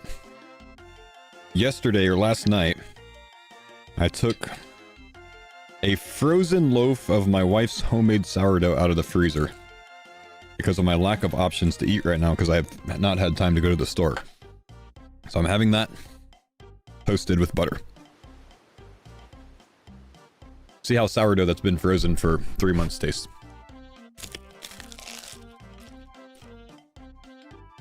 Pretty fucking good.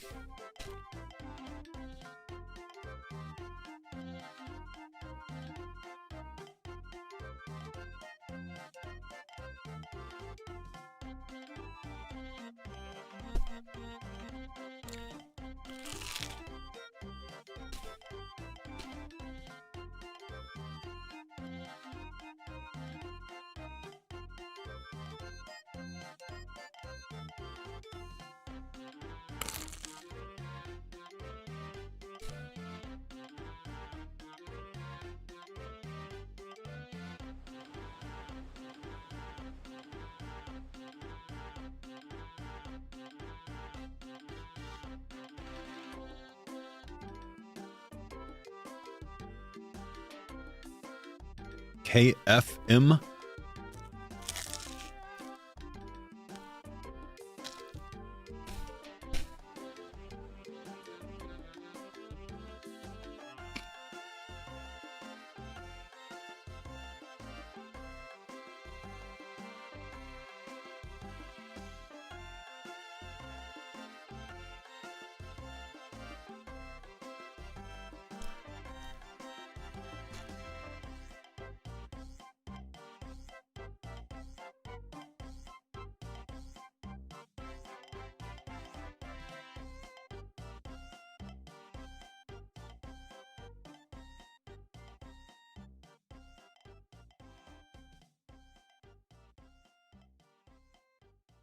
EHFF map I transmutation soul harvest clue killing clue minion.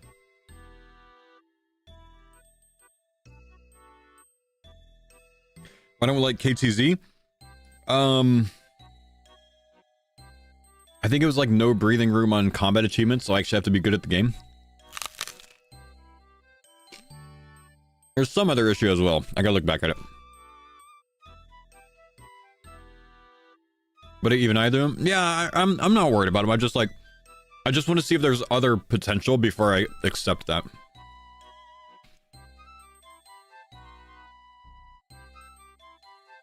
There was some issue because I want to take Clue instead of Butler or Transmute.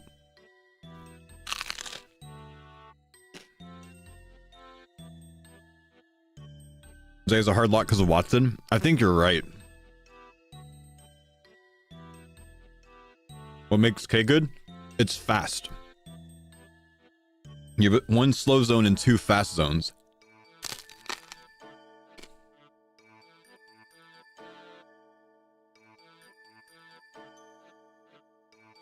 What did he say? Did he say Mortania Fremi Tyranwin? What was it?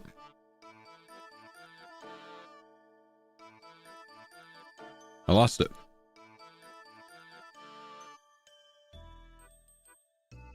Candor and Fremi Mortania.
Don't love it.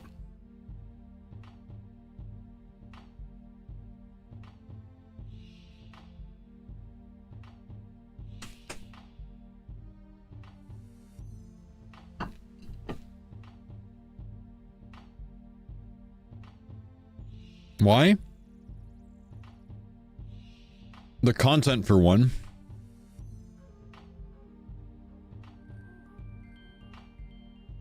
The issue of master clues potentially for two.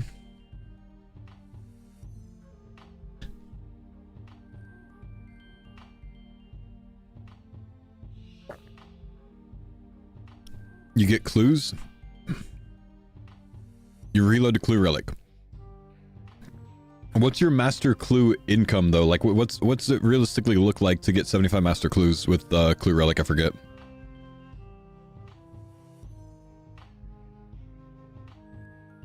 Are you skilling for them? The strength with Zaya really is to be able to turn in for master clues.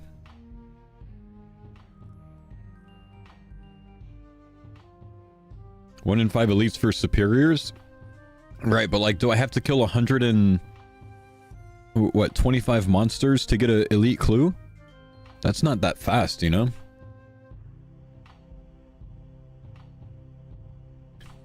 Or what, no, it's 1 in 20... Yeah, so 125 months... Well... Yeah. Yeah.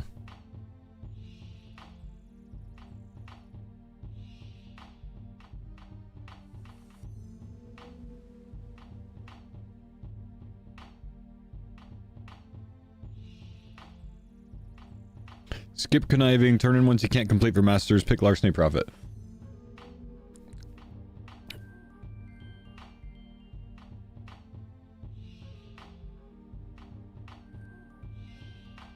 $125 Dust Devils doesn't feel slow. I might be drunk, but where do you have Dust Devils with these zones?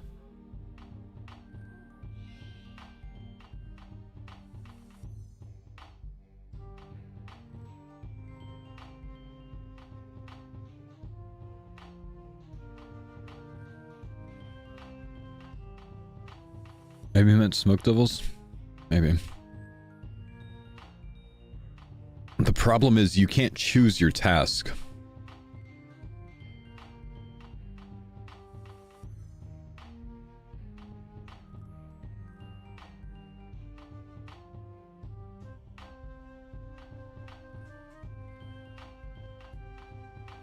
KTM.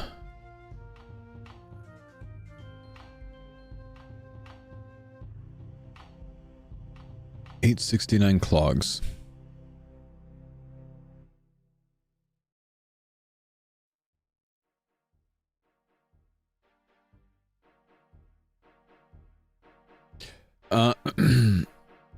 Foe in chat, can you help settle a debate? I have the demonic pact. When you regen from a powered staff or wand, regen 1 water rune. Will I gain HP from demonic pact when that says whenever your combat spells regenerate water runes, you're healed for 1?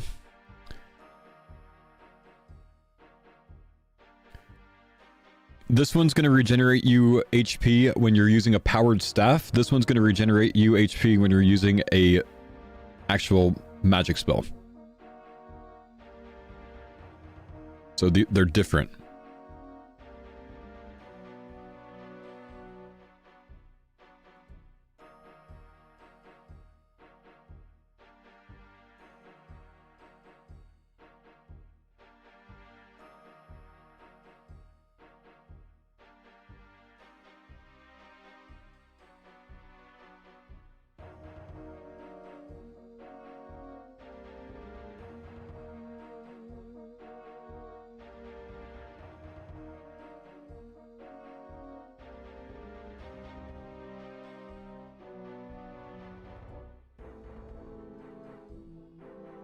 By the way, the League Discord is doing the math on Blind Bag.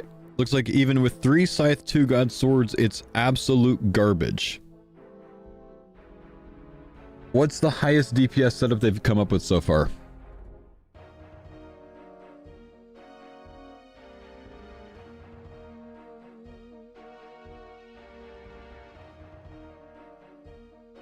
And what's the DPS they're coming up with? Like, what DPS do they have things at? 27 DPS? That seems reasonable. I think Jagex said that most setups are like 30 to like somewhere in the 30 to 40 DPS range, huh? What's the build that they're using for that?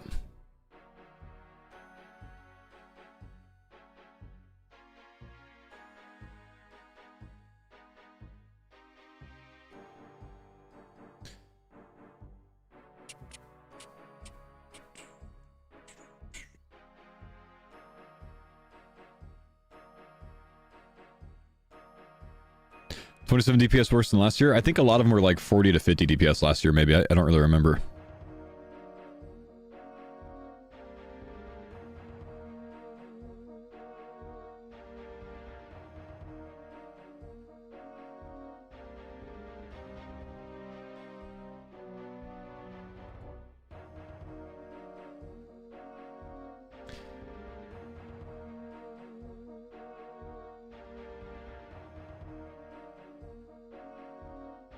Thanks for the pine Thomas, thank you, buddy. umbrella.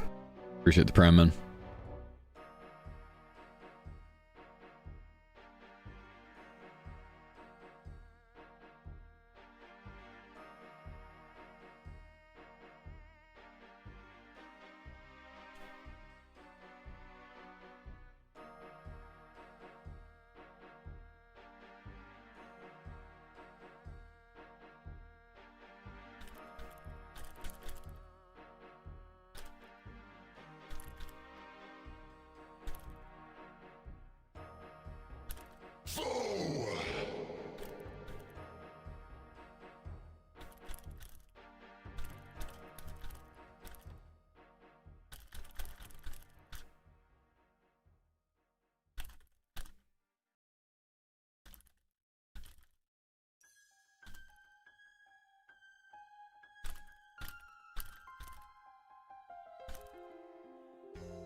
Is blind bag requiring 5 inventory slots an issue?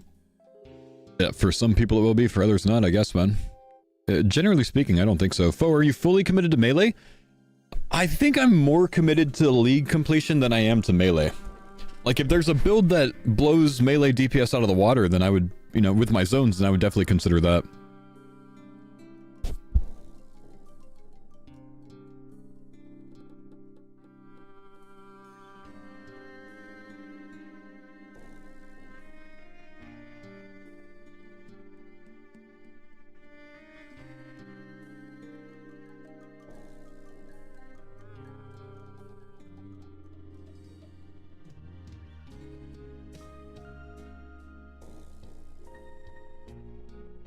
$27 DPS with 3 scythes and 2 god swords as the uniques. So Finger, what was their build for that, man? What was their 27 DPS tree? Can I see it?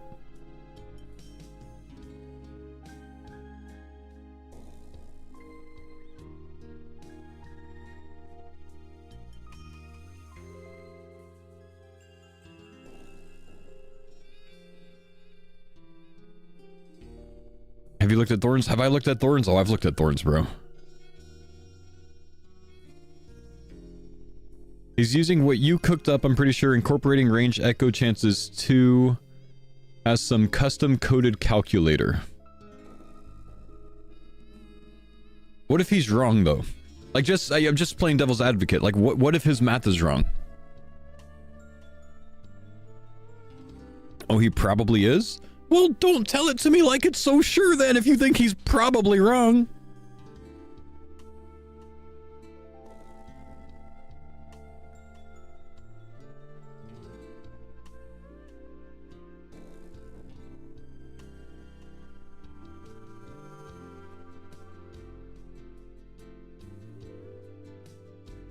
He got it up to 31? Oh, it improves? Pine umbrella. It improves, does it?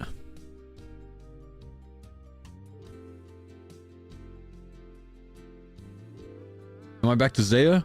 Brother, I'm not set on anything right now, man. Like, I'm trying to work with this until I figure out what the best setup will be, and then I will be on something. But I'm not set on anything until I figure out what the answer is.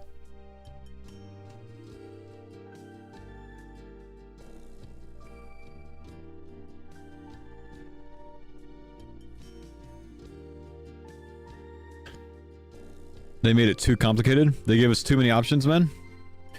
They gave us too much freedom. My lobster is too buttery. My steak too perfectly cooked. This wine is too well aged. What a problem to have, my friend. What a problem to have.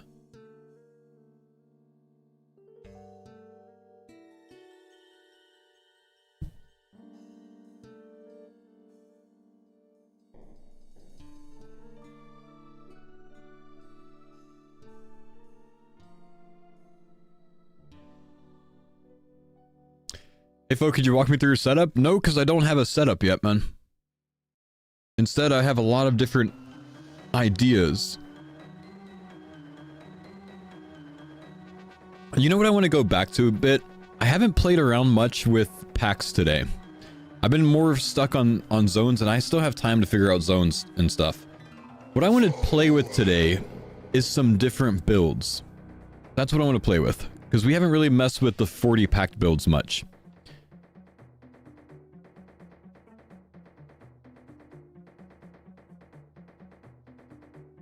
What I wish I could find out, though, is this right here. If this hit would cause your next melee hit to hit 25% more if your melee triggered ranged echo hit max hits.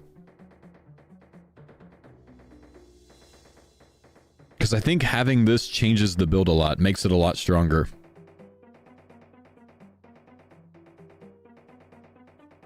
Like potentially something like 5% stronger.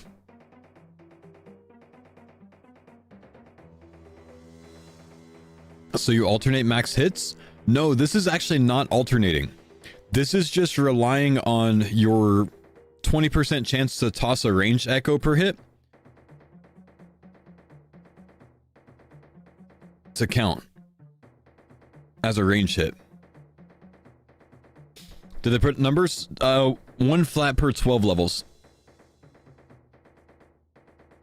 He's gonna try to code in boppers. I appreciate it, man. I don't need a play-by-play of what person with calculator's doing, but I appreciate it.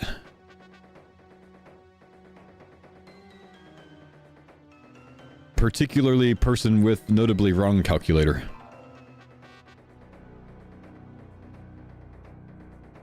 Cook up a Thorns build with Dogger. I do want to look at Thorns with Dogger again, yeah.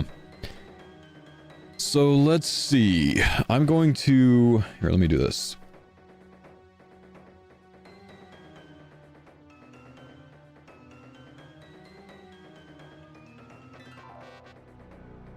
What is this build? What are we calling this build?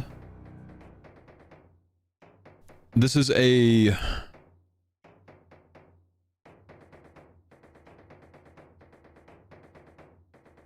Hallibag. Is this a healthy Hallibag?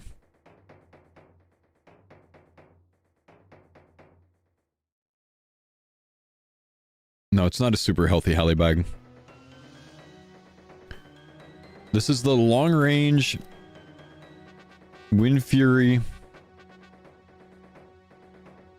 ranged echo. Okay. Bluetooth Wind Fury.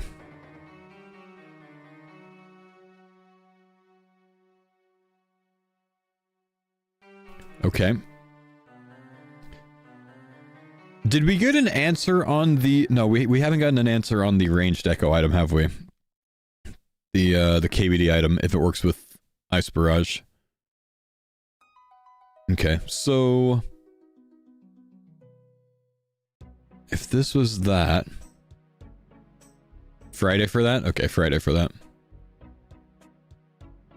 A... Dogger fire build? There's some thought that the Dogger's fire? Is that what I've been told? Or just a Dogger Thorns?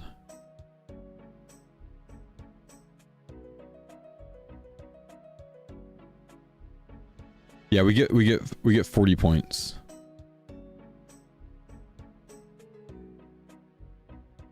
Dogger Thorns. Dogger in Water is one that I saw that looked really cool. Dogger in Water. Okay.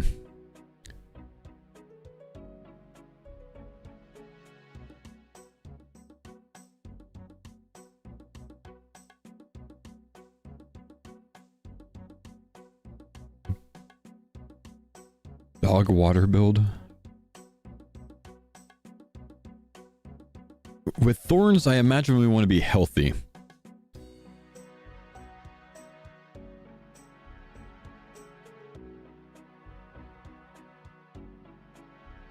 What's the best way to get to health?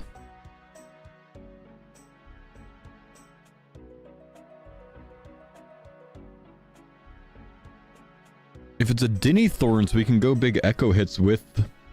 But this is a Dogger Thorns, not a Dinny Thorns.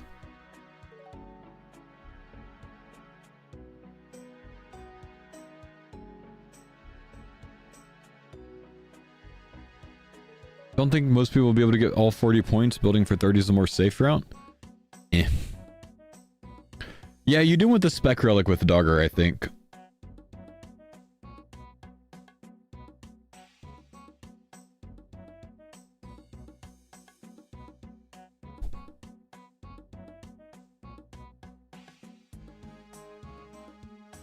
And then you can actually spec down here for the ranged echo hit. Oh, but that's with a two-handed melee weapon, dang.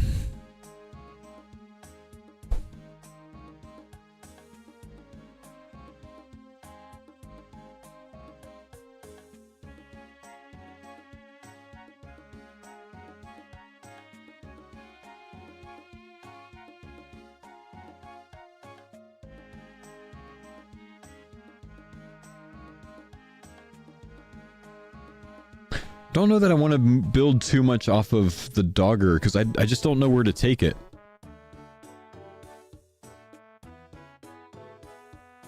The post said it scales with elemental weakness, but we don't know what elemental weakness. So like if it's earth, we go something weird here. If it's fire, we go something weird here. If it's water, like maybe it works for all of them? What's the Dogger? The Cerberus Dagger.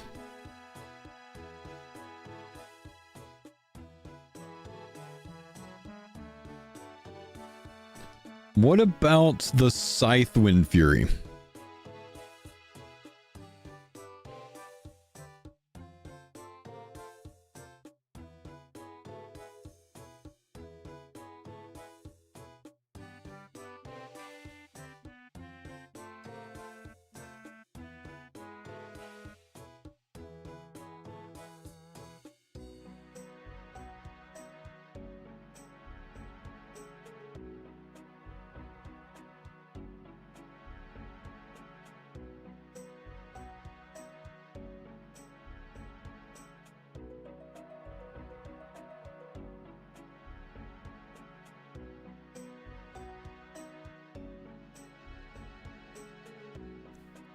Scythe Wind Fury. Can't overheal, can we? We don't special attack with this.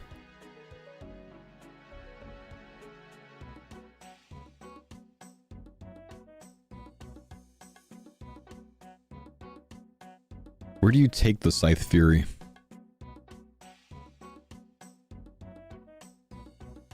You still go one tick staff, I think, with Scythe Fury. You don't really need overheal though, because I don't think you can overheal. Unless you're maging.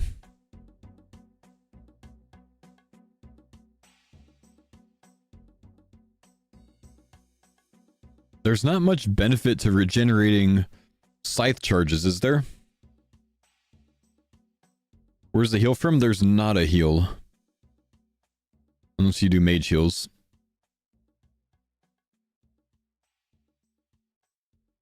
I mean, you could mage heal with that, I think.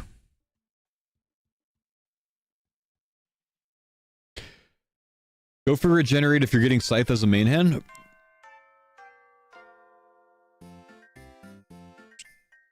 It says combat spell.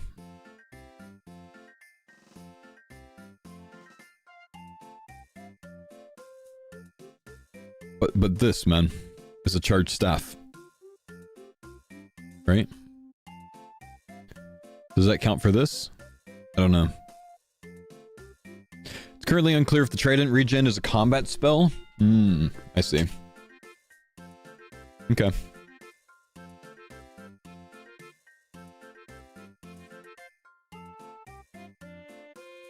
Will the Accursed Scepter count as a powered staff? If it's the powered staff version of the scepter, then yes, I would imagine so. If it's not the powered staff version, then I would imagine the answer is no. That's the best answer I have for you, unfortunately, bro.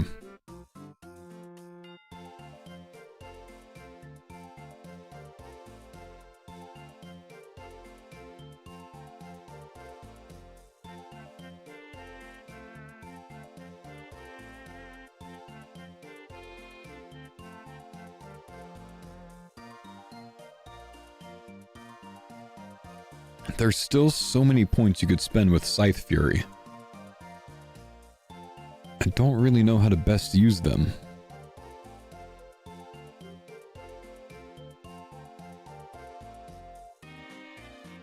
You could heal off of all of these. And then bump your healing potentially.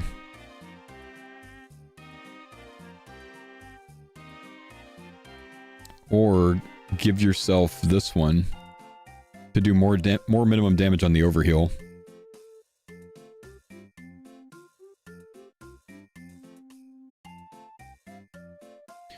Is it confirmed each node is only 1 point?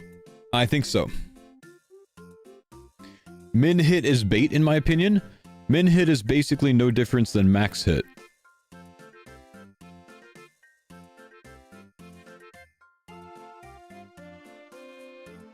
So you can go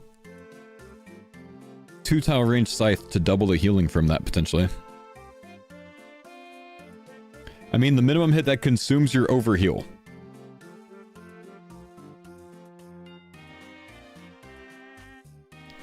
I think it's better than not having it.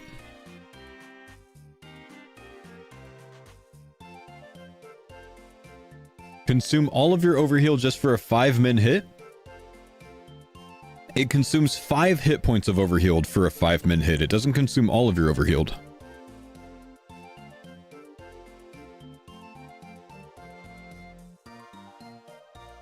I mean, or you can go without that and stack 5 HP high, right? Yeah, but you'll not over-sustain it? No, but it's more DPS than not having more DPS.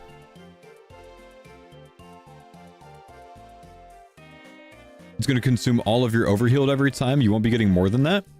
That's fine. You're increasing your DPS. I mean, in what world is increasing your DPS worse than not increasing your DPS, guys? Is that the argument we're making? Is you shouldn't increase your DPS instead of increasing your DPS, or?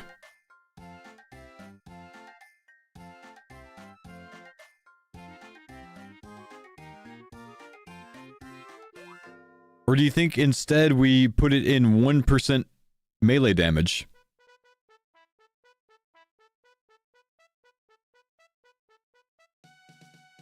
Thanks for the pints on Della. What's up, Joe? Thanks, buddy.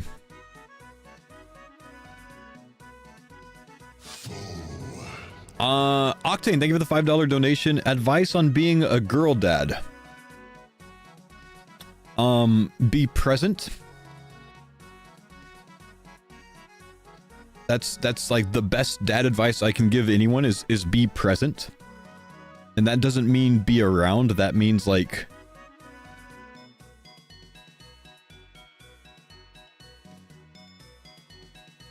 it means don't be doing this all the time. It means being active with the relationship with your kid. You know what I mean? It's not coexisting, it's constant interaction and engaging and creating experiences and memories and things like that. That's being present, showing that, you know, showing how much you love them is going to amplify everything about their relationship with you and their relationship with other people for the rest of their life. So be present. Otherwise, girl dad, boy dad doesn't matter. what I would say is don't put your pride to the side. When it comes to being a girl dad, I guess that's usually what people are asking, things like that. Put your pride to the side. Be okay with being embarrassed. Be goofy. Do that kind of thing. You know what I mean? Don't try to act all manly and you know, tough all the time. You need to let your guard down a little bit sometimes. You know what I mean?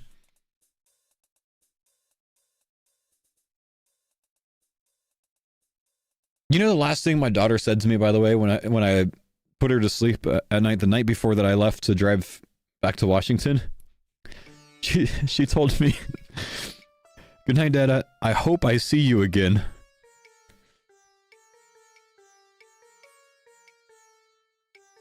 Damn.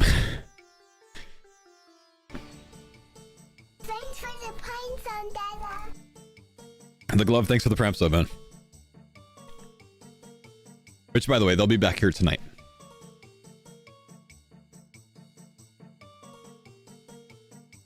Kids really do go there on accident. Yep. Yep. Has she asked to paint my nails yet? She's not getting her hands on nail paint anytime soon, bro. She's 3. She can sense the league coming. If I have 1950 defense bonus, Thorns is going to have an additional 19.5 damage. Thorns will have an additional 19.5 on top of the initial 3. And if you have a Ring of Recoil and Echo Boots, if you take damage, which with that much defense, you're not going to take damage very often. But if you take damage, those will also add 19 damage. Stop being manly, give her your nails? It's not that. It's I'm not trusting her with nail paint on anything anytime soon, bro.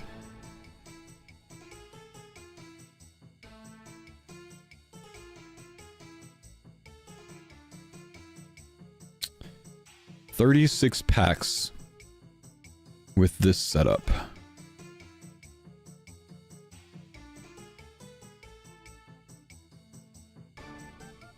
You could come out here for some like in-between prey regen, like in-between combat situations. Say you're in between raid rooms or something like that. Is that worth it? It's 9 seconds, so probably not.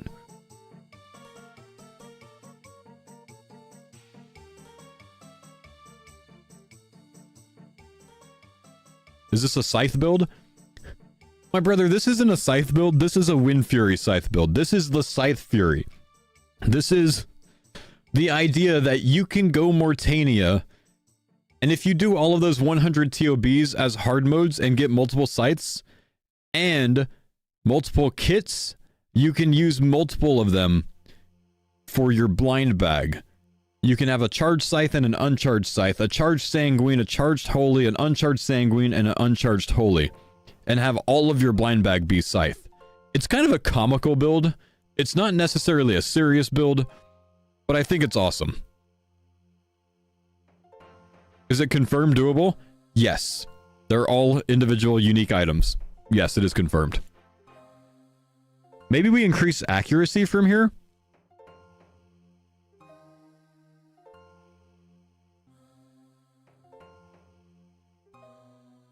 Or we could regenerate runes.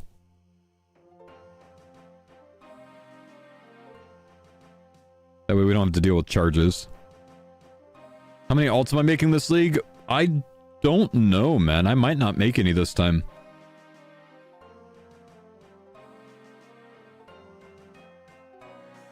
We could go 50% more accuracy as well. So you can scythe everything. Do you think that's worth it for the last 2 points? It might be.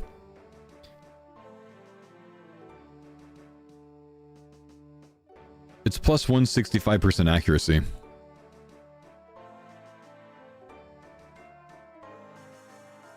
When are you uploading the video with build examples? I'm trying to get some ideas together now so I can do that tomorrow morning. I don't know if I'm going to have the time to do it tomorrow morning though. We'll see.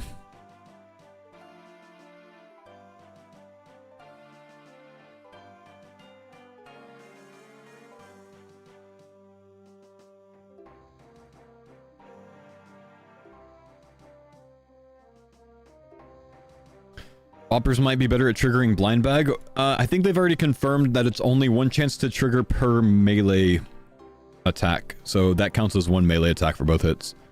Same with Scythe. Am I part of the Jagex livestream? I'm going to be on the Jagex livestream tomorrow, yeah. Which is why I don't know if I'll have time to get a video out.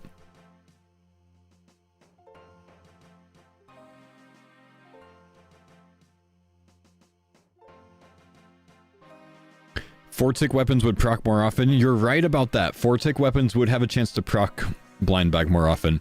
There's a world where it's possible that a four-tick main hand and then very slow offhands, or rather extra like blind bag ones, make more sense. Blade of Salad? Maybe Salad Blade. Yeah, I do want to build out that Thorns build. Thorns... The Denny Thorns, you think? For the Ultra Giga AFK?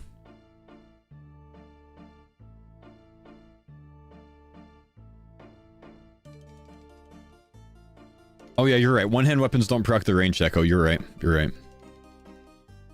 That was the problem we had with that earlier, wasn't it?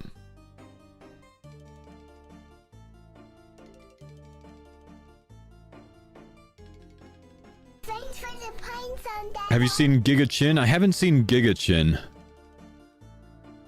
I can't think of any situations where Giga Chin would be mega worth it. But I haven't seen Giga Chin. I can imagine what it's like.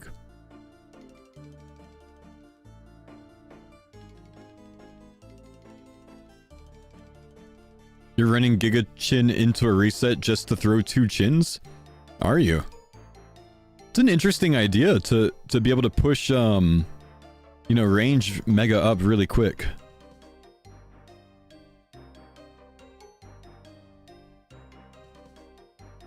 For your Slayer? Oh, yeah. Giga Chin Slayer? Holy.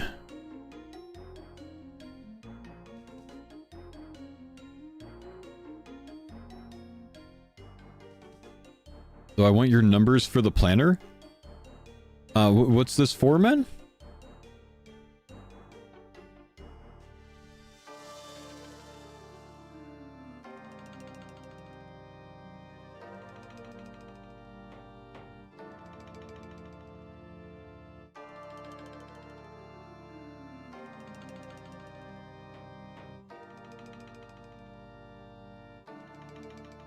Crossbow maxing Thorns seems nuts. Crossbow Thorns does sound like a really cool idea, honestly.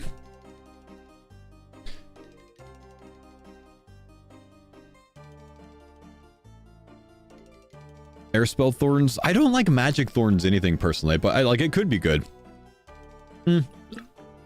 Water Thorns maybe could be good. But like, how tanky can you get yourself while still being mega accurate, you know?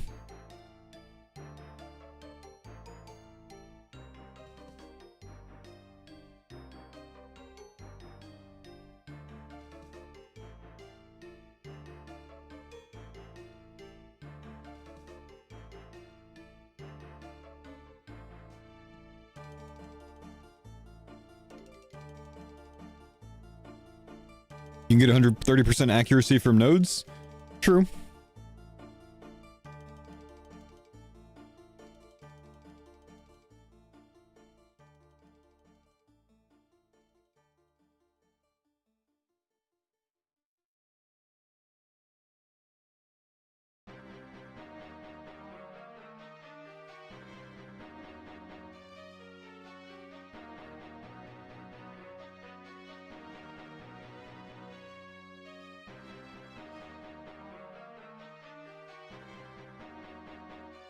You don't need to be tanky, you want monsters, you don't want monsters to miss you.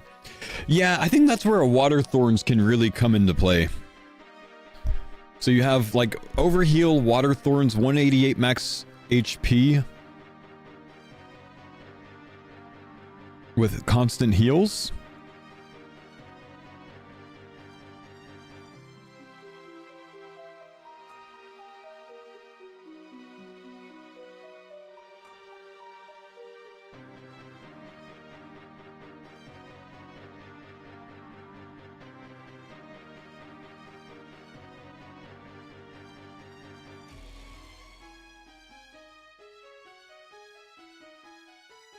Routed water thorns to build an AFK dad life pet hunting build.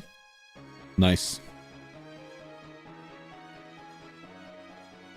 Am I still planning KTM? I don't know what I'm planning right now, man. So far, I don't like anything, so I have no idea what I'm gonna do.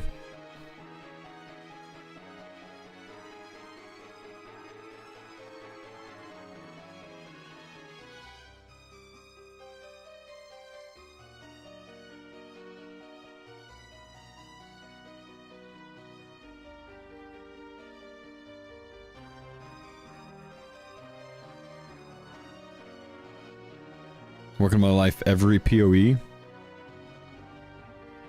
I can't find a 40-point door build I like now. I feel like it was easier when we only thought 30 points.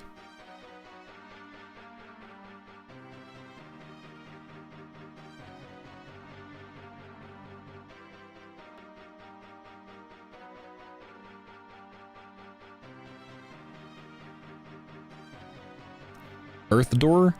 Why is Earth Door good if you're not casting Earth spells, but instead you're using a door? What am I not understanding about Earth Door?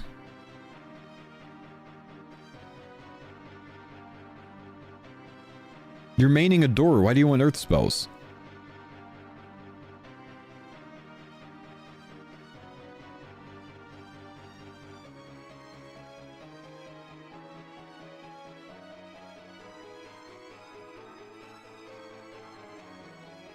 The melee chat has calced the scythe build to be 33 DPS.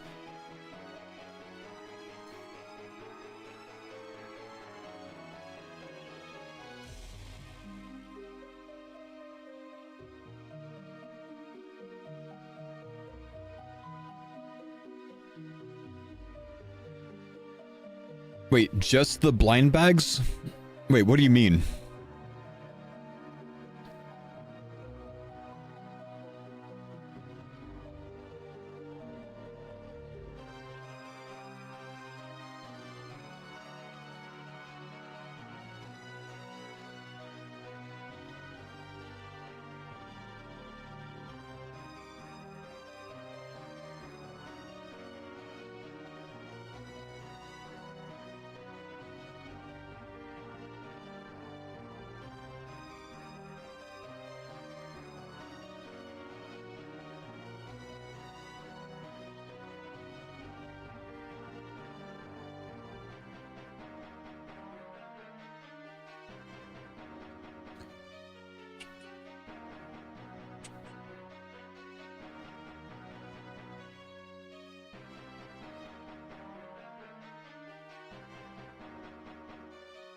You guys that are linking builds and not saying anything with them, I'm not going to pull them up.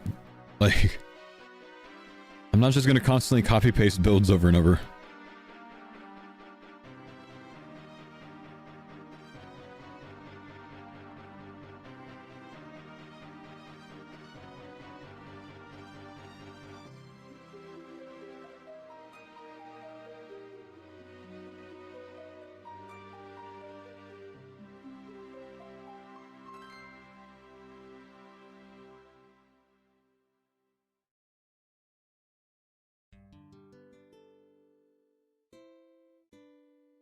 Crossbow thorns, is that what we like? War, thank you for the 5 men. But I have a big question. Will mage offhands count as a shield for the purpose of thorns? Shields count as shields. A book I don't think counts as a shield.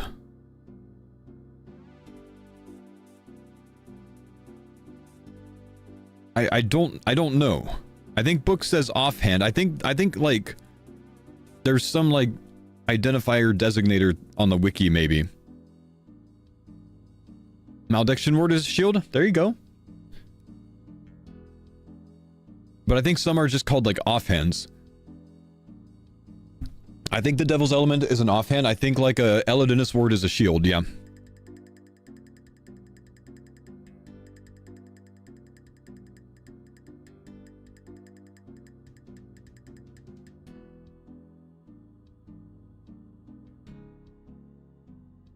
Crossbow thorns.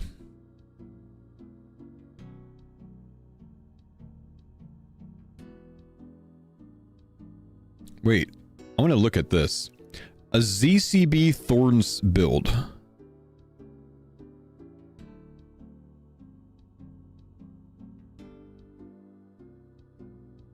Lot of plus 1% range damages.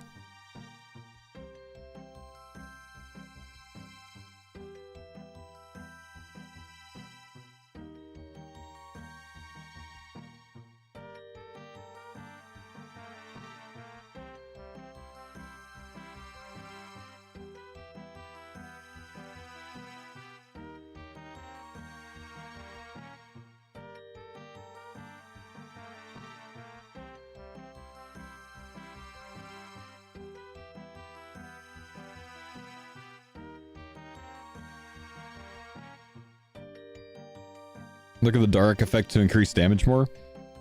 I don't personally think that's great, unless you're doing it on the overhealed side.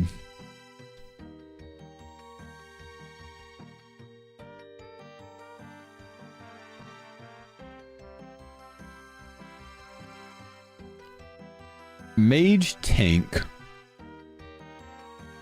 Thorns with 190 HP.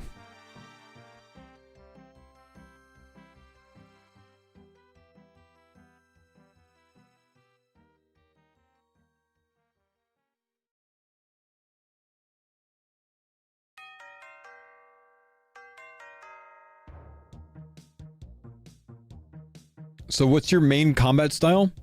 Like, what's your zones with this?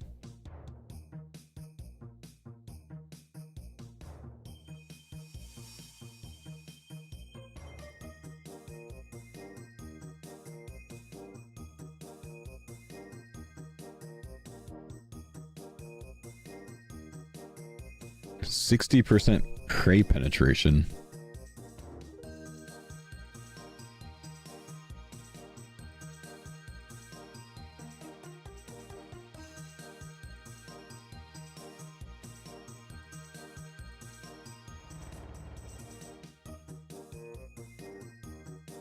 I don't think you're hitting anything. You're only plus 15% accuracy. You went for prey penetration.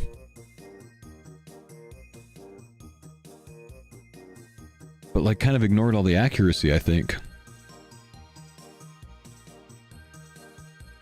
It might just be to get places, but I think you could do it better.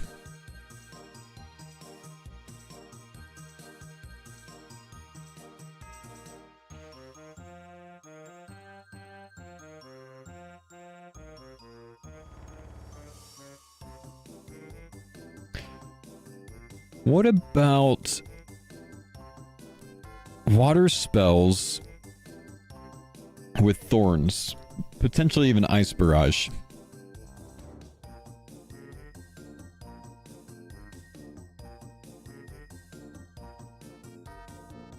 Technically, we don't really need to heal with this, huh?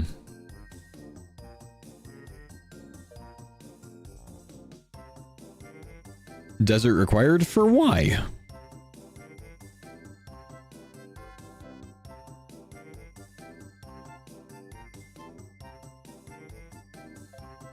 For barrage? For why?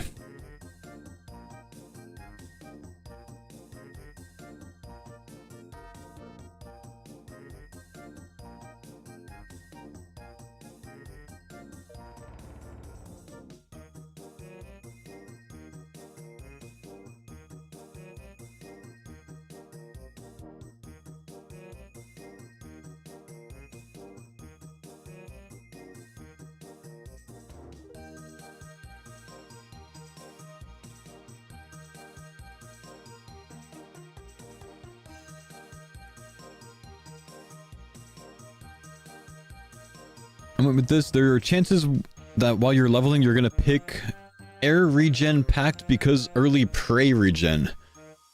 But like, early prey regen can be avoided if you just one tick. Or safe spot.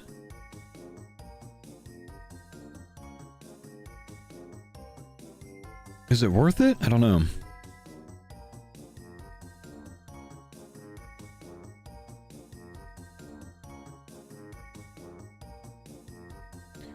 Some of y'all are valuing accuracy high on these mage builds. I feel like Doom for Confliction Gaunts isn't going to be that hard. So what's the purpose of Confliction Gaunts? How does that save you?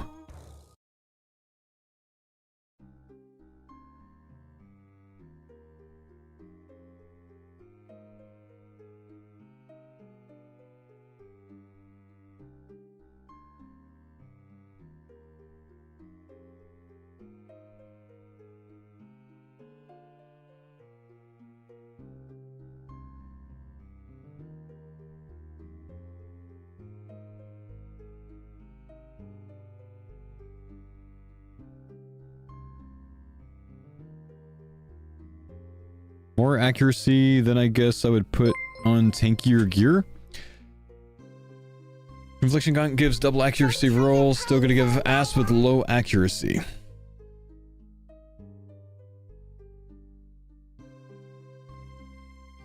Roll with bad accuracy twice instead of once? Yeah, you still need accuracy though. Shark, thanks for the Prime sub. War, thanks for the $2. If you're using Mage and Thorns, Earth gives defense levels. Yeah, but okay, so the question earlier on the door thing was door with Earth for Thorns, but door is Dinny B, and Dinny B means you can't cast any spells. That's what that was about. Thanks for the 2, man. Defense stacking Thorns, Crossbow, Earth, Mage build as Garnia, Karend, and some third zone. Defense stacking Thorns, Crossbow, Mage build. So for this build, do you stop what you're doing with the crossbow to cast with mage spells so you can get defense levels?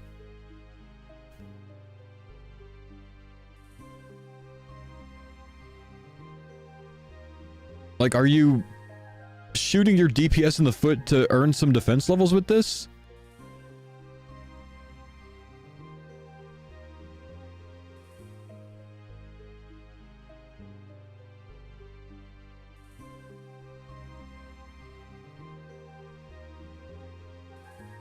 Yeah, it's a hipster defense stacker.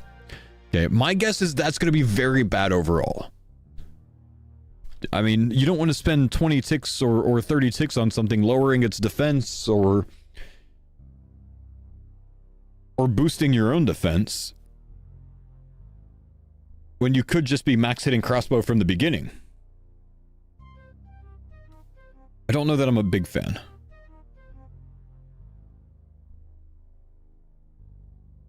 This is interesting. Let's see this.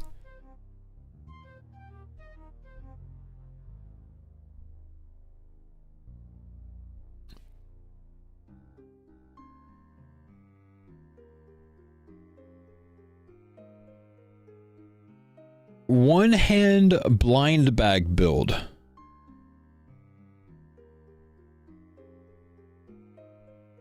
So the idea here is you use Thorns with a Ring of Suffering, Echo Boots, so your Thorns will probably hit about plus 16 damage each in max gear depending on your zones, as well as your Echo and your recoil if you take damage.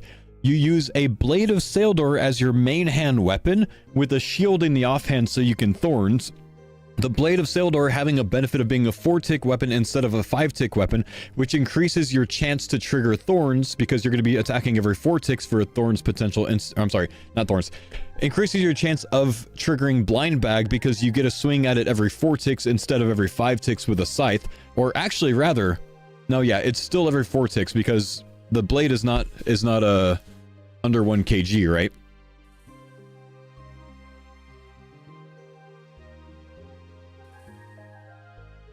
So you'd have to use a whip. You could use a whip to have a 3-tick. That would actually be better than a... Wait. Would that be better? No, because then you can't trigger Blind Bag. Or one-handed. Oh, no, true. It does say or one-handed. Melee weapons that are under 1 kg or one-handed. No, but that's increase your melee strength. So it's okay, that's not the tick increase. Yeah, so the guy was saying a tick increase to 3-tick. He doesn't have that turned on. That's this one right here. So that's just, 20% increased strength, which is good. Okay, so the idea with this is a Blade of Saildor main hand, 4-tick weapon to be able to trigger blind bag more often instead of a 5-tick main hand weapon, right? Because blind bag has a 25% chance to trigger with this if you have 5 weapons. And then you have thorns because you have a DFS offhand, which is probably with max gear gonna hit between like 16 and 18 damage. So if you had a Ring of Suffering and Echo Boots as well, you could get that much damage from all of those things. About that much damage from all of those things. And then you also have an off style of a 1-tick staff or 2-tick, well, 3-tick probably regular spells with water spell healing if you wanted, or I think this would give you healing off of your 1-tick staff as well. You're also spec'd into both of these, so when you regenerate charges, you gain prey and you gain HP. It's pretty decent, I like it. And then it also specs down here, which gives you 5 melee strength, 5 range strength, and 2% mage damage. Interesting. It's very unique, I like it.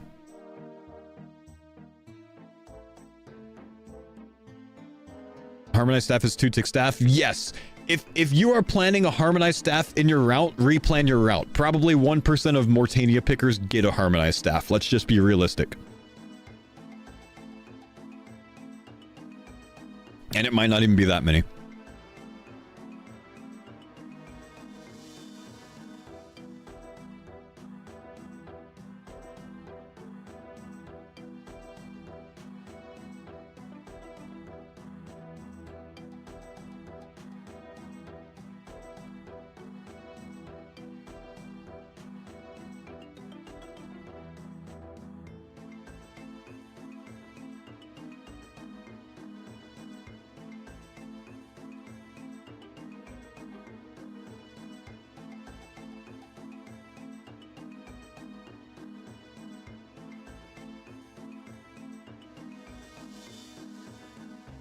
Sustained Mage Thorns build. Thorns crossbow build with some water for extra healing.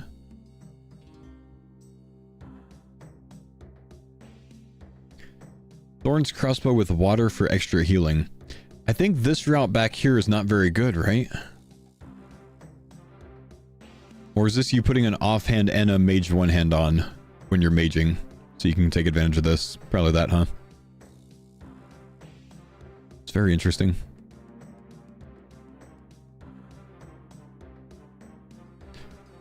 Blood Moon set blind bag. I'm gonna be absolutely straightforward and honest with you. I don't even want to look at that.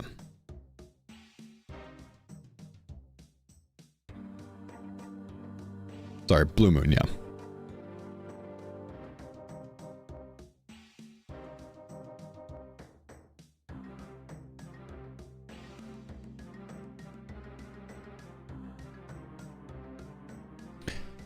Do you think blind bag echo range hits will help reset flask?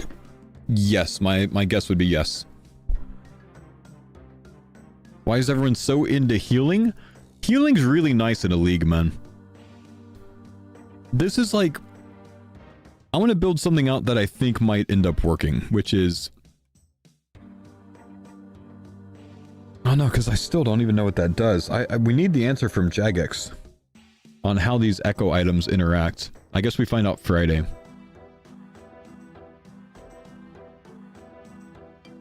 I want to know more about Dogger. I want to know more about KBD crossbow. Get some. Thanks for the 100 bits, man. Crossbow 7-tick's bad. Crossbow 7-tick is gonna feel so slow.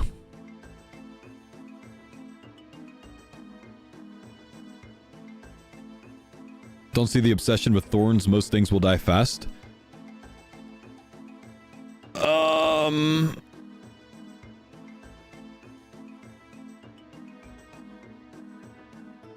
Yeah.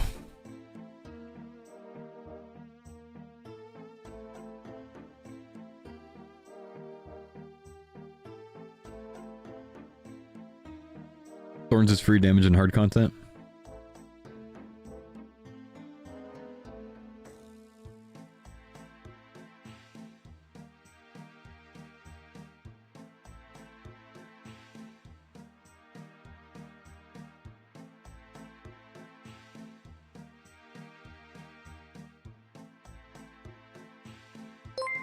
Get something for 100 bits. Is there a relic reveal today? There's not, man.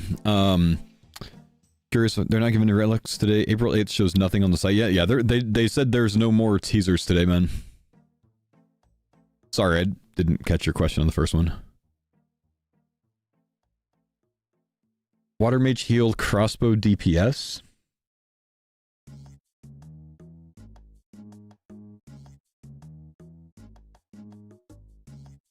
Magic seems weak. You could probably juice a shadow if you have a lot of these 1% damage nodes, because the 1% damage nodes are 3% for a shadow, right?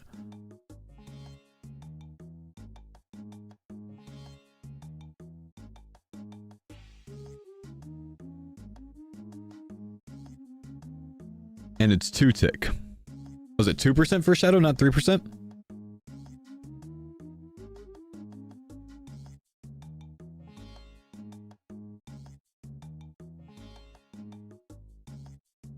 %3 in TOA?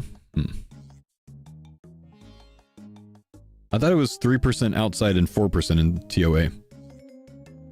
It is? Aha!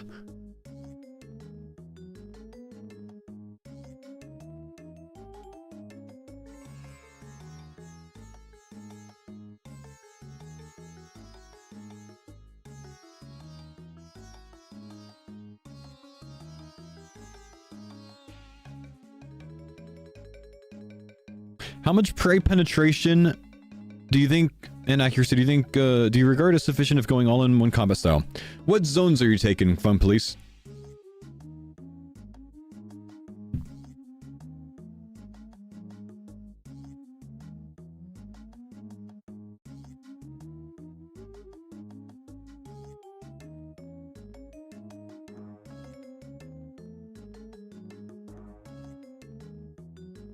For me, Mortania, Asgarnia, Turanwin. Mortania, Asgarnia, Turanwin.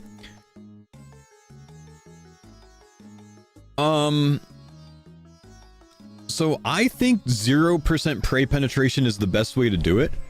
But if you are really, really, really terrible at Corrupted Gauntlet, or maybe like, I don't, Nex, perhaps at the very end, which is probably jokes to not, you know, to like spec for that. That's the only time you would want it. The only time you need prey penetration is when something's preying. What preys against you there? Hunliff. So if you want to camp Hunliff with one combat style, maybe you can go for some prey pen. Echo bosses. Oh, I forgot about echo bosses. They do that, don't they?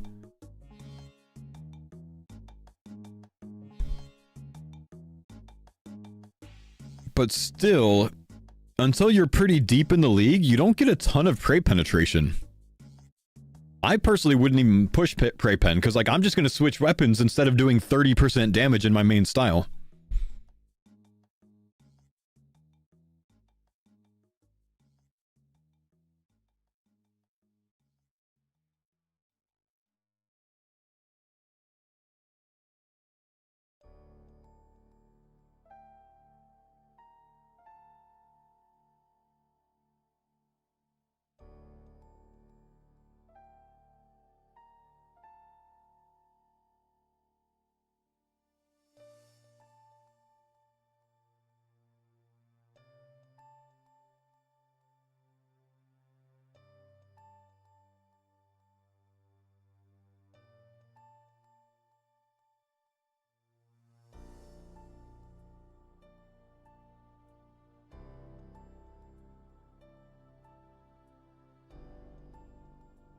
I don't love the magic styles as much as everyone else does.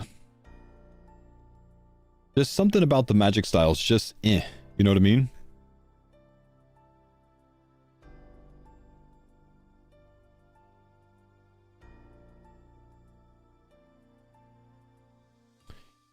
Two-tick Shadow will yeah, two-tick Shadow still probably plays well.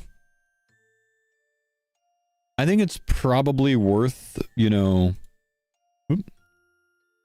I think it's probably worth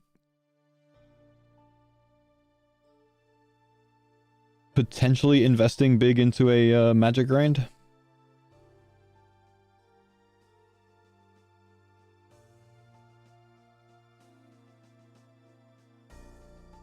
2-tick shadow with damage boost from nodes might make it better than last league.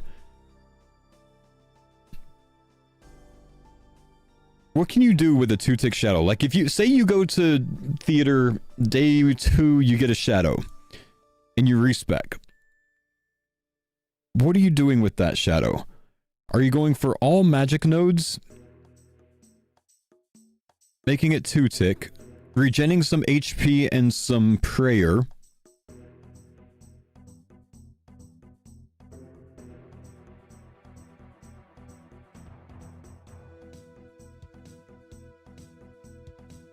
Could even increase your next max hit on fire regen.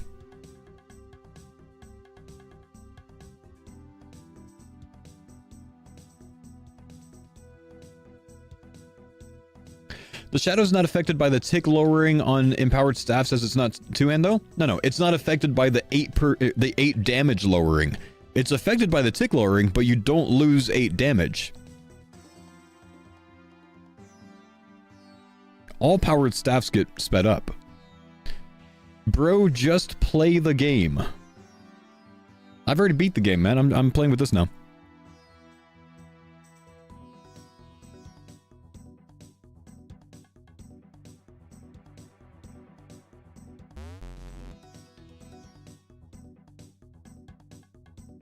Earth spells with 99 defense and a defense boost will out DPS shadow. At a 3-tick rate versus a 2-tick shadow, you sure? Maybe if you get a harm staff, but otherwise, no. Earth spells are 2-tick too? Where? Which earth spells?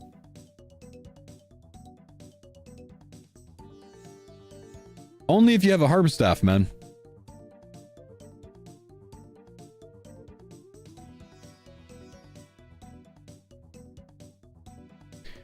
There's 8% magic on board that can be tripled for shadow. Well, that's what I'm doing right here, man.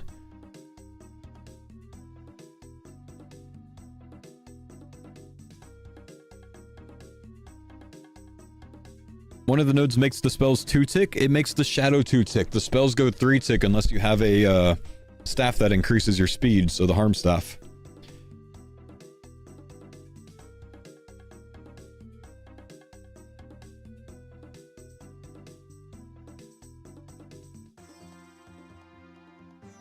There's 2% extra mage damage in the ranger tree? Is there? Oh, this one down here? If you have an offhand, but not if you're wearing a shadow.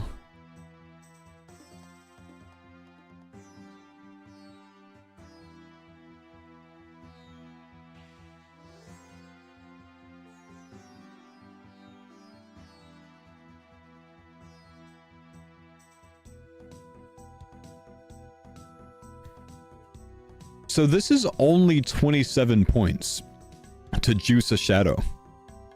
Is there anything else worth taking to juice a shadow?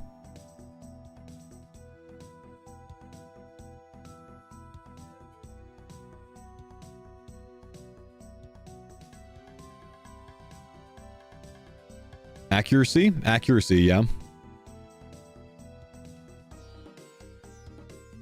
Chance to regen, I guess.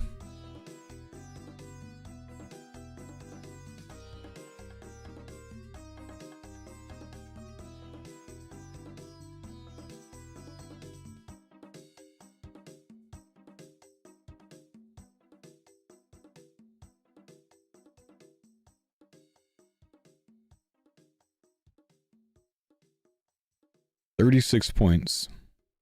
Yeah, it's confirmed 40 points.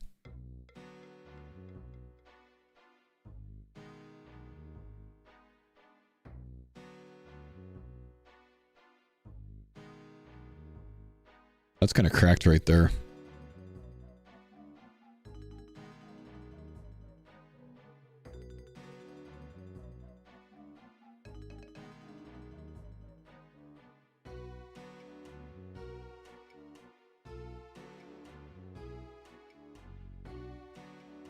Oh, you can get the same magic damage for 23 points?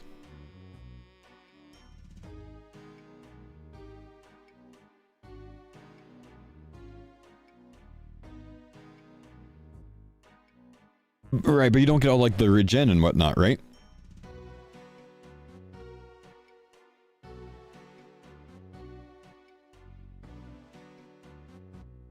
You only need 6% mage damage to cap because you get 27% from gear. But you can get this done without having all the gear first, right? Because you can't just assume you're going to be in max gear instantly.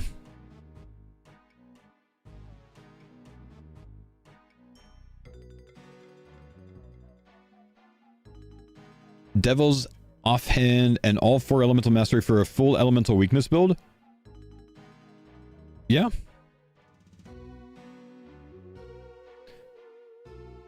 So with this, for a humble 37 points, you have a pretty cracked shadow build, but do we want a higher chance to regen or more accuracy?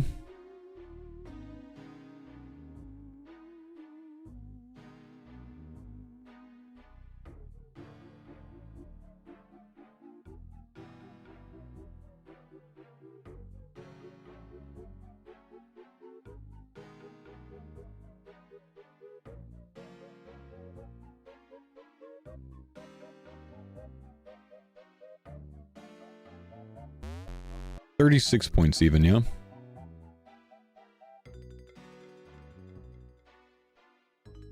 And then, yeah, max accuracy roll 2. So for 38 points, 2 points to do with whatever you want. You have a shadow build that gives you plus 8% magic damage. Now, if you're an absolute maxed BIS magic gear plus 27%, maybe you don't need 8%, maybe you only need 6% to cap, but I think they typically take the cap off in the league, so I don't think you need to worry about that. But basically, you don't need to go to the capstone in any one of the elementals because you're main handing a 2-tick shadow with this. You get HP and prey regen every single time that you hit because you have a 110% chance to regenerate a rune.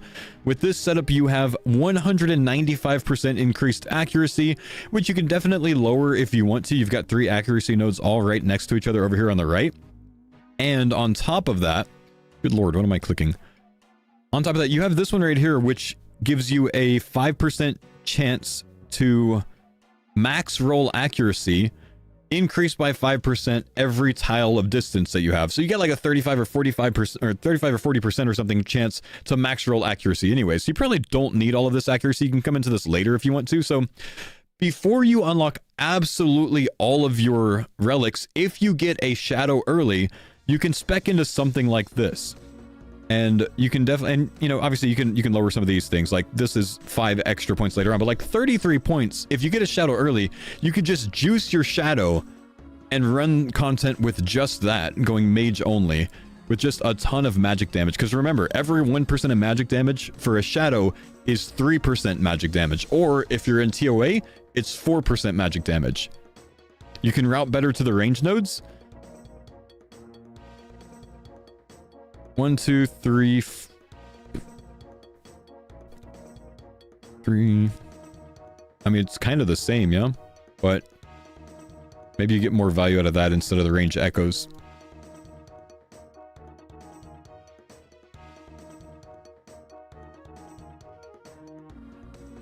Yeah, going from the left gives you more logical things, I guess.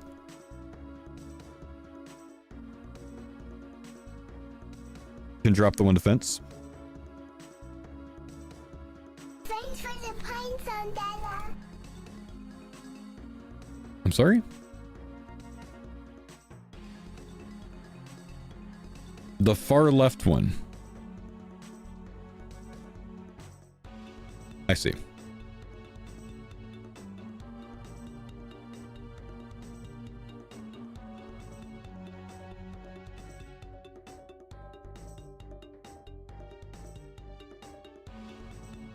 So 33 points. 33 points, you get the extra accuracy, extra rune regeneration, extra max roll regeneration, or max roll accuracy potential down here because you're mega tiles away with a shadow. You spec into mage first, you build out to this next, and then if you have extra points later, you could grab more accuracy by coming to the melee tree for 5 points. If I click the right ones. Yeah, that's interesting. But for 33 points, well before you ever finish anything, finish all the tasks, you get some pretty nice stuff. If you get a shadow. This is, of course, shadow oriented. Sparkson, thanks for the Prime sub. Hey, thank you, dude, for the 2 months. Appreciate you, brother. WTM Nally blind bag KBD crossbow 1-tick staves. I don't know that I want to like think too much about the echo builds right now, because I just don't know what they're going to end up looking like. Because we need to know everything that they do first. You know what I mean?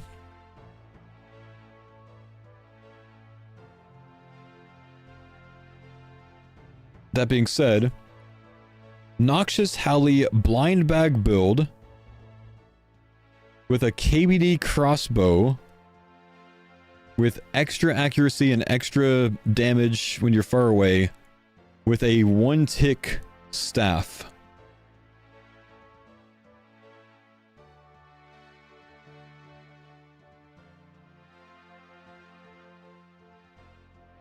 So this is a hybrid setup where you're moving back and forth between the KBD crossbow and a Halley, KBD crossbow Halley.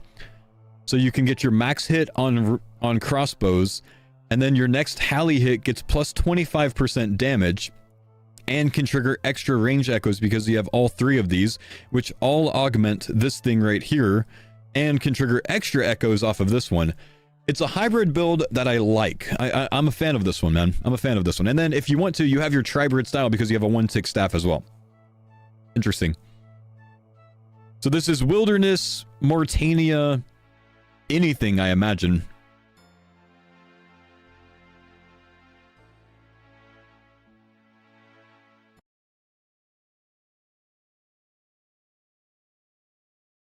Seven-tick crossbow stalling the Nally hit sounds ew. But your 7-tick crossbow hits with 2 hit splats that both max hit at double accuracy. And they buff your next Nally hit by 25%, so it offsets that quite well. If it didn't roll max hit, I get it, but since it does, it actually could be worth. It's 1 hit splat, no? I think they said that the crossbow is 2 hits on here.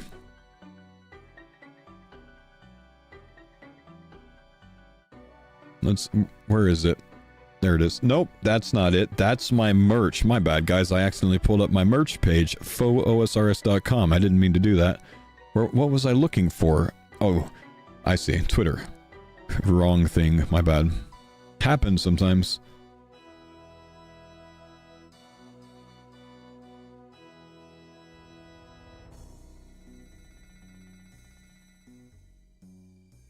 I gotta find the KBD crossbow. You got 7 wives wearing my merch? Nice, dude.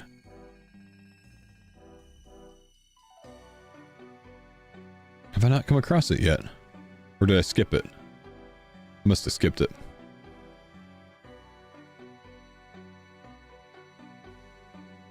Well, now I have to buy some? I mean, yeah. Double hit that counts as 1. Okay, fair. So I don't know if it's 1 hit splat or 2. It says double hit that counts as 1.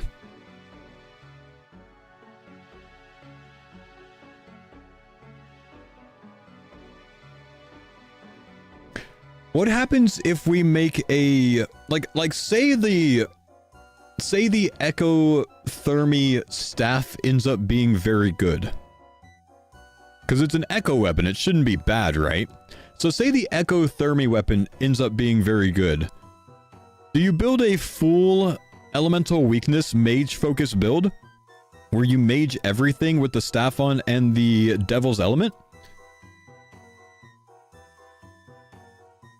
The quadrant, man.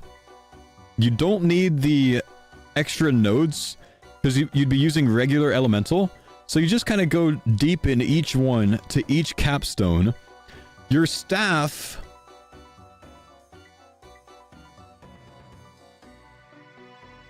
Yeah, you don't need the ancients. It actually saves you stuff there. You don't need these either, right? You do want this right here. It depends on what the staff does. Where is the staff? 4-prong main hand. Offhand you may recognize. 2 echo magic items. So the offhand probably boosts your elemental strength. And then the staff is, I don't know if it's charged or just stronger with elemental. 4-prong, 4 elemental? So like 30 points to buff the shit out of that thing. And then you just mage everywhere?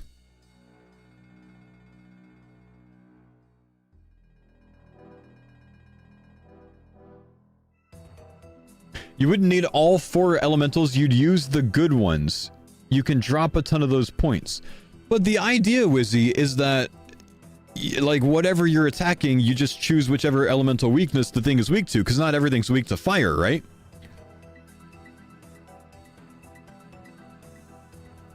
You think it's a powered weapon? It could be, but like, are they really going to put a powered weapon where there's already a powered weapon? Actually, they did that, didn't they? They did that in Mortania, so yeah, maybe they would.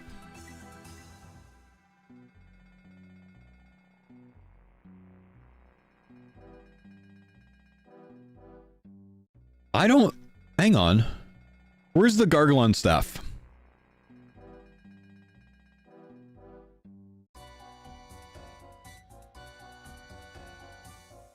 This one's a powered weapon. It's charged with earth and body runes.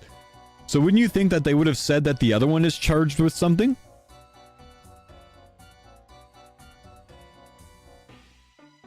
Four-pronged main hand. I mean, I don't think that necessarily, like, argues against it. But I think it follows good logic.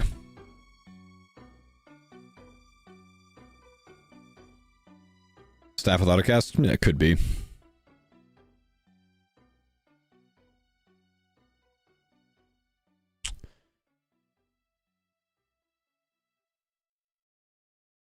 You've been cooking with a Sunlight Hunter crossbow build. Oh, so before I look at it, Wiz, doesn't a Sunlight Hunter crossbow get more of a nerf than a slower crossbow? Because like a 3-tick weapon going to 5-tick, percentage-wise, is a larger nerf than a 7-tick going to 9-tick, or than like a 5-tick going to 7-tick, or whatever else, right? You don't have that perk. Oh, it's still 3-tick. Oh. Okay. It hits 70s? Hang on. Your Sunlight Hunter crossbow hits 70s at a 3-tick rate. How did anyone ever come up with the idea that we can just skip this one? That should be illegal. Wait. Has Wizzy made the most cracked thing?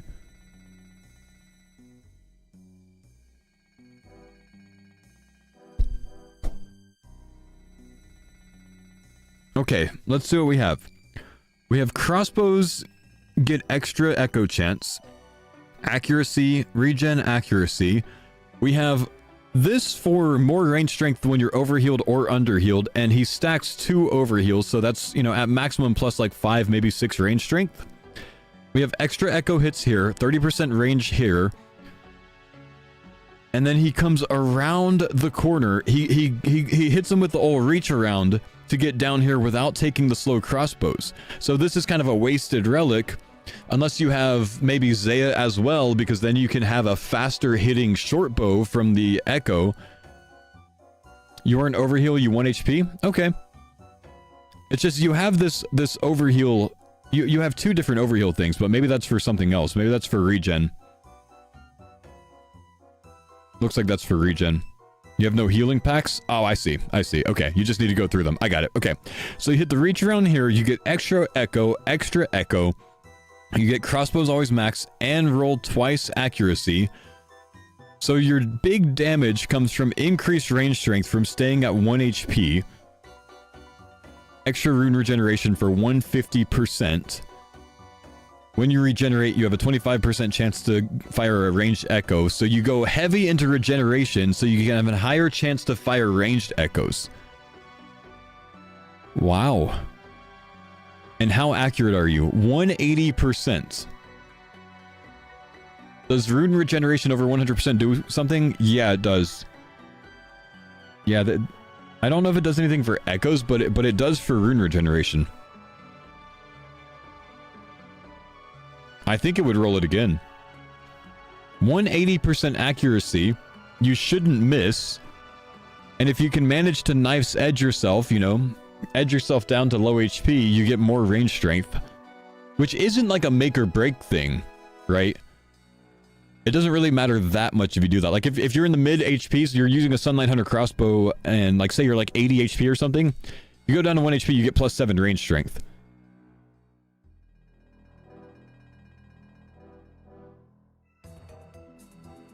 The Demonic Edger. I think this build is called the Demonic Reach Around because you skip the 2-tick slower crossbow. Sunlight Hunter crossbow, main hand weapon, hitting 70s max hit.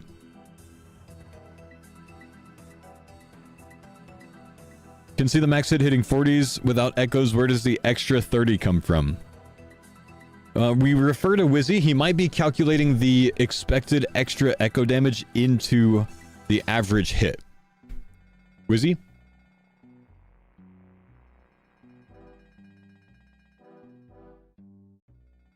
It's just 100% increased accuracy? That's 180% increased accuracy, sir.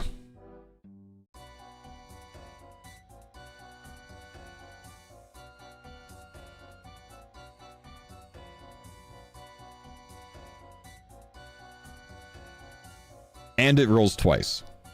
Shouldn't miss.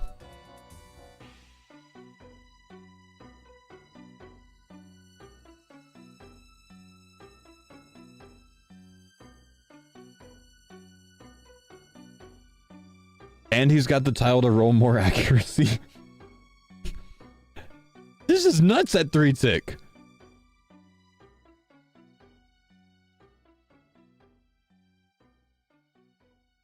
It might be too accurate, if anything. Is the 70 damage from echo hits damage as well? Or where are you getting 70s from? It's just a ballpark, to be honest. Okay. I feel like 70 is ambitious. Knife's edge. So Smart Shark, how much stronger? How much is your max hit boosted by your knife's edge in this setup?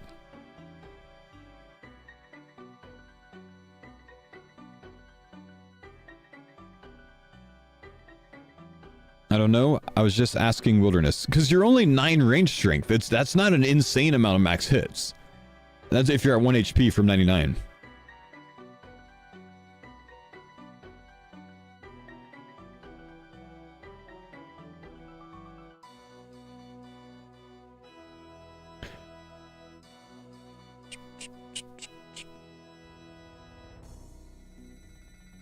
%30 more effective range prayers. Yeah, this is a cool build, man.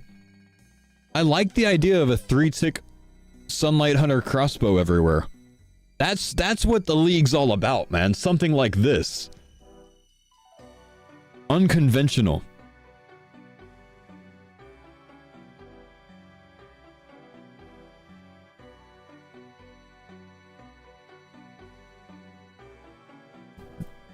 And Wizzy makes a really good point here.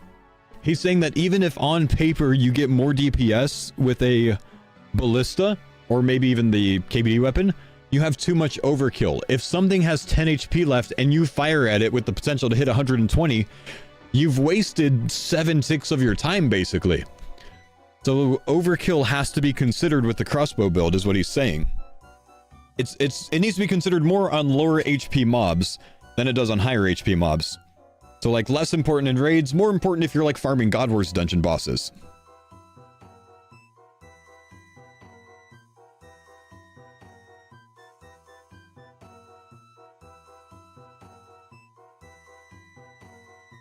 Hang on, what is this? Echo Dart, Echo Dagger, max DPS. Darts that hit 52s.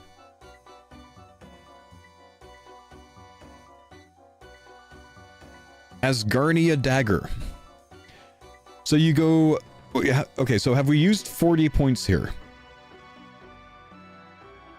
I can't tell. Because it's like under the name. No. Okay. 30 point. This is 30 points for this. Okay, so you're going ranged weapons into more accuracy, more regeneration, offhand to gain range strength and melee strength, extra echo hits, thrown weapons increased by your strength bonus, your melee strength bonus, extra echo hits, which you could take 2 more and get even more because you said this is only 30 points. We can use up to 40. And then you have thrown weapons increase your range accuracy by 60. You could add an additional target if you want to, because again, we're only at 30 points used.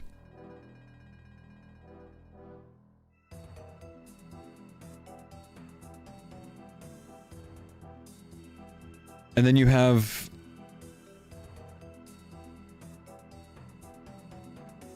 a Thorns introduced dagger build.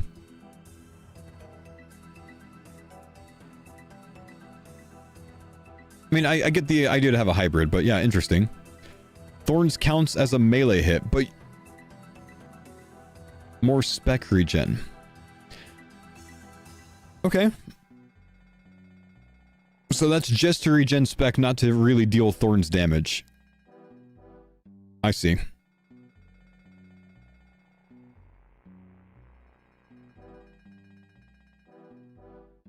Adeladal's Throne. Adeladal counts as a bow for the purposes of this league, I'm pretty sure. Wait, no. Which one is it? They changed it, right? Yes, Adeladal's Throne. Sorry.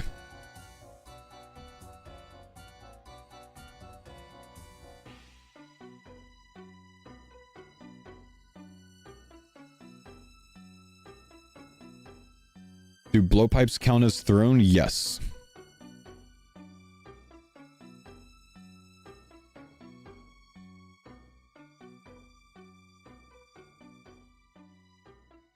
Very interesting that you can build this out more as well. You know what I mean?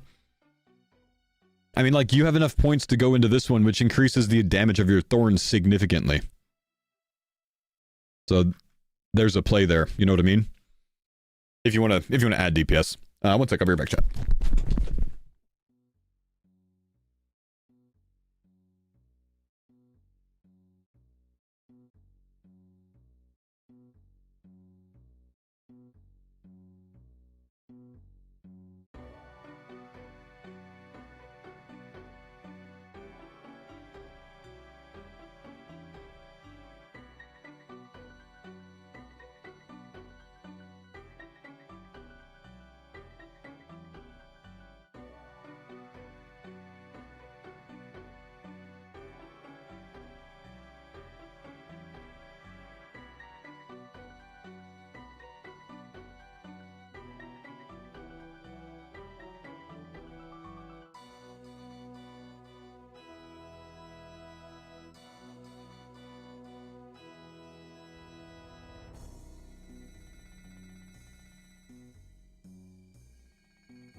Okay.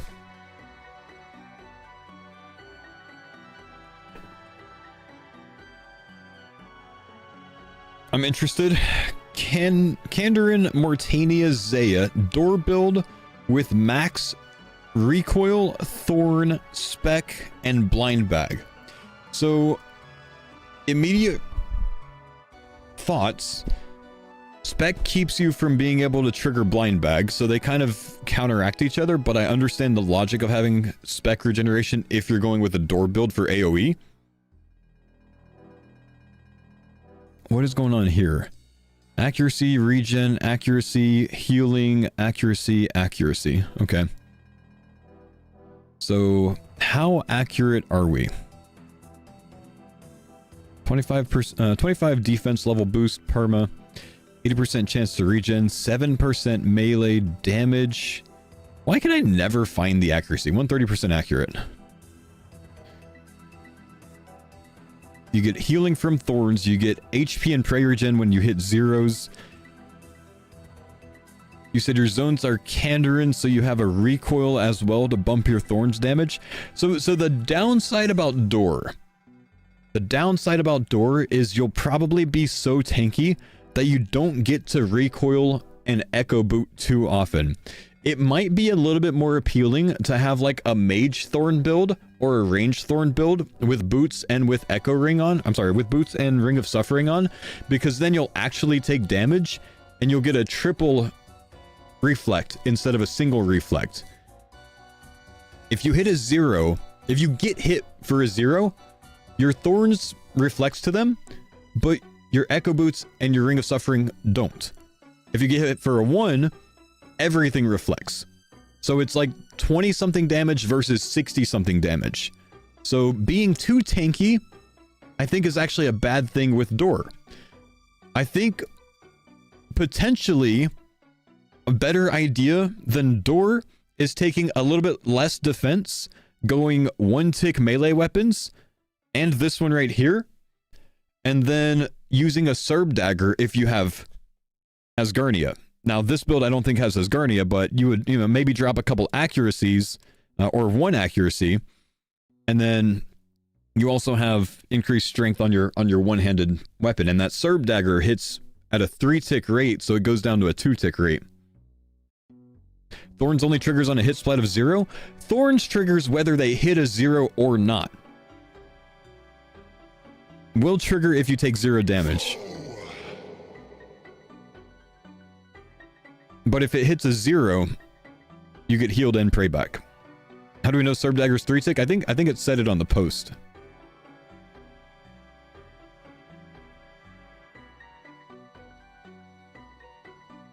Three-tick dagger.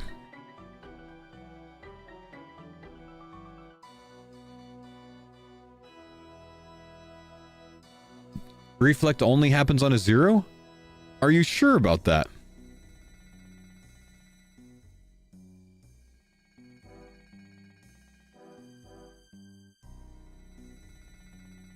This effect can only trigger once per hit splat. When you're attacked, enemies will be instantly hit. It doesn't matter if they hit 0 or not. It just specifies if they hit 0, it still triggers. Water Tank Mage? Water Tank Mage, I think, is something that really interests me. Building out a Thorn build.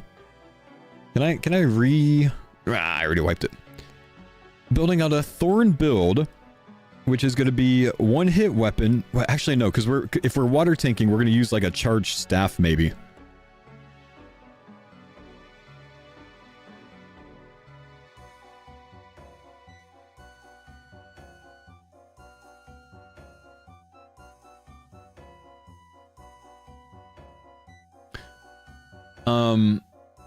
You need to cast a water spell, no? Yes, for water thorns, you cast water spells.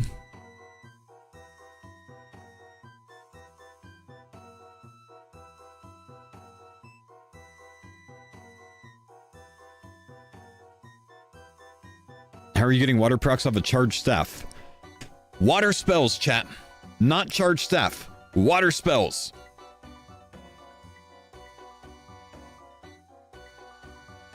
Instead of charged staff, we go with this one for 3-tick water spells.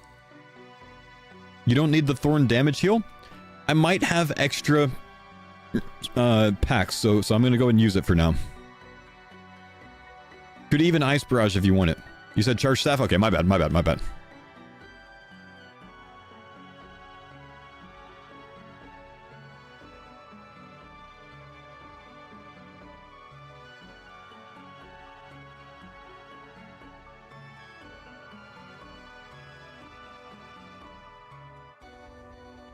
Do you think the tonsillitis of Relish will be good? Honestly, man, I don't know the item well enough to know how good it is. Genuinely, so I'm not really sure.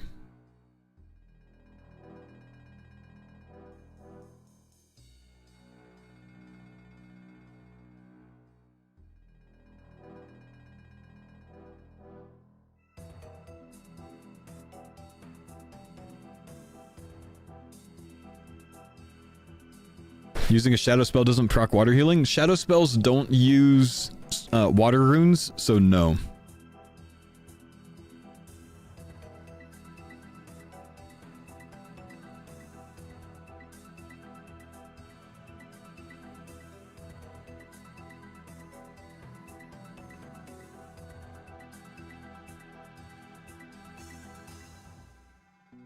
I don't know that you want to be too tanky with this.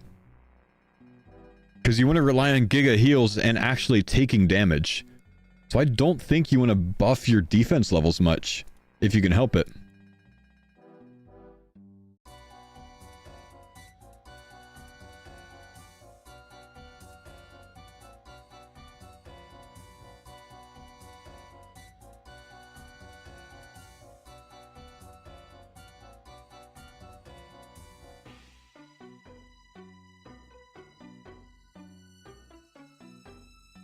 Don't need to take damage for thorns though. You want to take damage if you're wearing echo boots and a ring of suffering. But if you have this setup with a ton of accuracy,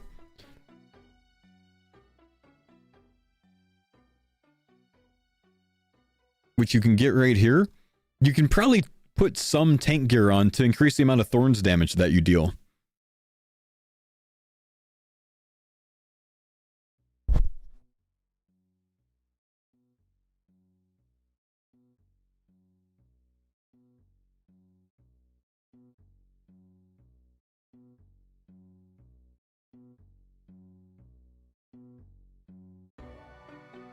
Ten out of 10 video today. As a fake nerd, it really helped break down the tree. I'm glad it helped, man. I was hoping it would.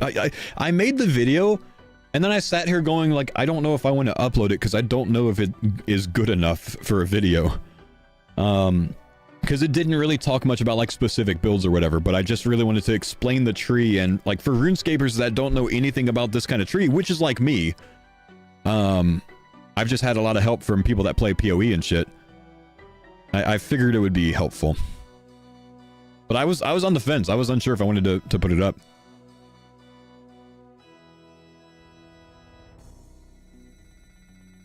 So this is kind of interesting here, right? This is kind of interesting. I only made this pretty quickly, but the idea behind it is a mega accurate Thorns build for mage healing. So it's a mage Thorns build where you can reflect a lot of damage, particularly if you have Kandarin as a zone.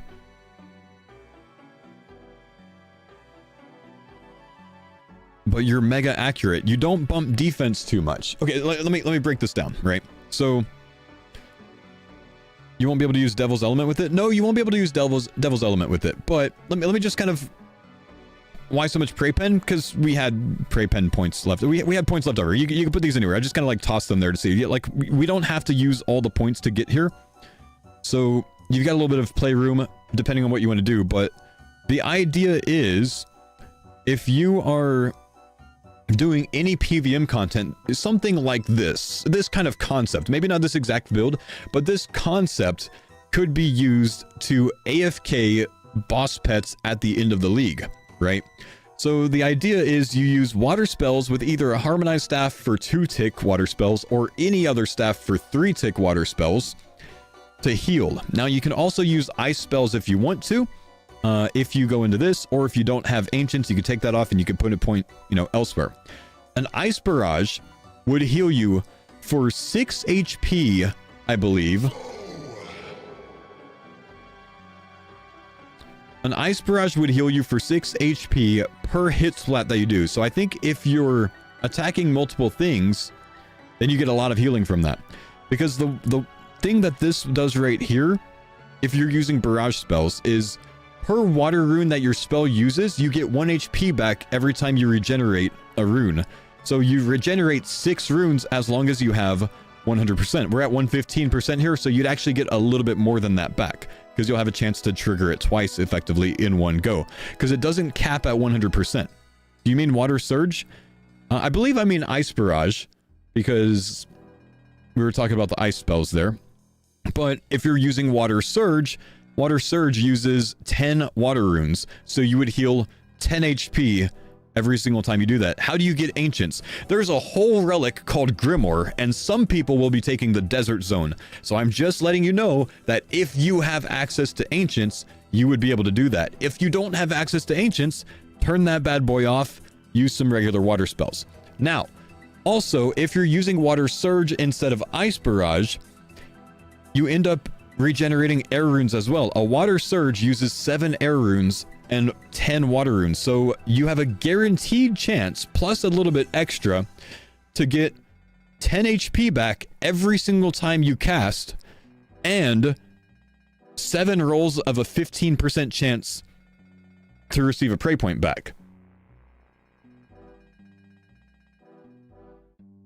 You can go higher than 10 HP if regen is above 100%. You're correct. Yes, you're correct. I'll have a 15% chance to trigger that again. Now, you also get 60% healing on top of that. So I think you actually get more than that back, right? So this is like a permanent healing mage route, where you also go into thorns. So you have to wear a shield. So if you're wearing an Elodinus ward, if you're wearing a malediction ward, even an anti-dragon shield, if you don't have something better, you'll be able to, 1, if you take 0 damage, you get 2 HP and you get 2 prey points back. And then 2, you end up getting, where's my, you end up getting the Thorns ability as well. So Thorns is going to make it to where you're reflecting damage every time you get hit. If you get hit for a 0, you reflect damage. Whatever your defense bonus is, your total defense bonus, which if you've got a little bit of extra accuracy with this, you're up to 130% accuracy in all combat styles.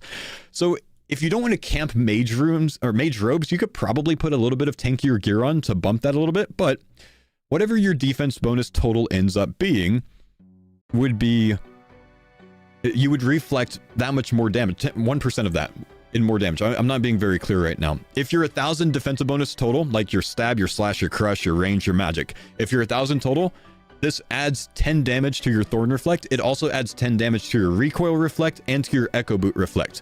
So the idea is you kind of keep your defense low with this. You don't spec into some of these other defense things, because you kind of want to be hit. Because when you get hit with a Recoil on, with Echo Boots on, and with Thorns, you can reflect maybe 40 plus damage every single time you take damage. And you can be fine with that because you have constant giga healing coming in from your water spells. It's kind of a neat route. And then, if you want to, you do have some extra points. You could put them into prey penetration if you want to. Like, yeah, there's other things that you can do. It provides some flexibility. You don't have to have these prey penetration ones over here. If you have the spec like this, you also can overheal to 188 HP. So that's kind of the added benefit of it. That's why, it's okay to be a little bit less tanky, because you want things to hit you, because you want to be able to fully recoil them. If you're in full tank gear and you get hit for a 0, only your Thorns hits them. If you get hit for a 1 to 50, your Thorns, your Recoil, your Echo Boots hit them. So since you can overheal to 188 HP with the plus 90% base hit points, Thorns can go hard. It's an interesting idea. It's an interesting idea. You have a few points to play with. I'll link it in the chat if you want it.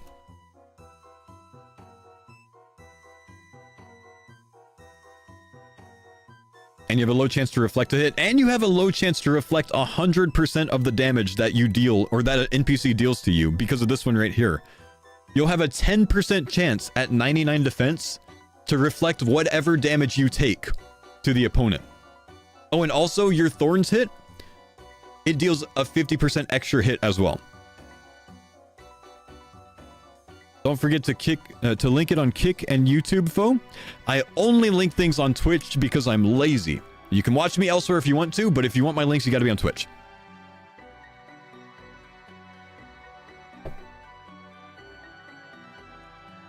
But I simply CB have to go to 3 different platforms to link everything every time I link something, honestly. There's a downside, man. There's a downside to no ads. I'm sorry. How many defense levels can you get with Earth Spells? You know, I mean, you can get defense levels,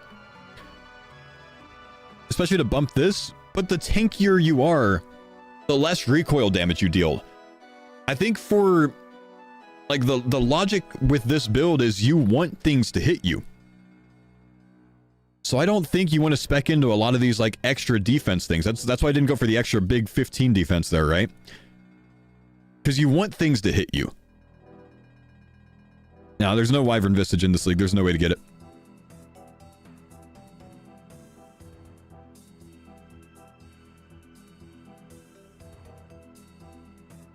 Water Surge with a Harm Staff can outdeal Zuck's DPS, and he can't one-hit you with a 155 max hit.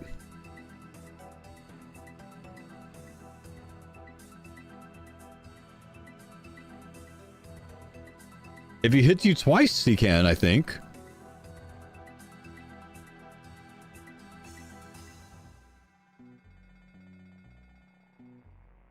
Or you just stand behind the door. True. You could just stand behind the door, bro.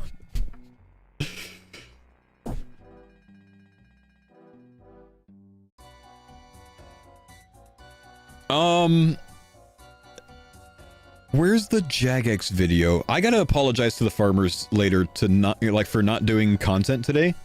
But I'm just so interested in doing this. I don't want to do any TOB today. Sorry, farmers.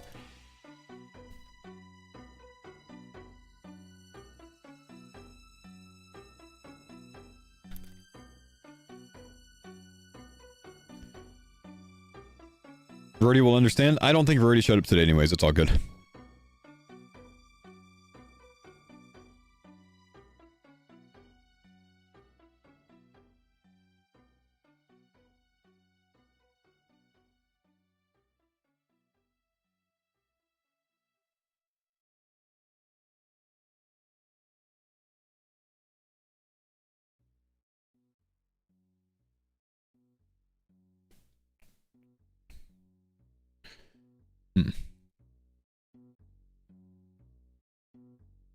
What do you think of a Crystal Halley special build? I don't like it, honestly. Because I think if you're going to go Crystal Halley, you also want to go Blind Bag. And if you go Blind Bag, you don't want to go Spec.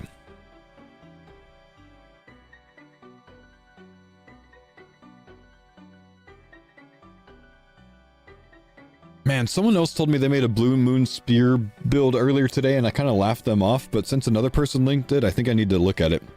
Blue Moon Spear Tribrid, Undead Grasp. Never mind, I stopped reading it at Undead Grasp. I'm just kidding.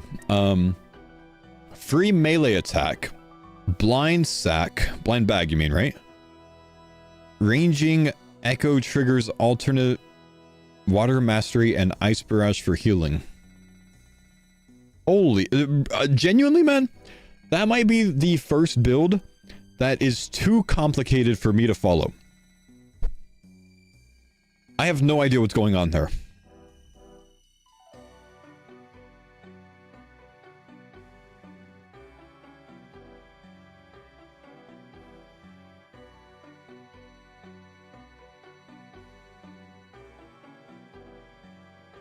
The PoE players are starting to link in.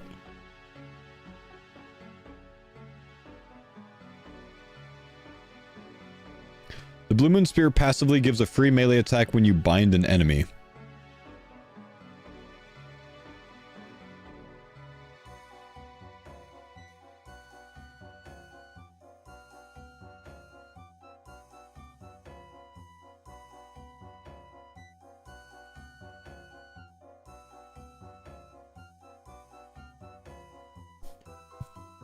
but it's only when you bind. So you're camping Undead Grasp to get a bind. But the DPS of Undead Grasp sucks. And you have to be in melee range, so you lose all the potential to have those increased accuracy at distance type pacts. I don't know, man. You could do that. You can do a Blue Moon Spear to a Blind Bag instant melee hit, Undead Grasp, Ice Barrage to actually trigger more things that trigger a ranged echo hit. Or you can spend 25 points and absolutely buff out your Timican Shadow for 2 tick. You can do that. I might go for the Reach Around Hunter's Crossbow 3 tick build that double hits 70 damage with the ranged echo hits.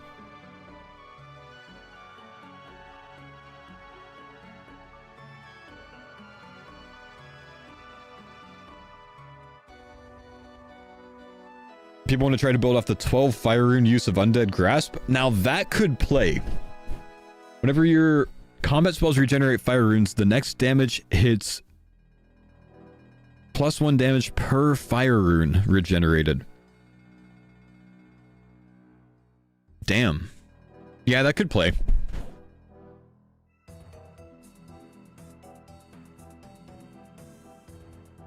This is the most PoE league ever, isn't it, dude? Brother, I've been talking to Ziz a ton lately because of how close to PoE this is going to be.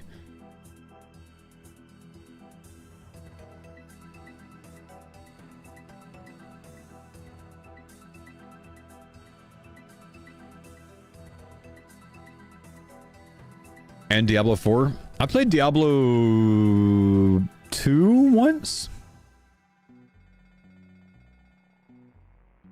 What's PoE? It's another game that's like RuneScape, and they copied our skill tree to basically build their entire game around. But RuneScape did it first.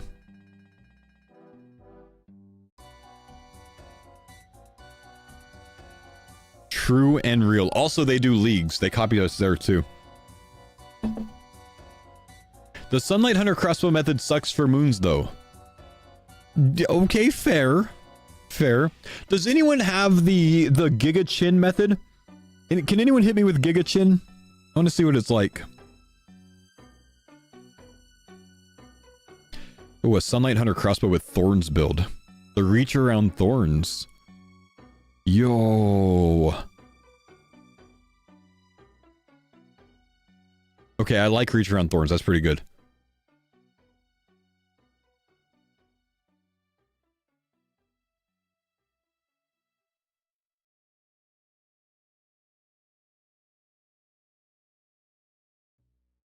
We can reset up to 3 times, Cat. You get a reset unlocked every single time you kill an echo for the first 3 echoes you kill.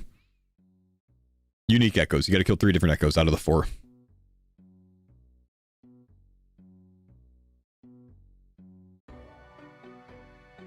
No one has Giga Chin, huh? Oh, that's alright. Yeah, Giga Chin's probably just sending throne nodes with some extra echo shit, maybe. I don't know. I think they said it's like 10 points, so it's basically probably just here. Or rather, just here.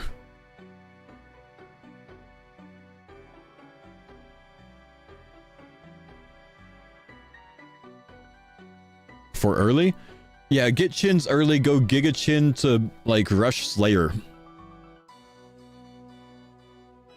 Because obviously you're limited on the amount of chins you have. But, like, imagine you're chinning things, but you throw 2 chins at once. Right? You chin an additional NPC next door, so like both of the chins spread. Do chins not regen? I wouldn't think so. I don't know for sure, but I wouldn't think so. They don't usually with modes like this. They do? They do? Giga Chin. Holy crap, really? You can rush 99 range so fast. The Crimson Chin build. Can you get your first echo kill with the Crimson Chin build so you can then afford a respec when you're done with it? Confirmed or speculating? Apparently people said Husky said that they do. That being said, you don't have a bunch of regen early, but you do have a 50% chance. Wait. If you take Tyranwin as your first zone, you can Giga Chin into the Echo Hunlif and then just go beat the Echo Hunlif with skill.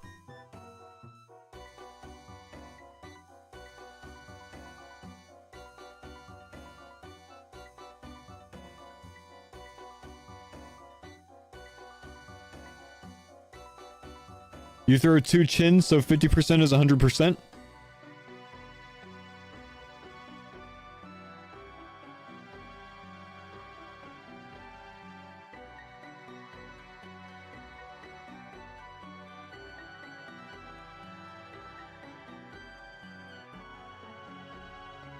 Do you just throw 1 chin? It just splits it?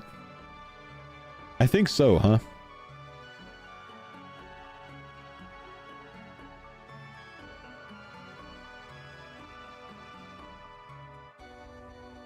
You can also get 1 tick faster bow and throw away prey penetration nodes to reset. So like a Tyranwin rush strategy going here.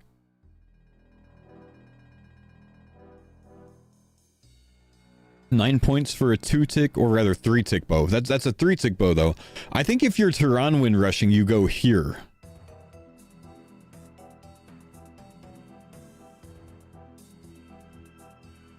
Or even potentially over here. Well, no.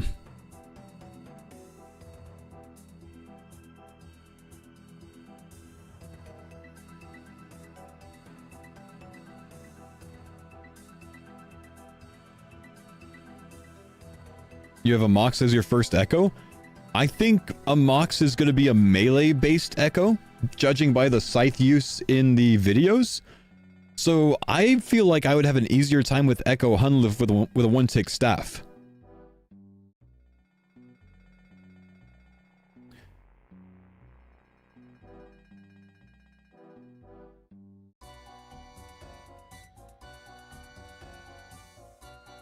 A Mox has fire weakness? Oh.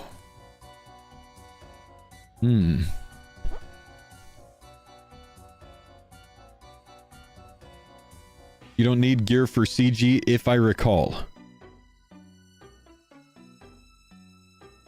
Right, it's CG.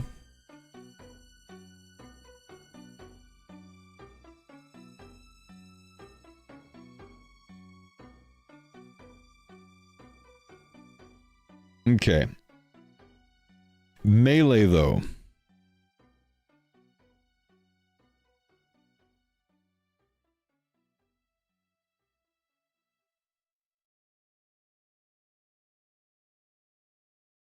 How heavy is the melee CG weapon? Heavy, I believe. I think it could trigger blind bag. But you would be blind bag. You would be blind bagging with your pickaxe and your fucking hatchet. And the scepter. Make 3 Hallies? Such a waste of time though, bro. I think blind bag actually works well with CG if you think about it, right? Because if you go CG, melee mage, right? So like check this out. You go mage CG. I think you would get heals if you go here from the charged staff. So you have a 1-tick staff and you have blind bag, right? And say you take blind bag up to here. So 14 points to CG very well. You make a Hallie and you make a staff. You have a 1-tick staff, so you can hit, 1, 2, 3, 4, 5. If you hit 6 times, you could put your Hallie on. You can attack. If you're later on in the league, you can attack from a distance. But if not, you can attack, hope to trigger blind bag a few times to get you back to the staff quicker. But realistically, the best option is just 5-to-1 staff. No way you have 14 points before doing Echo CG. Let me stop you right there. I did Echo CG in the Raging Echo League at 56 combat with 52 HP. If you're good, you can still do it. Daddy, chill. A lot of the Echo fights are skill-based rather than skills-based.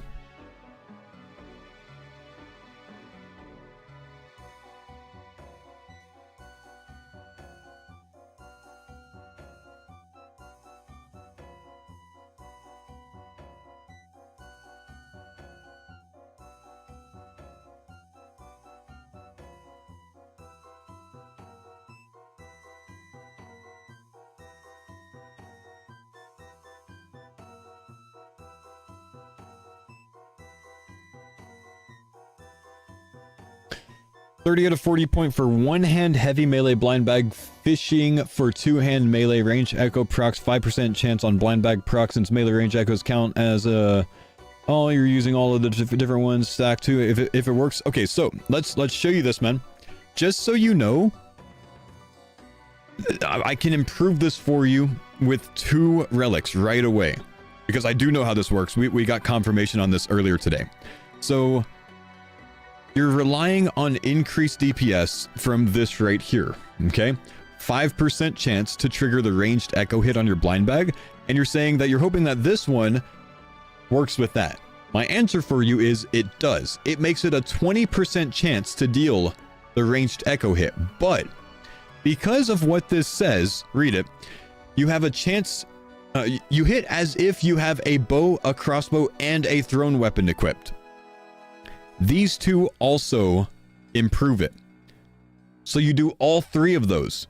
Because this one is going to give you a 20% chance for your range echo to max hit. This one is going to give you range echoes never miss. Because this works as if you have all 3 of those on. So if you're building this ranged echo build into a range tree, particularly into this, you take all 3 of those.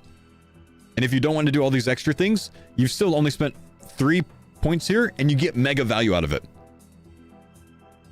But not at the same time? I think so. Foe thrown is useless if you have a crossbow. It always max hit. Your crossbow always max hit. Your ranged echo hit is not a crossbow. It is a ranged echo. So your ranged echo does not always max hit. The crossbow you're holding in your hand max hits. Range echo hit.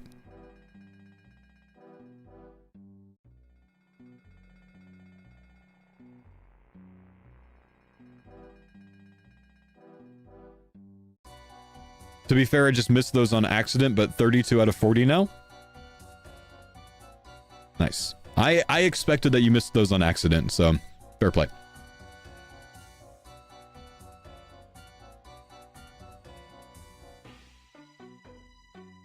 Yes, I forgot about the reach around build. Let's look at the reach around build. Okay, so what we have here is a reach around Sunlight Hunter's crossbow 3-tick ranged build with thorns. So no magic capability here. You melee, or I'm sorry, you range basically everywhere here. However, there's only 38 points used. You have a little bit of mobility to go a couple places if you want to.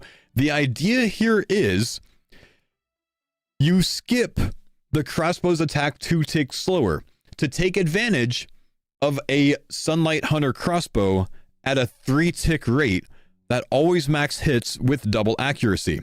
Now, I'm being told there's no accuracy with this build, so let's take a look at it real quick. We're 50% accurate in all styles, and you get the double roll, so you get a little bit there.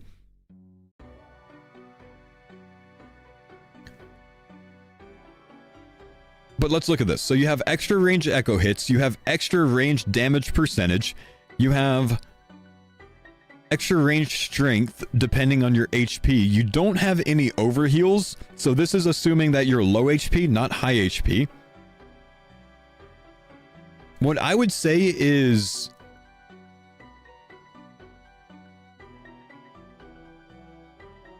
well, let's look at it all first, right? Let's look at it all first. So you're using an offhand item because then your range strength is increased by 5, which means your Sunlight Hunter crossbow.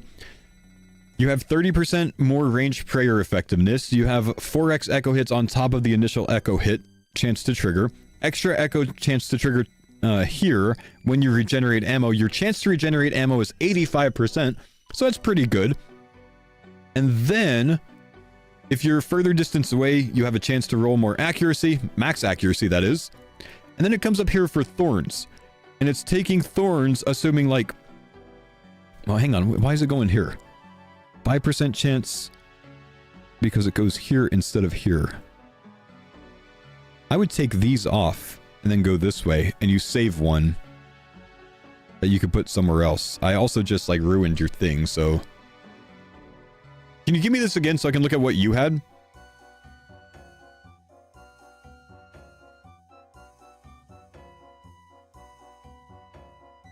Thank you.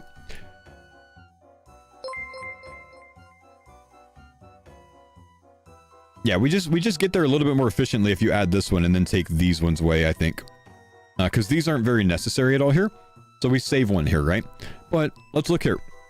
Thorns, extra thorns, healing when you have an offhand, which you do have an offhand, and you're taking extra advantage of it because +5 range strength there. I think this is a very cool build, man. I think this is a very cool build. Sunlight Hunter Crossbow, main hand, 3 tick, max hit, double accuracy, 80% chance to regenerate runes that you have 37 out of 40 used. If you want some more accuracy, you can actually spend 3 here. You're now at 40 out of 40, I believe. I can't see it. You're at 40 out of 40 now. And you have an additional 50% accuracy now, which might be useful. Do you want more regeneration instead? Possibly. If you wanted that, can we get there with 3?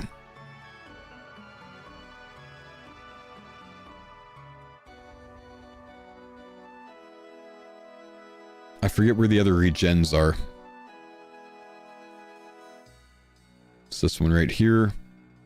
It's this one over here. Can get there with 4.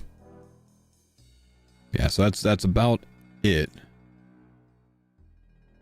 That's about it. I wouldn't take 3 5%. I think I'd rather have 50% increased accuracy. I don't think the Sunlight Hunter crossbow on its own is giga accurate, so I think that might help you more. Or you could drop 1% range damage, and you can go into one of these. This is 5 to get to. So you would go to this one right here. We can get there with 15% accuracy in all combat styles, though. So you get 15% accurate, and you get... Oh, we don't have enough. You have to drop another range damage. But I think that's worth it. Din's is a 2-handed weapon and a shield. Oh yeah, I kept this here. That's where it is. Okay, so we can put that range strength back on. So I think this might be a little bit better. 110% regeneration. And then you have 65% in all combat styles, which is not amazing, plus 65%. But you do get the double on top of it. So, you know, it rolls twice. Do I still have an extra melee node, or did I take it off? I think I took it off. You have thorns. The problem that you have here, I think, is healing. That's the issue. The nice thing about the mage, water spell, or ice barrage thorns build is you get constant healing up to 188 HP. So when you're taking damage, you can reflect damage and handle it. With this build, with the Sunlight Hunter crossbow, you're already at low HP for this one right here. Or you take this off and you go elsewhere with it. But when you take damage, you're going to have to heal through this, and that's going to cost you. You know what I mean? There's a slight sustain from the Thorns perk, only if things hit 0, and you're not like giga tanky. That works the other way as well if you use overheals. It does, but you don't have extra overhealing.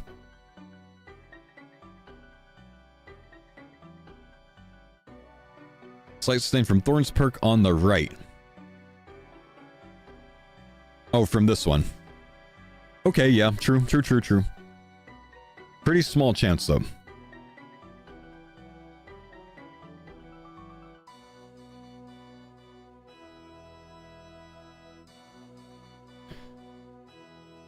The Noxious Blind Cross. The Noxious Blind Cross? This isn't the Noxious Blind Cross. Where's the Noxious part of the Noxious Blind Cross?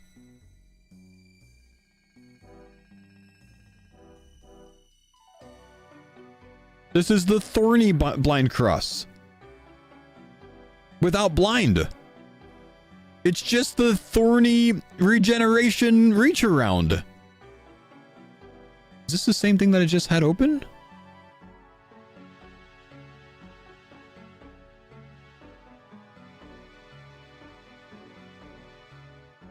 The Noxious Blind Cross. Noxious Halley, max distance, extra regeneration, extra combat accuracy. You go down into crossbows for extra range hits. You reach around with a probably Sunlight Hunter crossbow for max, and You know, you're missing something here, I think. I think I would take these away. And I think I would add these two right here. And the reason is, if you're using a hybrid style with a long-range Noxious Halley and a crossbow, if you switch back and forth between the two, once you max hit with your crossbow, you can put your Halley on, and you get plus 25% damage on the swing. So you have a 3-tick crossbow to pump your plus 25% damage Halley. This is actually, I think, a bit of an improvement on the build earlier today that someone gave with a 7-tick crossbow. They said they had like either a ZCB or hoping that the KBD crossbow was 5-tick, but they had a 5-tick crossbow going to 7-tick, and their idea was using this one right here, which when you max hit from at least 3 tiles away, your next hit deals plus 25% damage, right?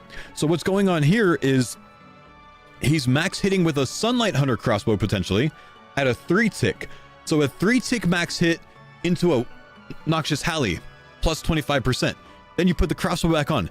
3-tick into a Noxious Halley. Much more benefit out of your plus 25% than you do from getting the 7-tick crossbow into the plus 25%. That's very smart.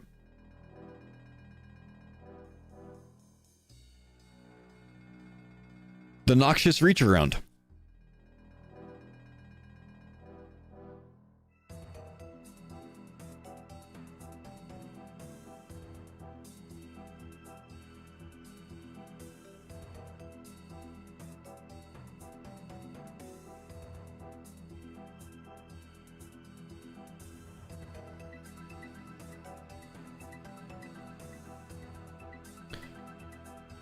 Hunter's crossbow. Dude, everyone's liking this 3-tick Hunter's crossbow now. So many people in the Discord are probably building these out, right? Cage, I'm sorry. You donated 1,000 bits for yours and I ignored it. I'm so sorry.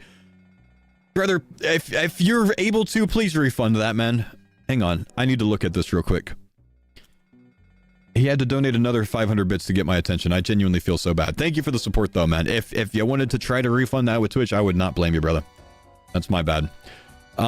Please rate my Teku Salamander build. What? Your Teku Salamander build?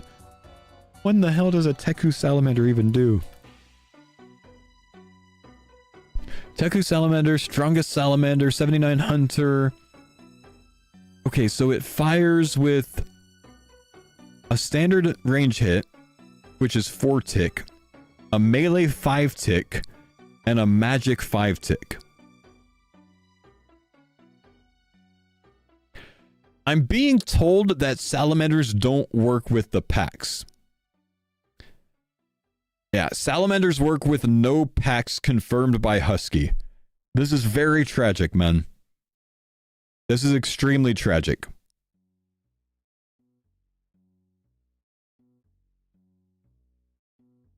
Why would you forsake us, Jagex? That blows, bro. That's what I'm saying, man. Otherwise, let's just evaluate it as if it worked, right? If it worked, your salamander is not a Halley, but your melee attack range is probably at least 4, is it? No, it's a 1-tile range. No, yeah, nope. Bad here, because you don't get benefit out of that. Your salamander is blind bagging, but you don't have blind bag.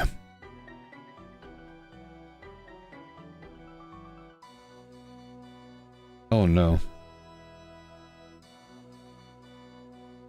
Okay, and then fire spells burn, but I don't think salamanders are fire spells. Do they use fire runes? They don't use fire runes. Your salamander burns nothing. What are we doing?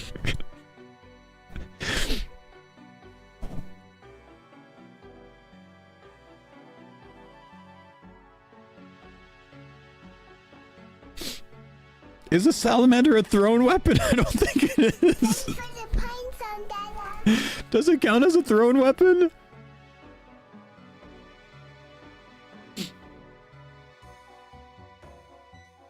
Hearts, thanks buddy for the prime. What the fuck is this?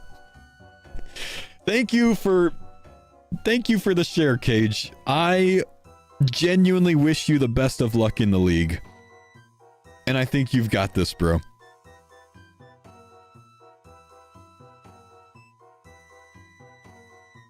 Oh, man.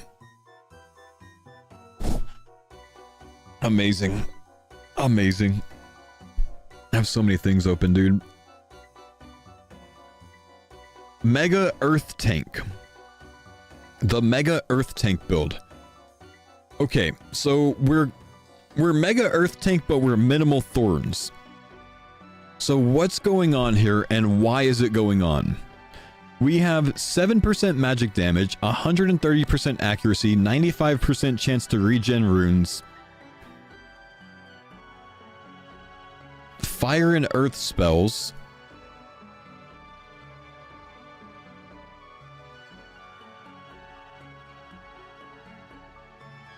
fire spells cast burn, but we're earth build. We're not going deep into thorns for mega thorns. Instead, we're going extra defense levels. I would put these extra 10 defense levels and extra 10%. Oh, but I ruined this down here, don't I? I would put them into here because then that bumps your thorns and you get this one as well, which really bumps your thorns. Just my thought. Otherwise, it's definitely an interesting build.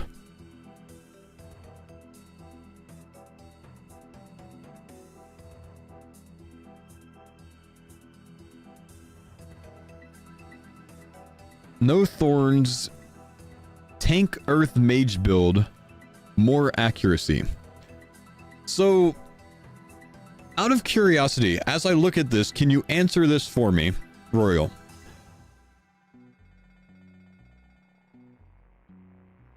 What's your plan if you take damage? You're a tank. But what's your plan if you take damage? 155% chance to regenerate, 30% prey regen, air spells deal more damage, but you're an earth spell user, 8% magic damage, 130% combat accuracy,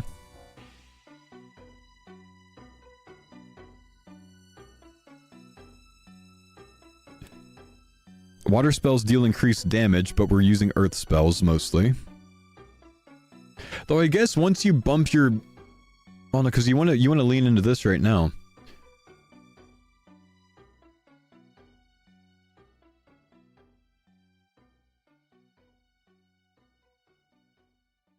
So hear me out here, guys. I intend not taking damage, but I have another setup which heals. Okay, 50 plus 50 defense boost. Like 149 defense is nothing to scoff at, you know what I mean? But like, hear me out here, right? When it comes to healing, if you can damage well at the same time, it's pretty useful. If you can shoot an earth spell with max, or with increased damage, that's great. But if you have to eat a shark, that's 3 ticks that you can't attack. If you hit with a water spell that's giga buffed, you heal as if you're healing with a shark, and you still get to attack. You get to double dip. I like the mage tank better than I like the earth tank. I'm sorry, the water tank. I like the water tank over heal setup better than I like the earth tank. Water tank thorns. Really cool idea to me.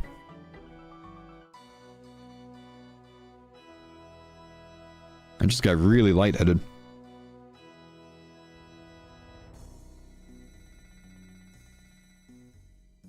I have no water.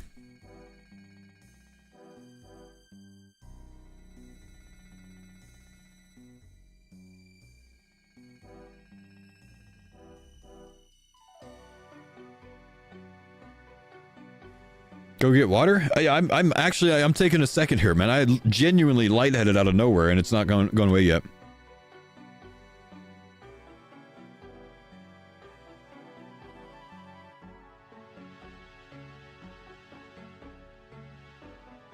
Can't survive on sourdough alone. No, I'm fine. I'm not hungry. My blood sugar is fine. I'm not someone that needs to worry about blood sugar anyways. I just need to make sure that I'm here instead of going upstairs. Not so I don't fall downstairs, but if I pass out, I have the chance to go viral. So it's more important for me to be on camera right now.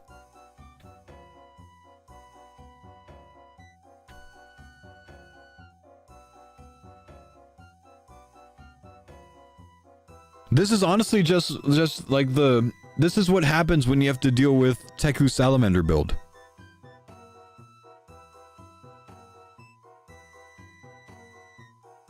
Thorn's Dogger. Passing out for views? I know, man. Imagine this guy. Content meta nowadays.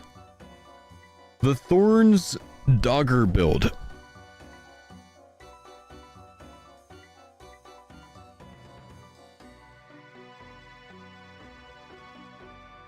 So a little bit agnostic here. What we have is a little bit of spec into some accuracy and an offhand for melee strength. So you can have a 3-tick dogger with increased spec regen, but you don't go all the way to this spec right there. You almost get there, but you stop shy of this one as well. Is that... Oh, that's if you're 2 tiles away, so you'd actually have to spec down here for it. So no, that makes sense. Okay. So you go in here for added accuracy. You have thorns here with thorns and reflect with healing if you are not getting hit, meaning if you're getting hit with zeros. You go into extra HP here, and then over here agnostic because you have increased regular spells and increased powered staves into more accuracy. So giga accurate, which is probably good because you're using a dagger as a main hand. 3-tick dogger, so it's 2-tick. Yes, it's 2-tick. 3-tick dogger goes to 2-tick. Yep. Did I say down to 3-tick? My bad. Been here for a long time today.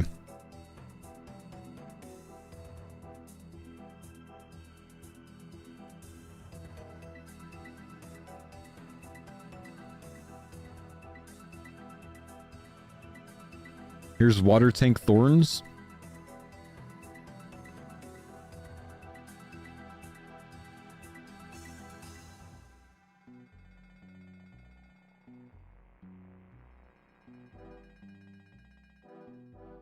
Yep, this is very similar to what I came up with earlier, but this one I think leans a little bit more into mage damage percentage. The problem with this is you miss the main thing about water tank thorns, which is this one right here, which is what allows you to heal more. You have no healing. Your heals do 60% more damage. Oh no, this one does, but you get extra heal. You get a ton of extra healing from this one, so you're missing this one. So how do we remedy this? You take away the +5 defense level right there and you put this one on right here. Or you take away this, because that's kind of bad too overall. And then you can find something more useful somewhere. You don't have thorns. You forgot thorns! With your thorn build! You have double thorns with no thorns! Feeling lightheaded again.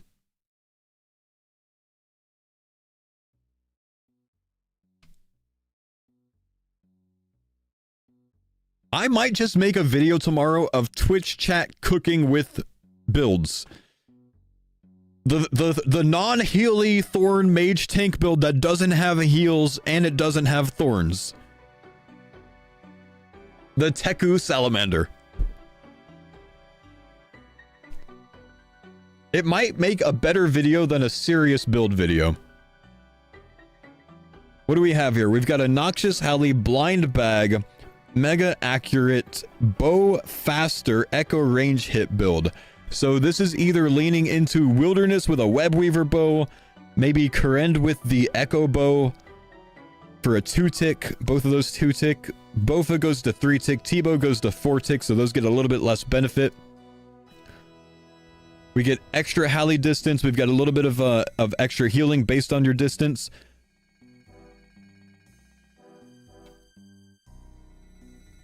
So hybrid setup. I like it.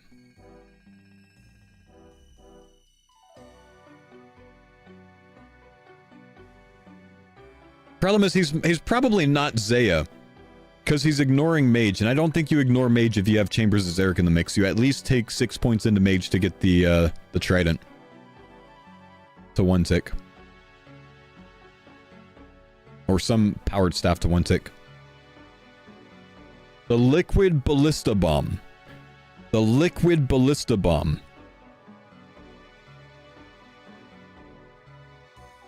What's happening here? Hybrid setup.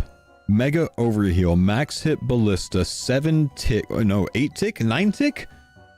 Is a ballista 7 ticks normally?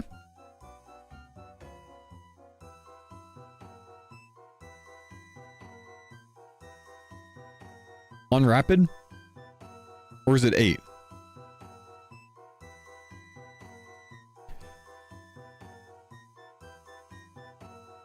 The hit sometimes run off in build? I mean, he's giga accurate. It's 6 tick normally. Okay. 6 on rapid. Okay.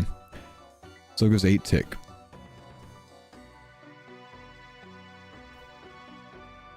Yeah, it looks interesting. Looks interesting.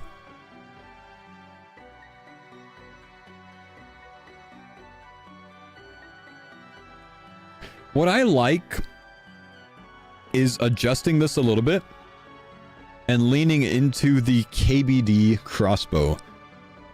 Based on the wording of the crossbow, which I need to find the stupid thing again. Based on the wording of the crossbow, 1 hits with ice barrage-like effects. Right? Double hit, 1 of them with ice barrage-like effects. So if it works, you change this build basically a little bit. And you spec into ice spells count as water spells. You don't go here because you're basically... It doesn't... No, it doesn't. It doesn't say it's a spell. I'm saying if it works. If it works, then you can get healing off of 1 of the 2 hits. Max hit with the crossbow. Water healing off of 1 of the hits. But it's going to be slow.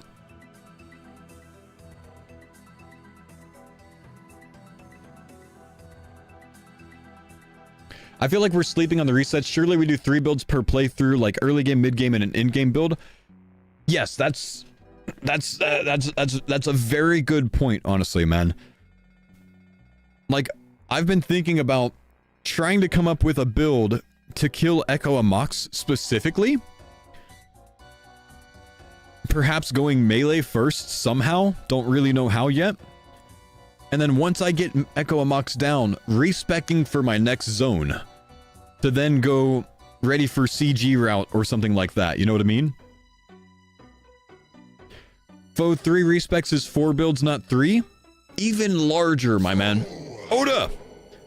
Yeah, what's going on, man? Thanks for the 21 months, dude. Hey, Fox, take my sub. Thank you, brother, man. Thank you, dude. How you doing, big dog? You playing the league?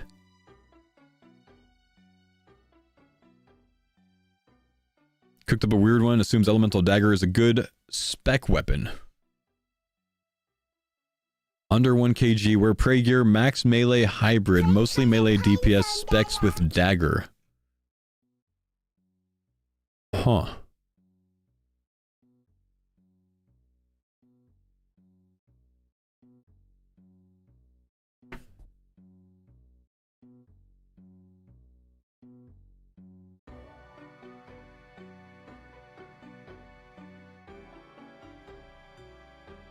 Oblivion, thanks for the 60 months, man.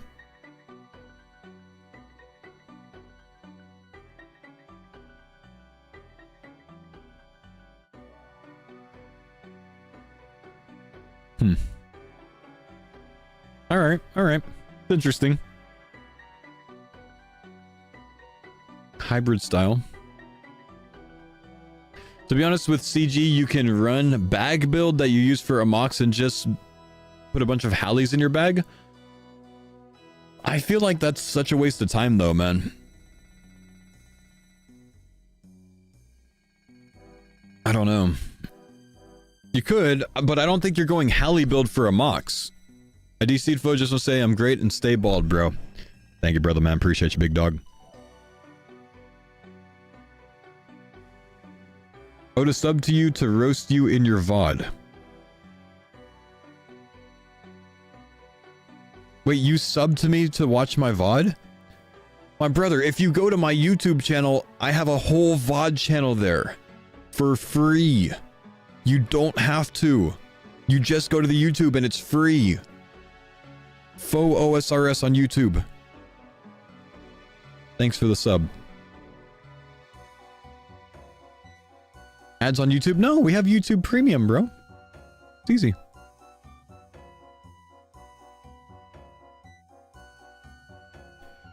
Okay. Yes, this is what I want. I was just about to say this, but this is what I want. How do we get to a Mox with dual boppers? If we get like sulfur blades or ice boppers or something like that, what are we using early on a Mox? This one is 11 combat achievements, which is like you've unlocked your first zone maybe, or like, yeah, probably you've unlocked your first zone. So you have like Karamja and your first zone. This is blind bag with echo hits. Why Oda was over here.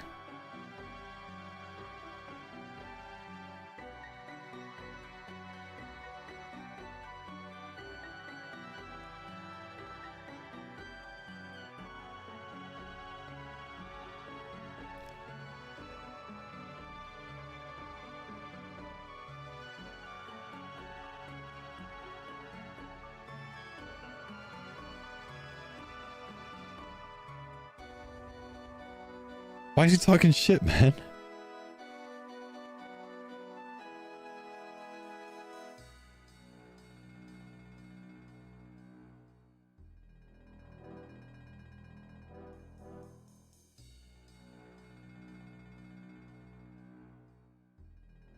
He's talking shit, but then he's gonna enjoy the guy. He's talking shit, but I know damn well he's gonna be in a pink skirt day one, man.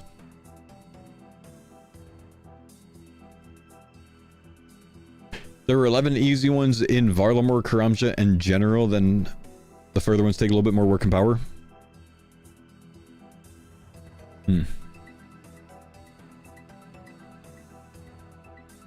A Mox will be done with like 6 points. Cage, thanks buddy for the 18 months, man. Do you think you can echo a Mox? Dude, I gotta look at a Mox. Hang on.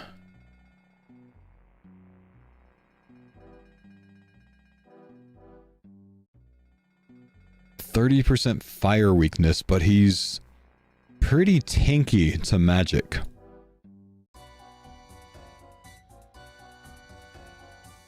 Tanky to range. You kind of want to ice bopper him.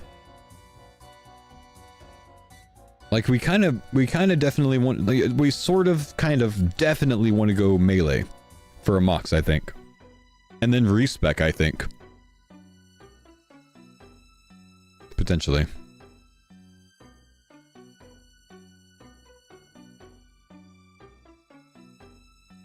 Her.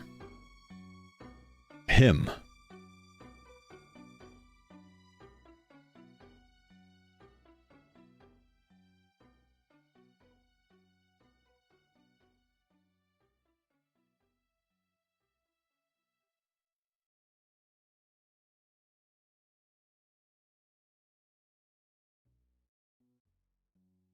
I believe a Mox is a female girl. Oh yeah? What are you, some kind of bigot? Did a Mox choose that? Or did Jagex choose for a Mox? Ah, anti-woke. Uno reverse card. Why don't you let a Mox choose?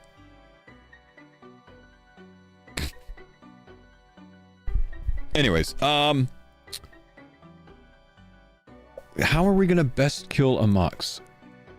What about a Thorn a Mox build?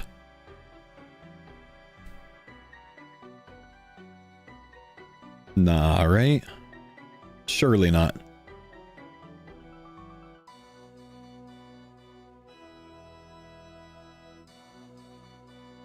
With what defense? Rune armor, bro. Ish.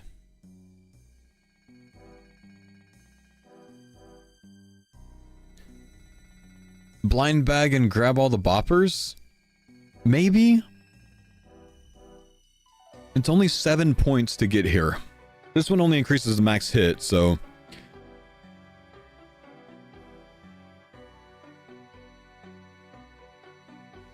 Damn.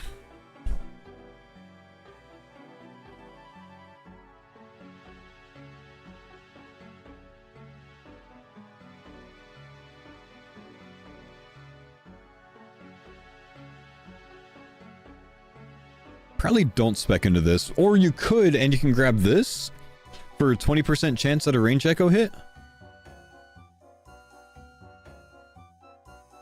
It's 10 points. It's 8 without it.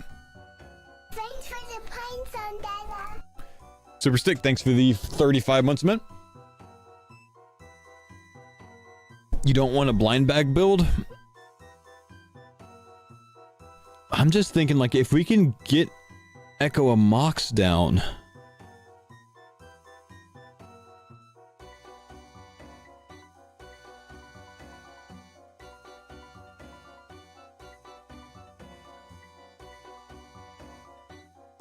Seven, yeah. If we can get Echo a Mox down and farm Echo a Mox for the big paddle whoppers, that could be pretty good.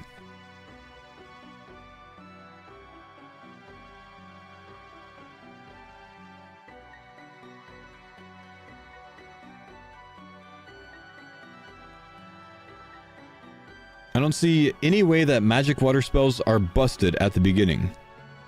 Aren't busted. Magic water spells would be busted.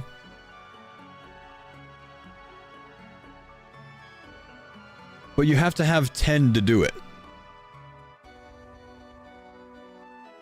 Maybe 11. 3 tick. Plenty of healing. No accuracy yet.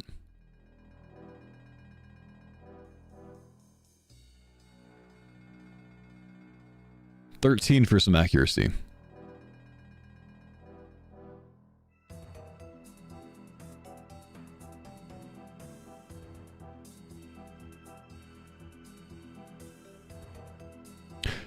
Early, you don't need the last 2 on the water tree. You got plenty of healing anyways.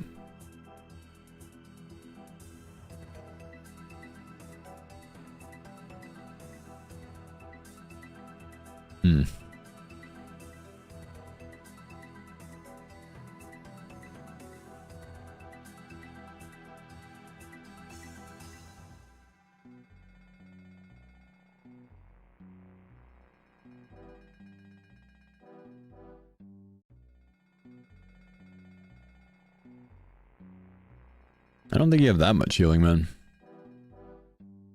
And you got 1 a tick once you get to blast spells, huh? If you get this to 100%.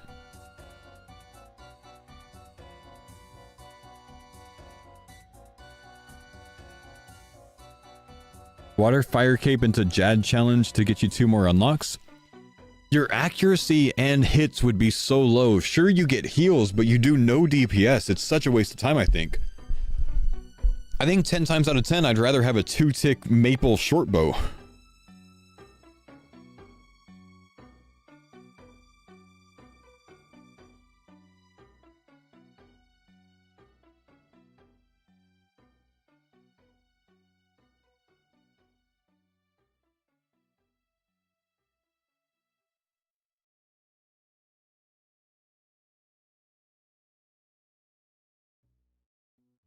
Dual bopper at 2 tiles? That really could be the play.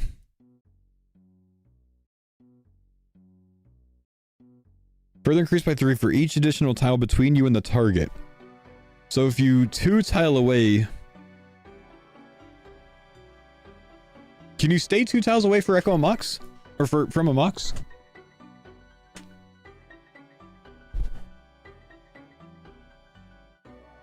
You can.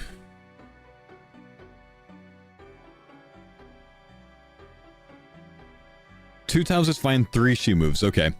So yeah, I mean, what's the flat armor of a Mox? 4?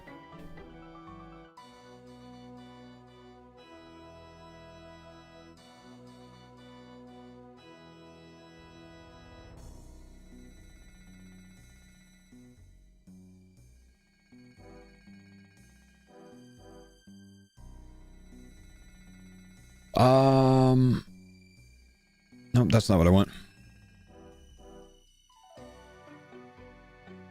I want the Varlamore.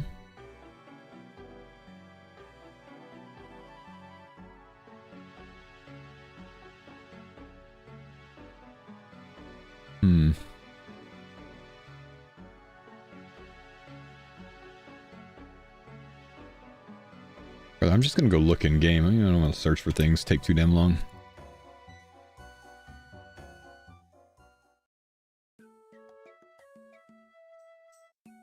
She seems. I think she moves if you step too far back.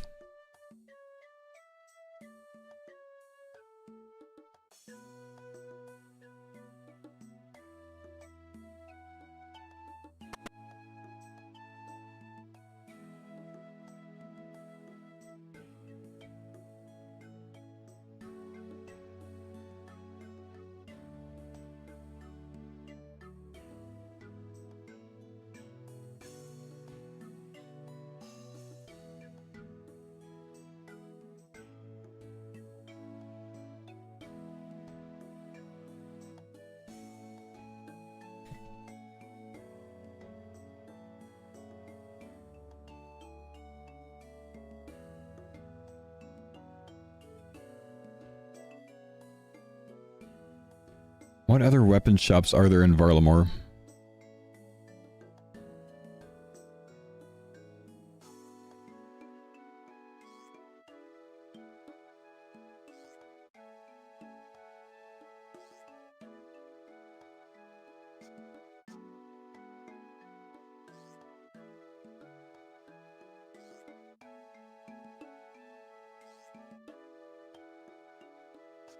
Axe shop.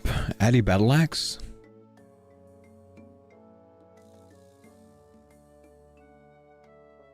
.41 strength, that's not bad.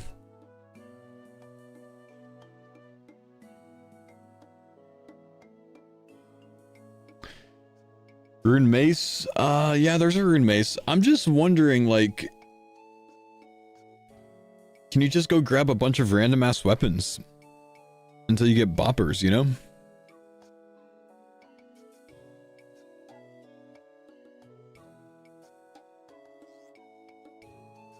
Can you get obby weapons when you get to Karamja? If you have the money for it, yeah.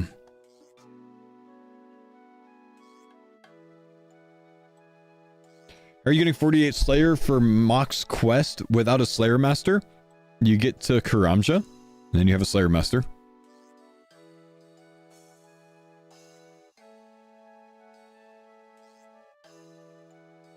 Can do the moon weapons for blind bag as well. True. Get Cheldar? Oh yeah, everyone gets Cheldar off the start. You're right. Everyone gets Cheldar. So, my dudes.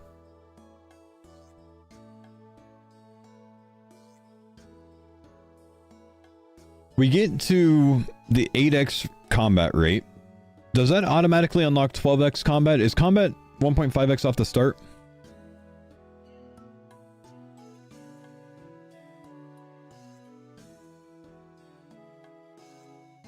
Tier 3. Tier 3 for 1.5x. So at 1.5x, at tier 3, we could deviate, do some Slayer, with melee potentially, train our melee stats that way, to get 48 Slayer. 48 Slayer to kill Naguas, or to do the other quest. Naguas we hit with more damage. They're gonna walk towards you, so they'll be in range, so you'll only be hitting +3 damage, right? But once you get Sulfur Blades, you hit +3 damage on top of their +4 damage, so you hit, or on top of their +4, so you hit +3 or +4, one of the two. I think you hit 7s minimum on Naguas to train melee stats to get to Echo Amox or to Perilous Moons. 14 minimum hit. If you get double boppers. Do you have increased drop rates at tier 3 passive?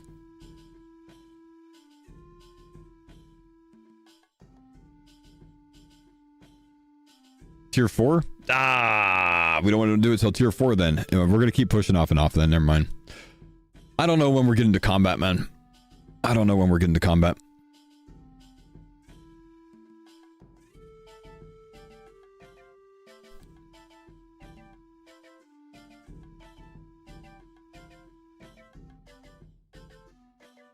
Five X is just such a big jump. I don't even think I'd want to touch it until 5X. Panda, thank you buddy for the 35 months.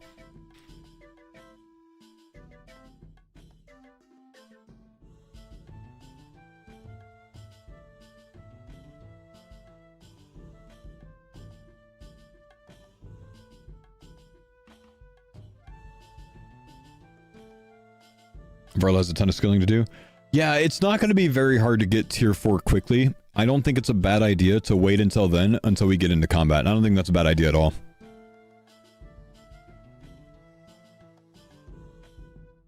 Are they not releasing Relic today? They're not releasing Relic today, man. Hey, yo. It's a ring. Can someone link the best tribrid build unless Foe wants to show his? I will build you a tribrid build right now. We're gonna go with Mortania, Zaya, and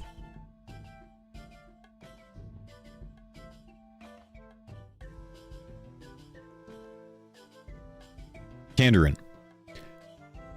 We're going to go into Mega Noxious Halley. We're going to grab these for Thor, or rather for melee weapon healing passively, so we can overheal if we want to. Range echo hits. We're going to come up here for Blind Bag. We're going to take Blind Bag right here. We can grab 35% accuracy here, but we're not going to spec into this one quite yet. I'm not really sure if I want to yet. And then we're going to come over here. We're going to take advantage of... Let's go with... Overheals to 1 tick staff. And then down here, we're going to bump all 3 of these because that's going to increase our range echo hit here. It's going to make it up to a 20% flat chance with a 20% chance to max hit and a range echoes never hit benefit. And then we're also going to come down here. We're going to grab 30% range praise. We're going to grab 1 tick bow, and we're going to take both of these for effectively 30% increased max hit is kind of what that works out to. We still have 4 tiles left over, which if we want to, we can spec into some regen for the range echo chance. Our echo chance is, let's see, we're 80% right now. We can also take regen right here for 2 more. And then more accuracy here. We're 41 points. Shit. 40 points now.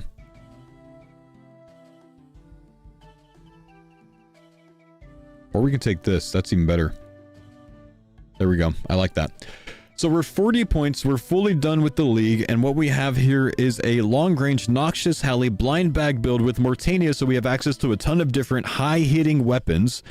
We have the ability to do Chambers of Zarek with all 3 combat styles if we want to. We could be long-range with the melee weapons with blind bag. We can have a 1-tick Sang Staff or a 1-tick Trident of the Seas with an Occult Necklace and Confliction Gaunts to improve it a little bit more. Then we also have an Anguish as well because we have Candor, in which we can use our bow that we got from Hespori at a 2-tick rate to kill the Olmhead, and if you want to, kill Zuck with. And that bow also passively heals you and restores your prayer. Tribrid build.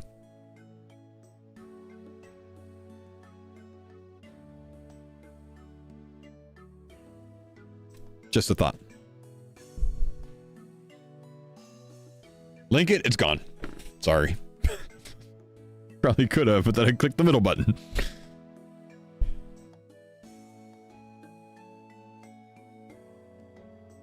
Are mega rares not good this league? You can definitely set up a very cheap shadow route if you want to, man. by taking a lot of these 1% mage damage nodes. You don't necessarily need all of them, but you know, you can go into like maybe plus 6%, or you can go plus 8% if you want to, and then you can take increased powered staves for a 2-tick shadow. You can also tag these with this one, so you get, when you deal damage with the shadow, you can regenerate water runes based on this because it's a charged staff. So you can get a little bit of passive healing and prayer regeneration, though it wouldn't be as insane as using elemental spells, I believe. And then you really have a lot of freedom to do whatever else you want because you've only spent 26 points. So if you wanted to, you can, you know, spec over somewhere for some more accuracy, some more chance to regenerate runes, or things along those lines. Because you got a lot of points to play with. Would a 2-tick shadow beat a 1-tick Sang staff? I don't entirely know. I think it mostly comes down to how much mage damage percentage you have. So if with your gear you have access to large things like, you know, ancestral, occult necklace, stuff like that, I think the shadow edges out on top. And if you don't have access to a lot of that, probably the 1-tick Sang staff, because shadow is more benefited by having a ton of mage damage percentage. Winning, thank you for the 3 months, man. Appreciate you, bro. Sang max hit is reduced by 8? Yeah, but you can 1-tick with it. Sang has a high max hit to begin with. Higher max hit than the eye or the trident, or probably the Gargalon staff, I don't know. So, still pretty good.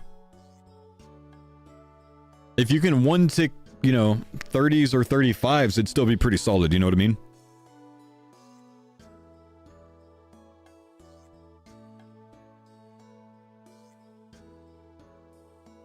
Can you do a hybrid mage focus build for Zaya Asgarnia Mortania?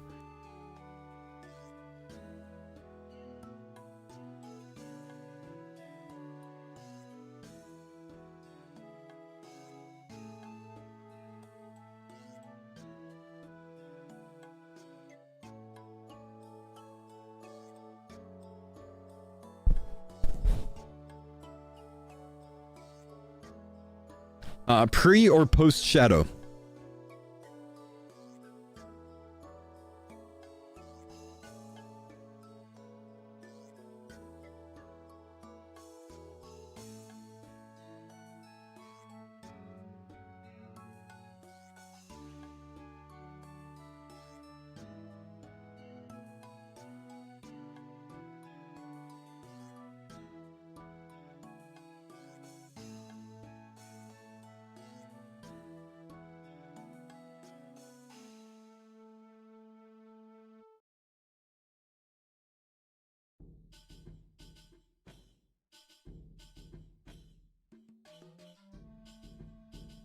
Pause on my champs so hard right now.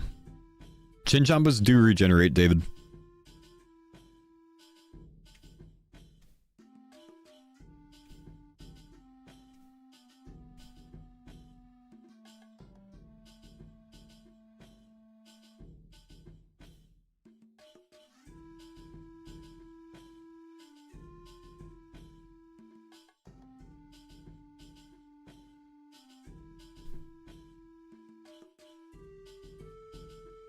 Alright, well, I'm not gonna wait anymore.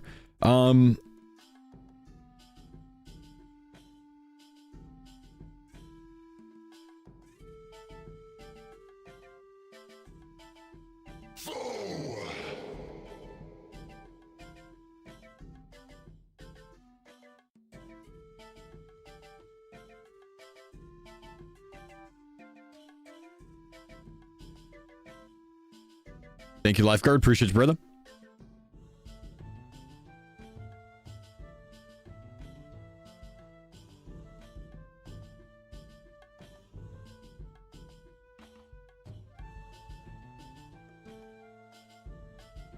You have 3 points to spend here. Zaya Asgarnia Mauritania.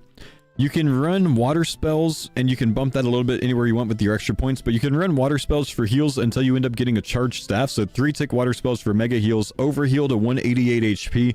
Once you get a charged staff, you can use that as your main hand weapon for that. You have the Echo item from Hespori to take advantage of with extra Echo hits. And again, This keeps you at 188 HP. It's kind of solid. But I don't think I ever got another response from him.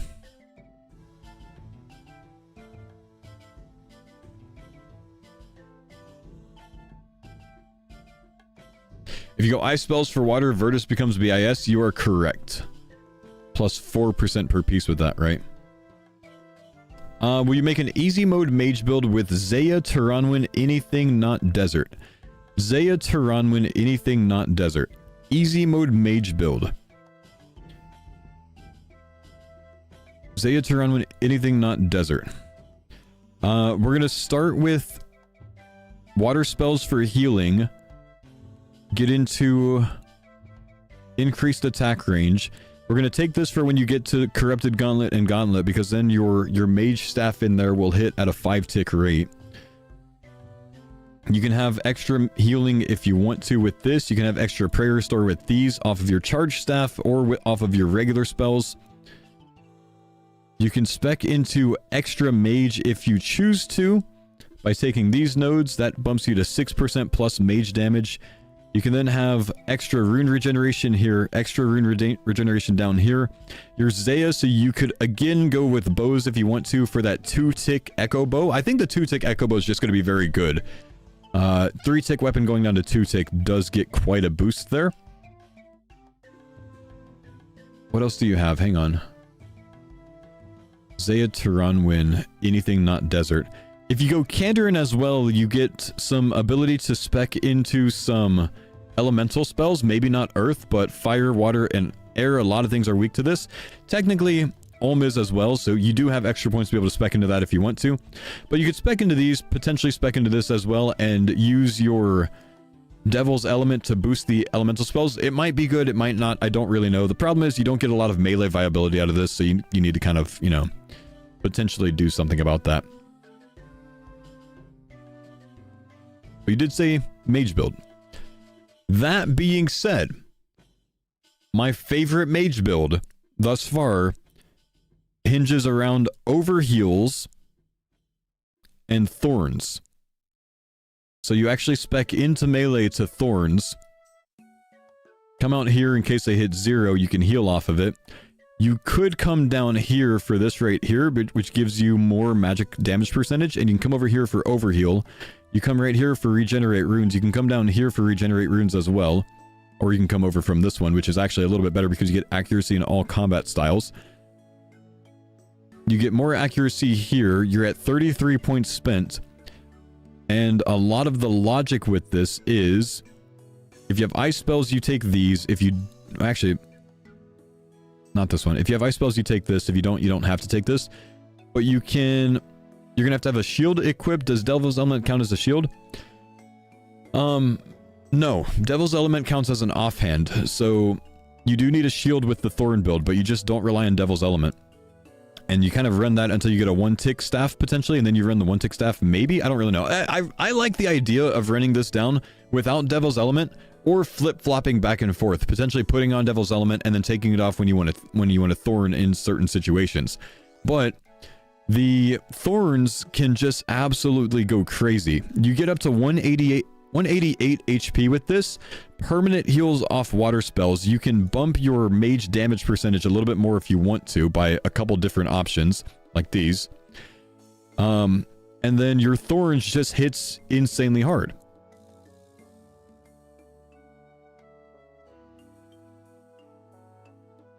Thorns works without shield. It's just the damage reflect that doesn't. Unfortunately, Yang, you're wrong about this. While you have a shield equipped, you gain the Thorns effect. It's what the basic Thorns pact says. You have to have a shield on for Thorns. But the way that you can run this is your Thorns hitting like recoil of about 15 plus damage. And then you can also wear Echo Boots and a Ring of Suffering, and they also hit about 15 plus damage. So if you take damage from something, which with this build, you don't stack high defense. Instead, you want to get hit, but you want to heal with your water spells.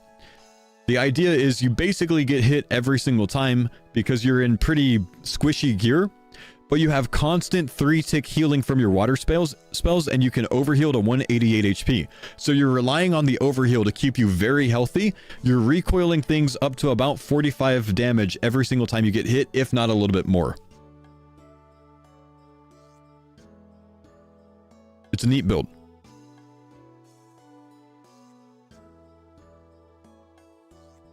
If you have a harm orb, it's 2-tick healing. I'm not going to assume anyone's going to get a harm staff. It's not really a free thing to get.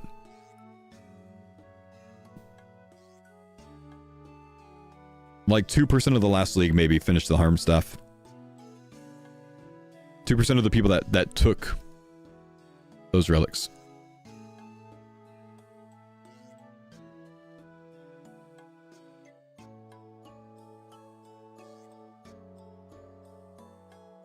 But that only seems to be good against weak to water enemies. Well, I mean, with a water surge and decent mage gear, you're probably hitting like what, 40s or so?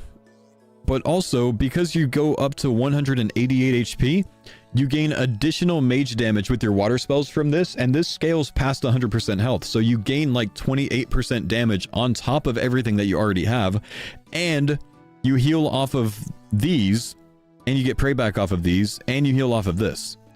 So you have Giga Healing with Giga Reflect.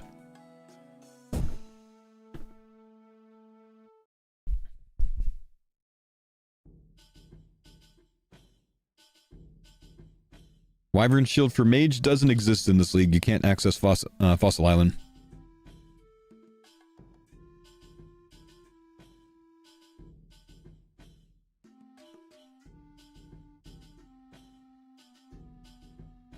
Ward, you could get a ward. What would third region be for the water tank build if I want Kandarin and Wilderness?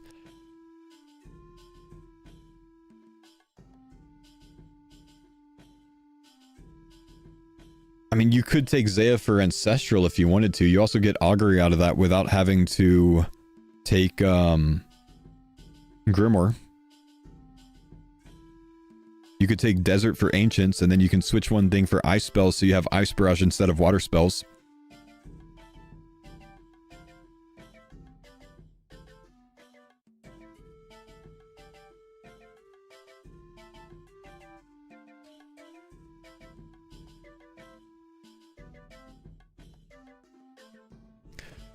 What's the best build for a Blood Moon set, crossbow always max, and elemental range or elemental mage for Kandarin?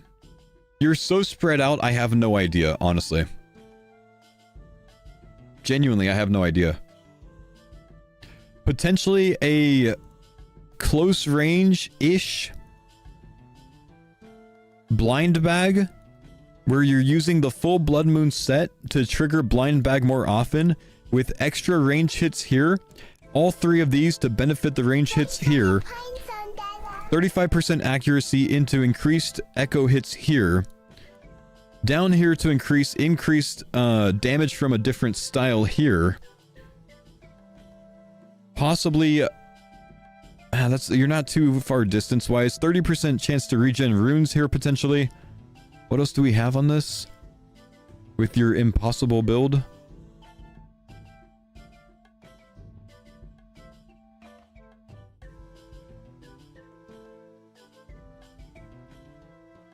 I lost your question. I can't find it.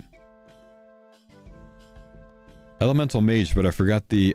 You wanted like a... Did you want a Sunlight Crossbow?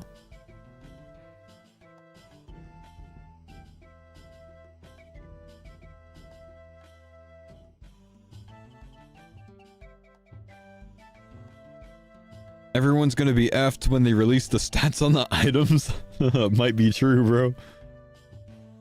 Think he's trying to tie me in knots? I mean, I'm 23 used and I haven't even gotten into the elementals that he wants. I have no idea how to do this, man.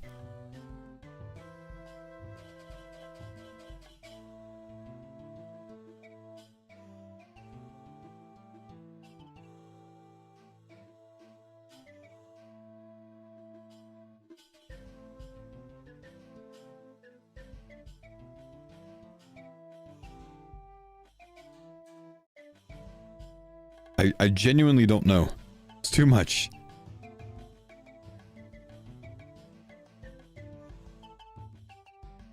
we know how much the fire spell burn damage is? The fire spell burn damage burns 6% of your maximum HP to increase your damage dealt by twice that much.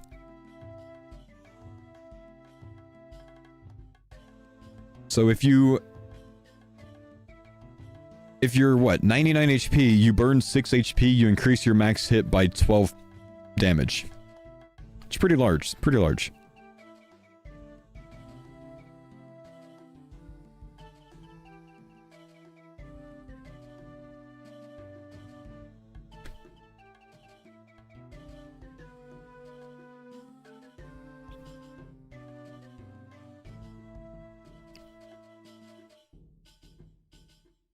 Ranged Echo Halley Spec Maxer.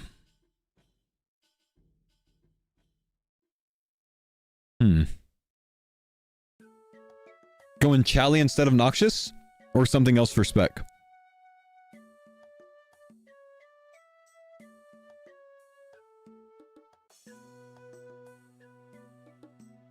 Prey penetration build.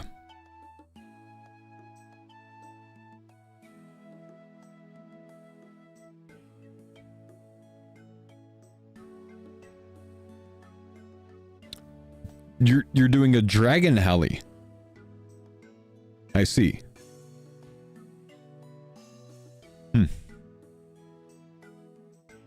All right.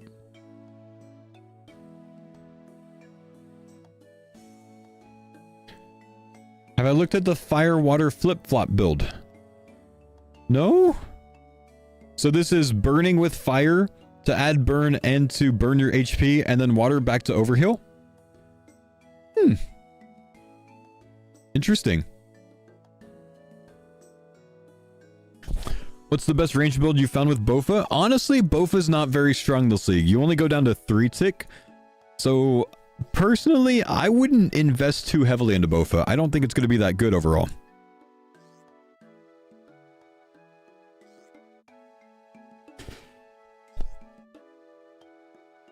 How do you train Slayer and Varlamore in the beginning? You can Fairy Ring to Xenaris to Cheldar.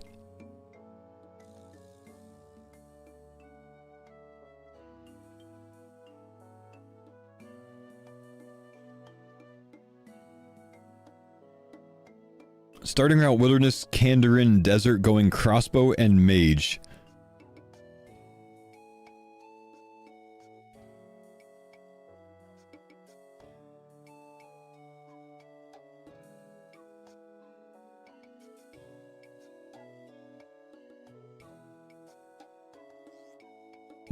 You reorder that to Kandarin, Desert, Wilderness 1.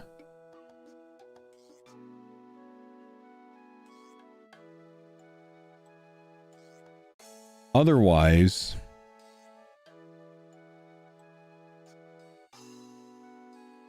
I don't know where you start those packs, honestly.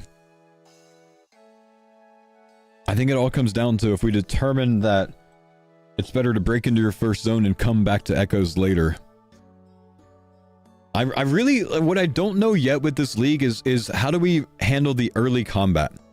And I think that's really going to be a different question for everyone to answer based on which zone they're choosing first.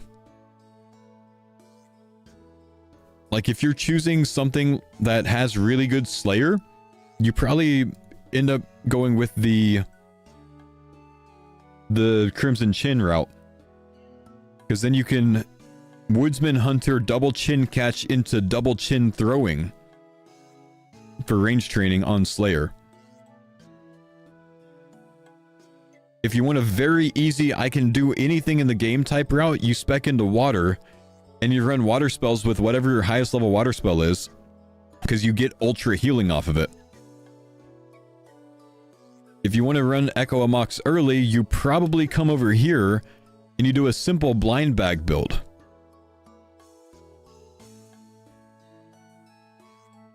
With this, you get the Ice Boppers, and you can get Sulfur Blades, Earthbound Tick Paddles if you want to, or you just go grab a bunch of like Addy two-handed weapons from different shops.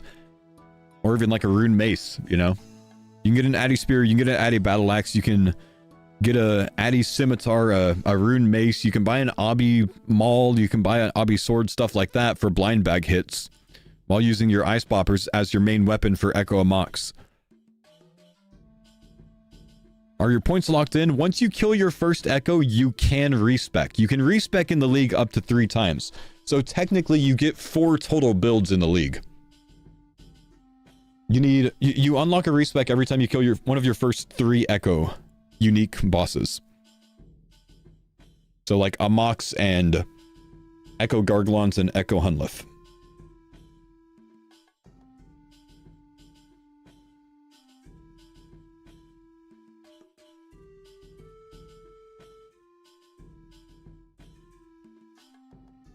What are you planning on playing first in the league? I don't know, because today I ruined all of my plans and I have no idea which zones I'm going with now.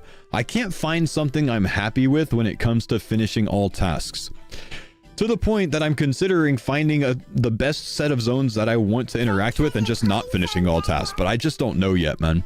I cannot decide how to play this league. I've been between Dragon Tier Rush, I've been between going for all tasks, and I've been between having fun on it. I just don't know what to do. Free, thanks for the Prime sub, man. We need to know the last relics to figure out the zones. I think you're right about that. I'm going to end up losing a lot of sleep this week.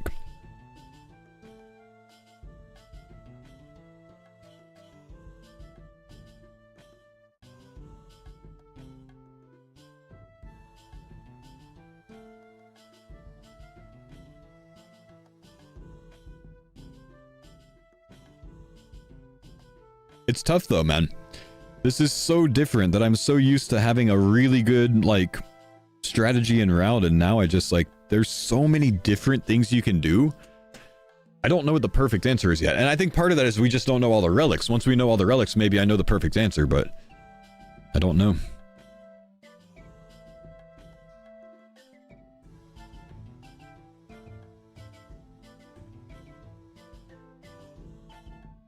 And we don't know the echo stats, true.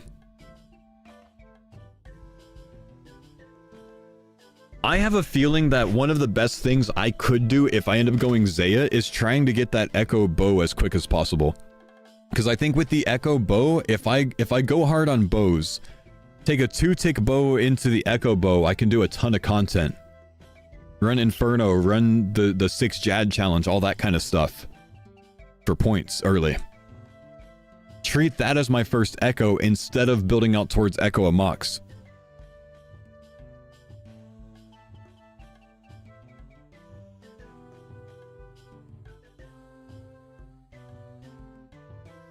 The Adelatto is considered a dart for the purposes of the league.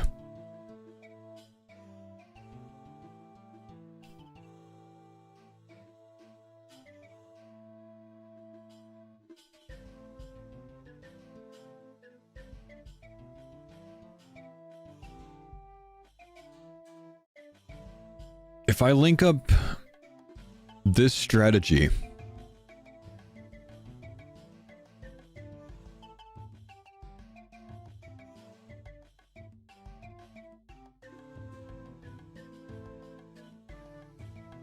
do we hotfoot here?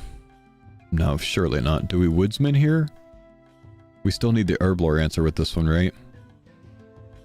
It's got that same issue that we had earlier.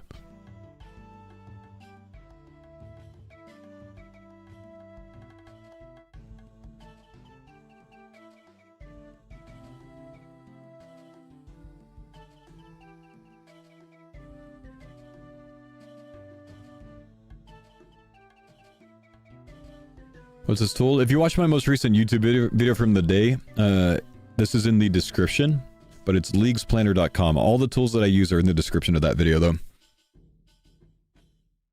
Kind of show off all the different tools that I use.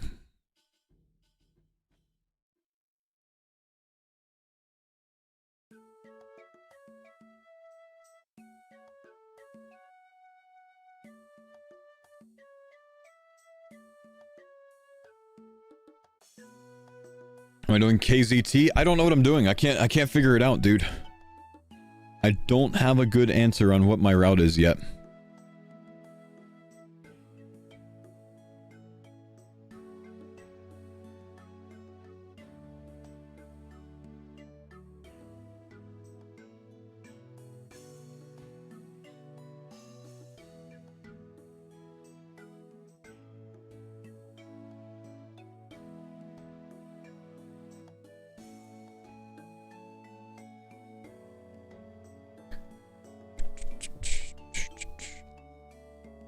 ZTM looking good with a decent tribrid.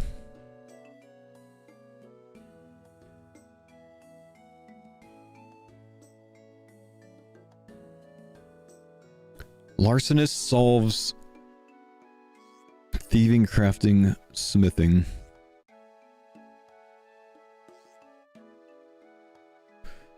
Surely with this, I end up taking Zaya last. And wait on the bow? Because I don't need the bow to do CG. Then it gives me time to be able to get a Hespori seed, which might be a problem. I don't know. Kandarin's a good first zone. I think Tyranwan's a decent second zone.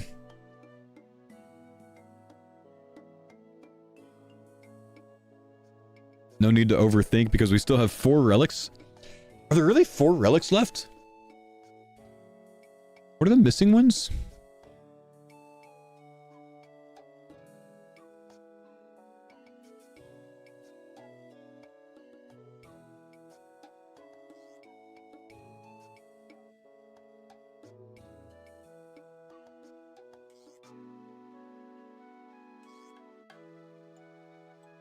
Huh.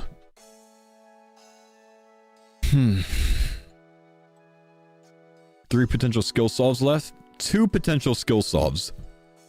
These are both teleports. That's guaranteed to be a teleport, I think.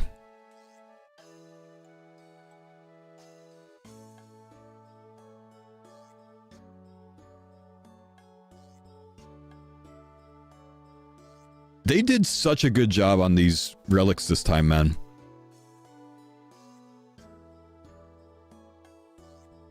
I just don't know the answers. The crummiest thing is, I think I could solve if I ditch Clue.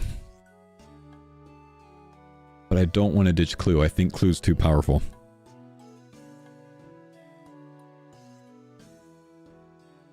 Like, genuinely, doing the clues with Clue sucks. So doing the clues without Clue definitely sucks. You know what I mean? Does that make sense?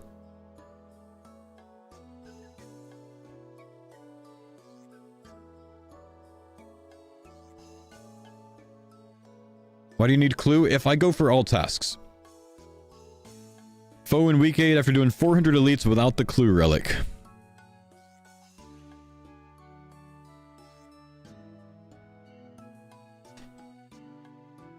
Can pay me to not take the Clue one. If you're going for completion all, yeah, I think you have to.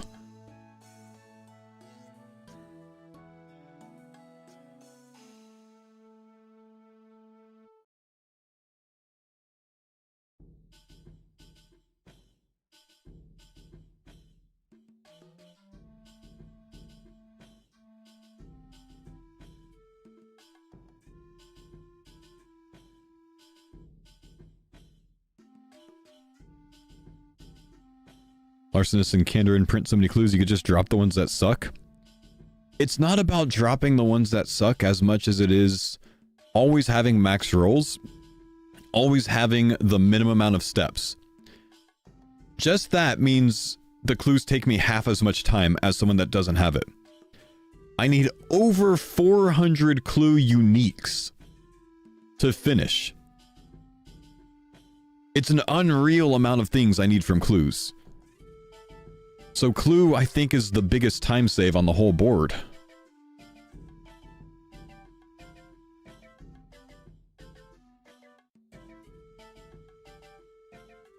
Is that a confirmed task?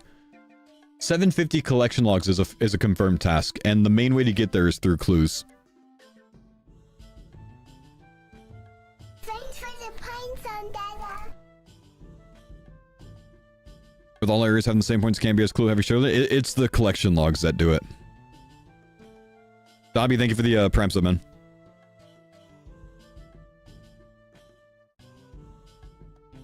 No more Mortania. I'm going to be back and forth on this until next Wednesday, dude. I'm not going to know what I'm going to do until next Wednesday, I think. This is like how every league goes for me, which sucks.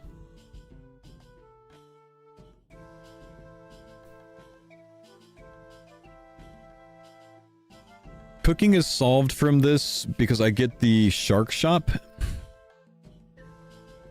from Zaya, right? Excuse me. Magic, I can like use Devil's Element on Kraken and splash magic. This is one of the best solves overall, I think. The downside is not having the Agile solve. Last time I thought about this, I had Hotfoot here, I think, but I had Asgarnia here. And I think switching Asgarnia for Tyranwind speeds me up a ton, even if I have to run the Agile laps myself. Because just simply the time I save smithing, I think, makes up for it.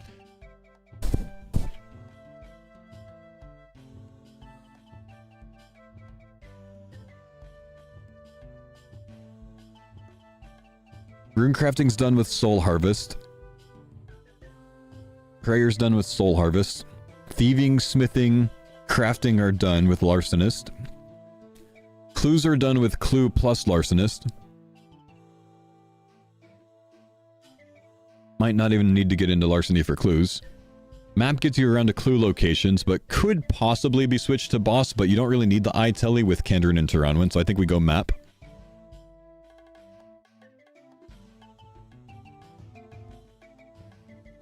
Culling Spree solves Slayer, of course. It also solves a lot of tasks that are Slayer related. You can also boost Slayer points if you want to by just taking 5 tasks, like 5 count tasks over and over. You could get a Zuck task and choose 200. So for all of your Zuck kills, you're on Mega Task.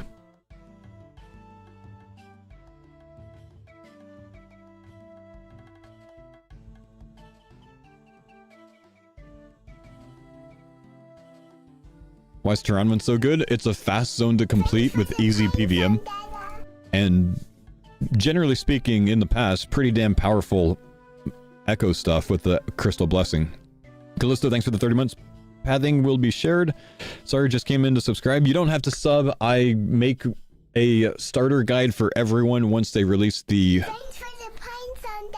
tasks. I feel like we should get the tasks tomorrow, because historically I feel like they've released the medium and easy tasks in the starter zones 1 week ahead of time, so I'm surprised we didn't get it today. Once we get that, which we have been told we're getting, I'm pretty sure, the easy and medium Varlamore tasks and general tasks, I'm full on planning from there basically to league start, I think. My hope is to be able to plan a starting route for every single tier 1 relic. In reality, I don't know how true that's, or how helpful that's going to be, or how possible that's going to be. I'm at least going to plan one for mine, which is Endless Harvest. But I'm going to do the best I can. But I will have a paste bin route like I always do for everyone. I might be able to put together a video route for my YouTube, like I did with Deadman mode.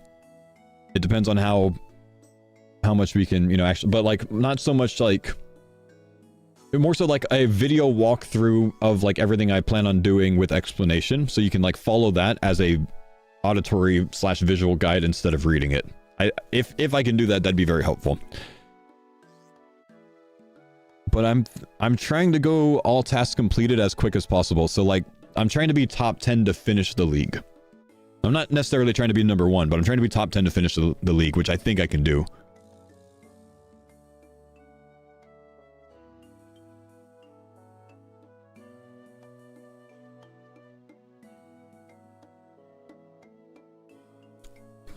What's your reasoning for Endless Tier 1? VODs made it sound like you favored the money one. On day 1, I favored the money one. Since then, I've favored Endless. And I was back and forth between Barb a bit. I need to take Endless just because of my lifestyle, man. I need the AFK ability of it, I think.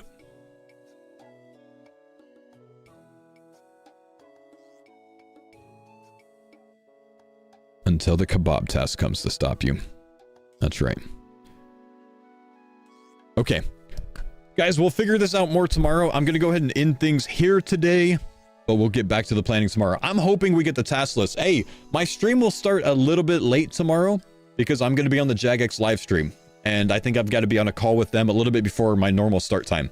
So I will see you guys on the Jagex live stream to start the day. And then I will be going live immediately when I'm done with that live stream with the boys. So myself, Skritic, and Double Shine, I think are going to be guests on that for really just a lot of our league theory crafting. So can I host them before they start? I'm not gonna be live, so I don't think it's gonna help much, but it's just twitch.tv/oldschoolrs. But anyways, I'll see you guys then. I might have a video out tomorrow. I might not. I don't know if I'll be able to get one up just because I'm doing that live stream. So if I get one up, I have to wake up at like 3:30, 4 a.m. to edit it. So I'm not really sure yet, but we'll see. Either way, take it easy. Thank you guys for chilling today. Thank you for the love. Goodbye.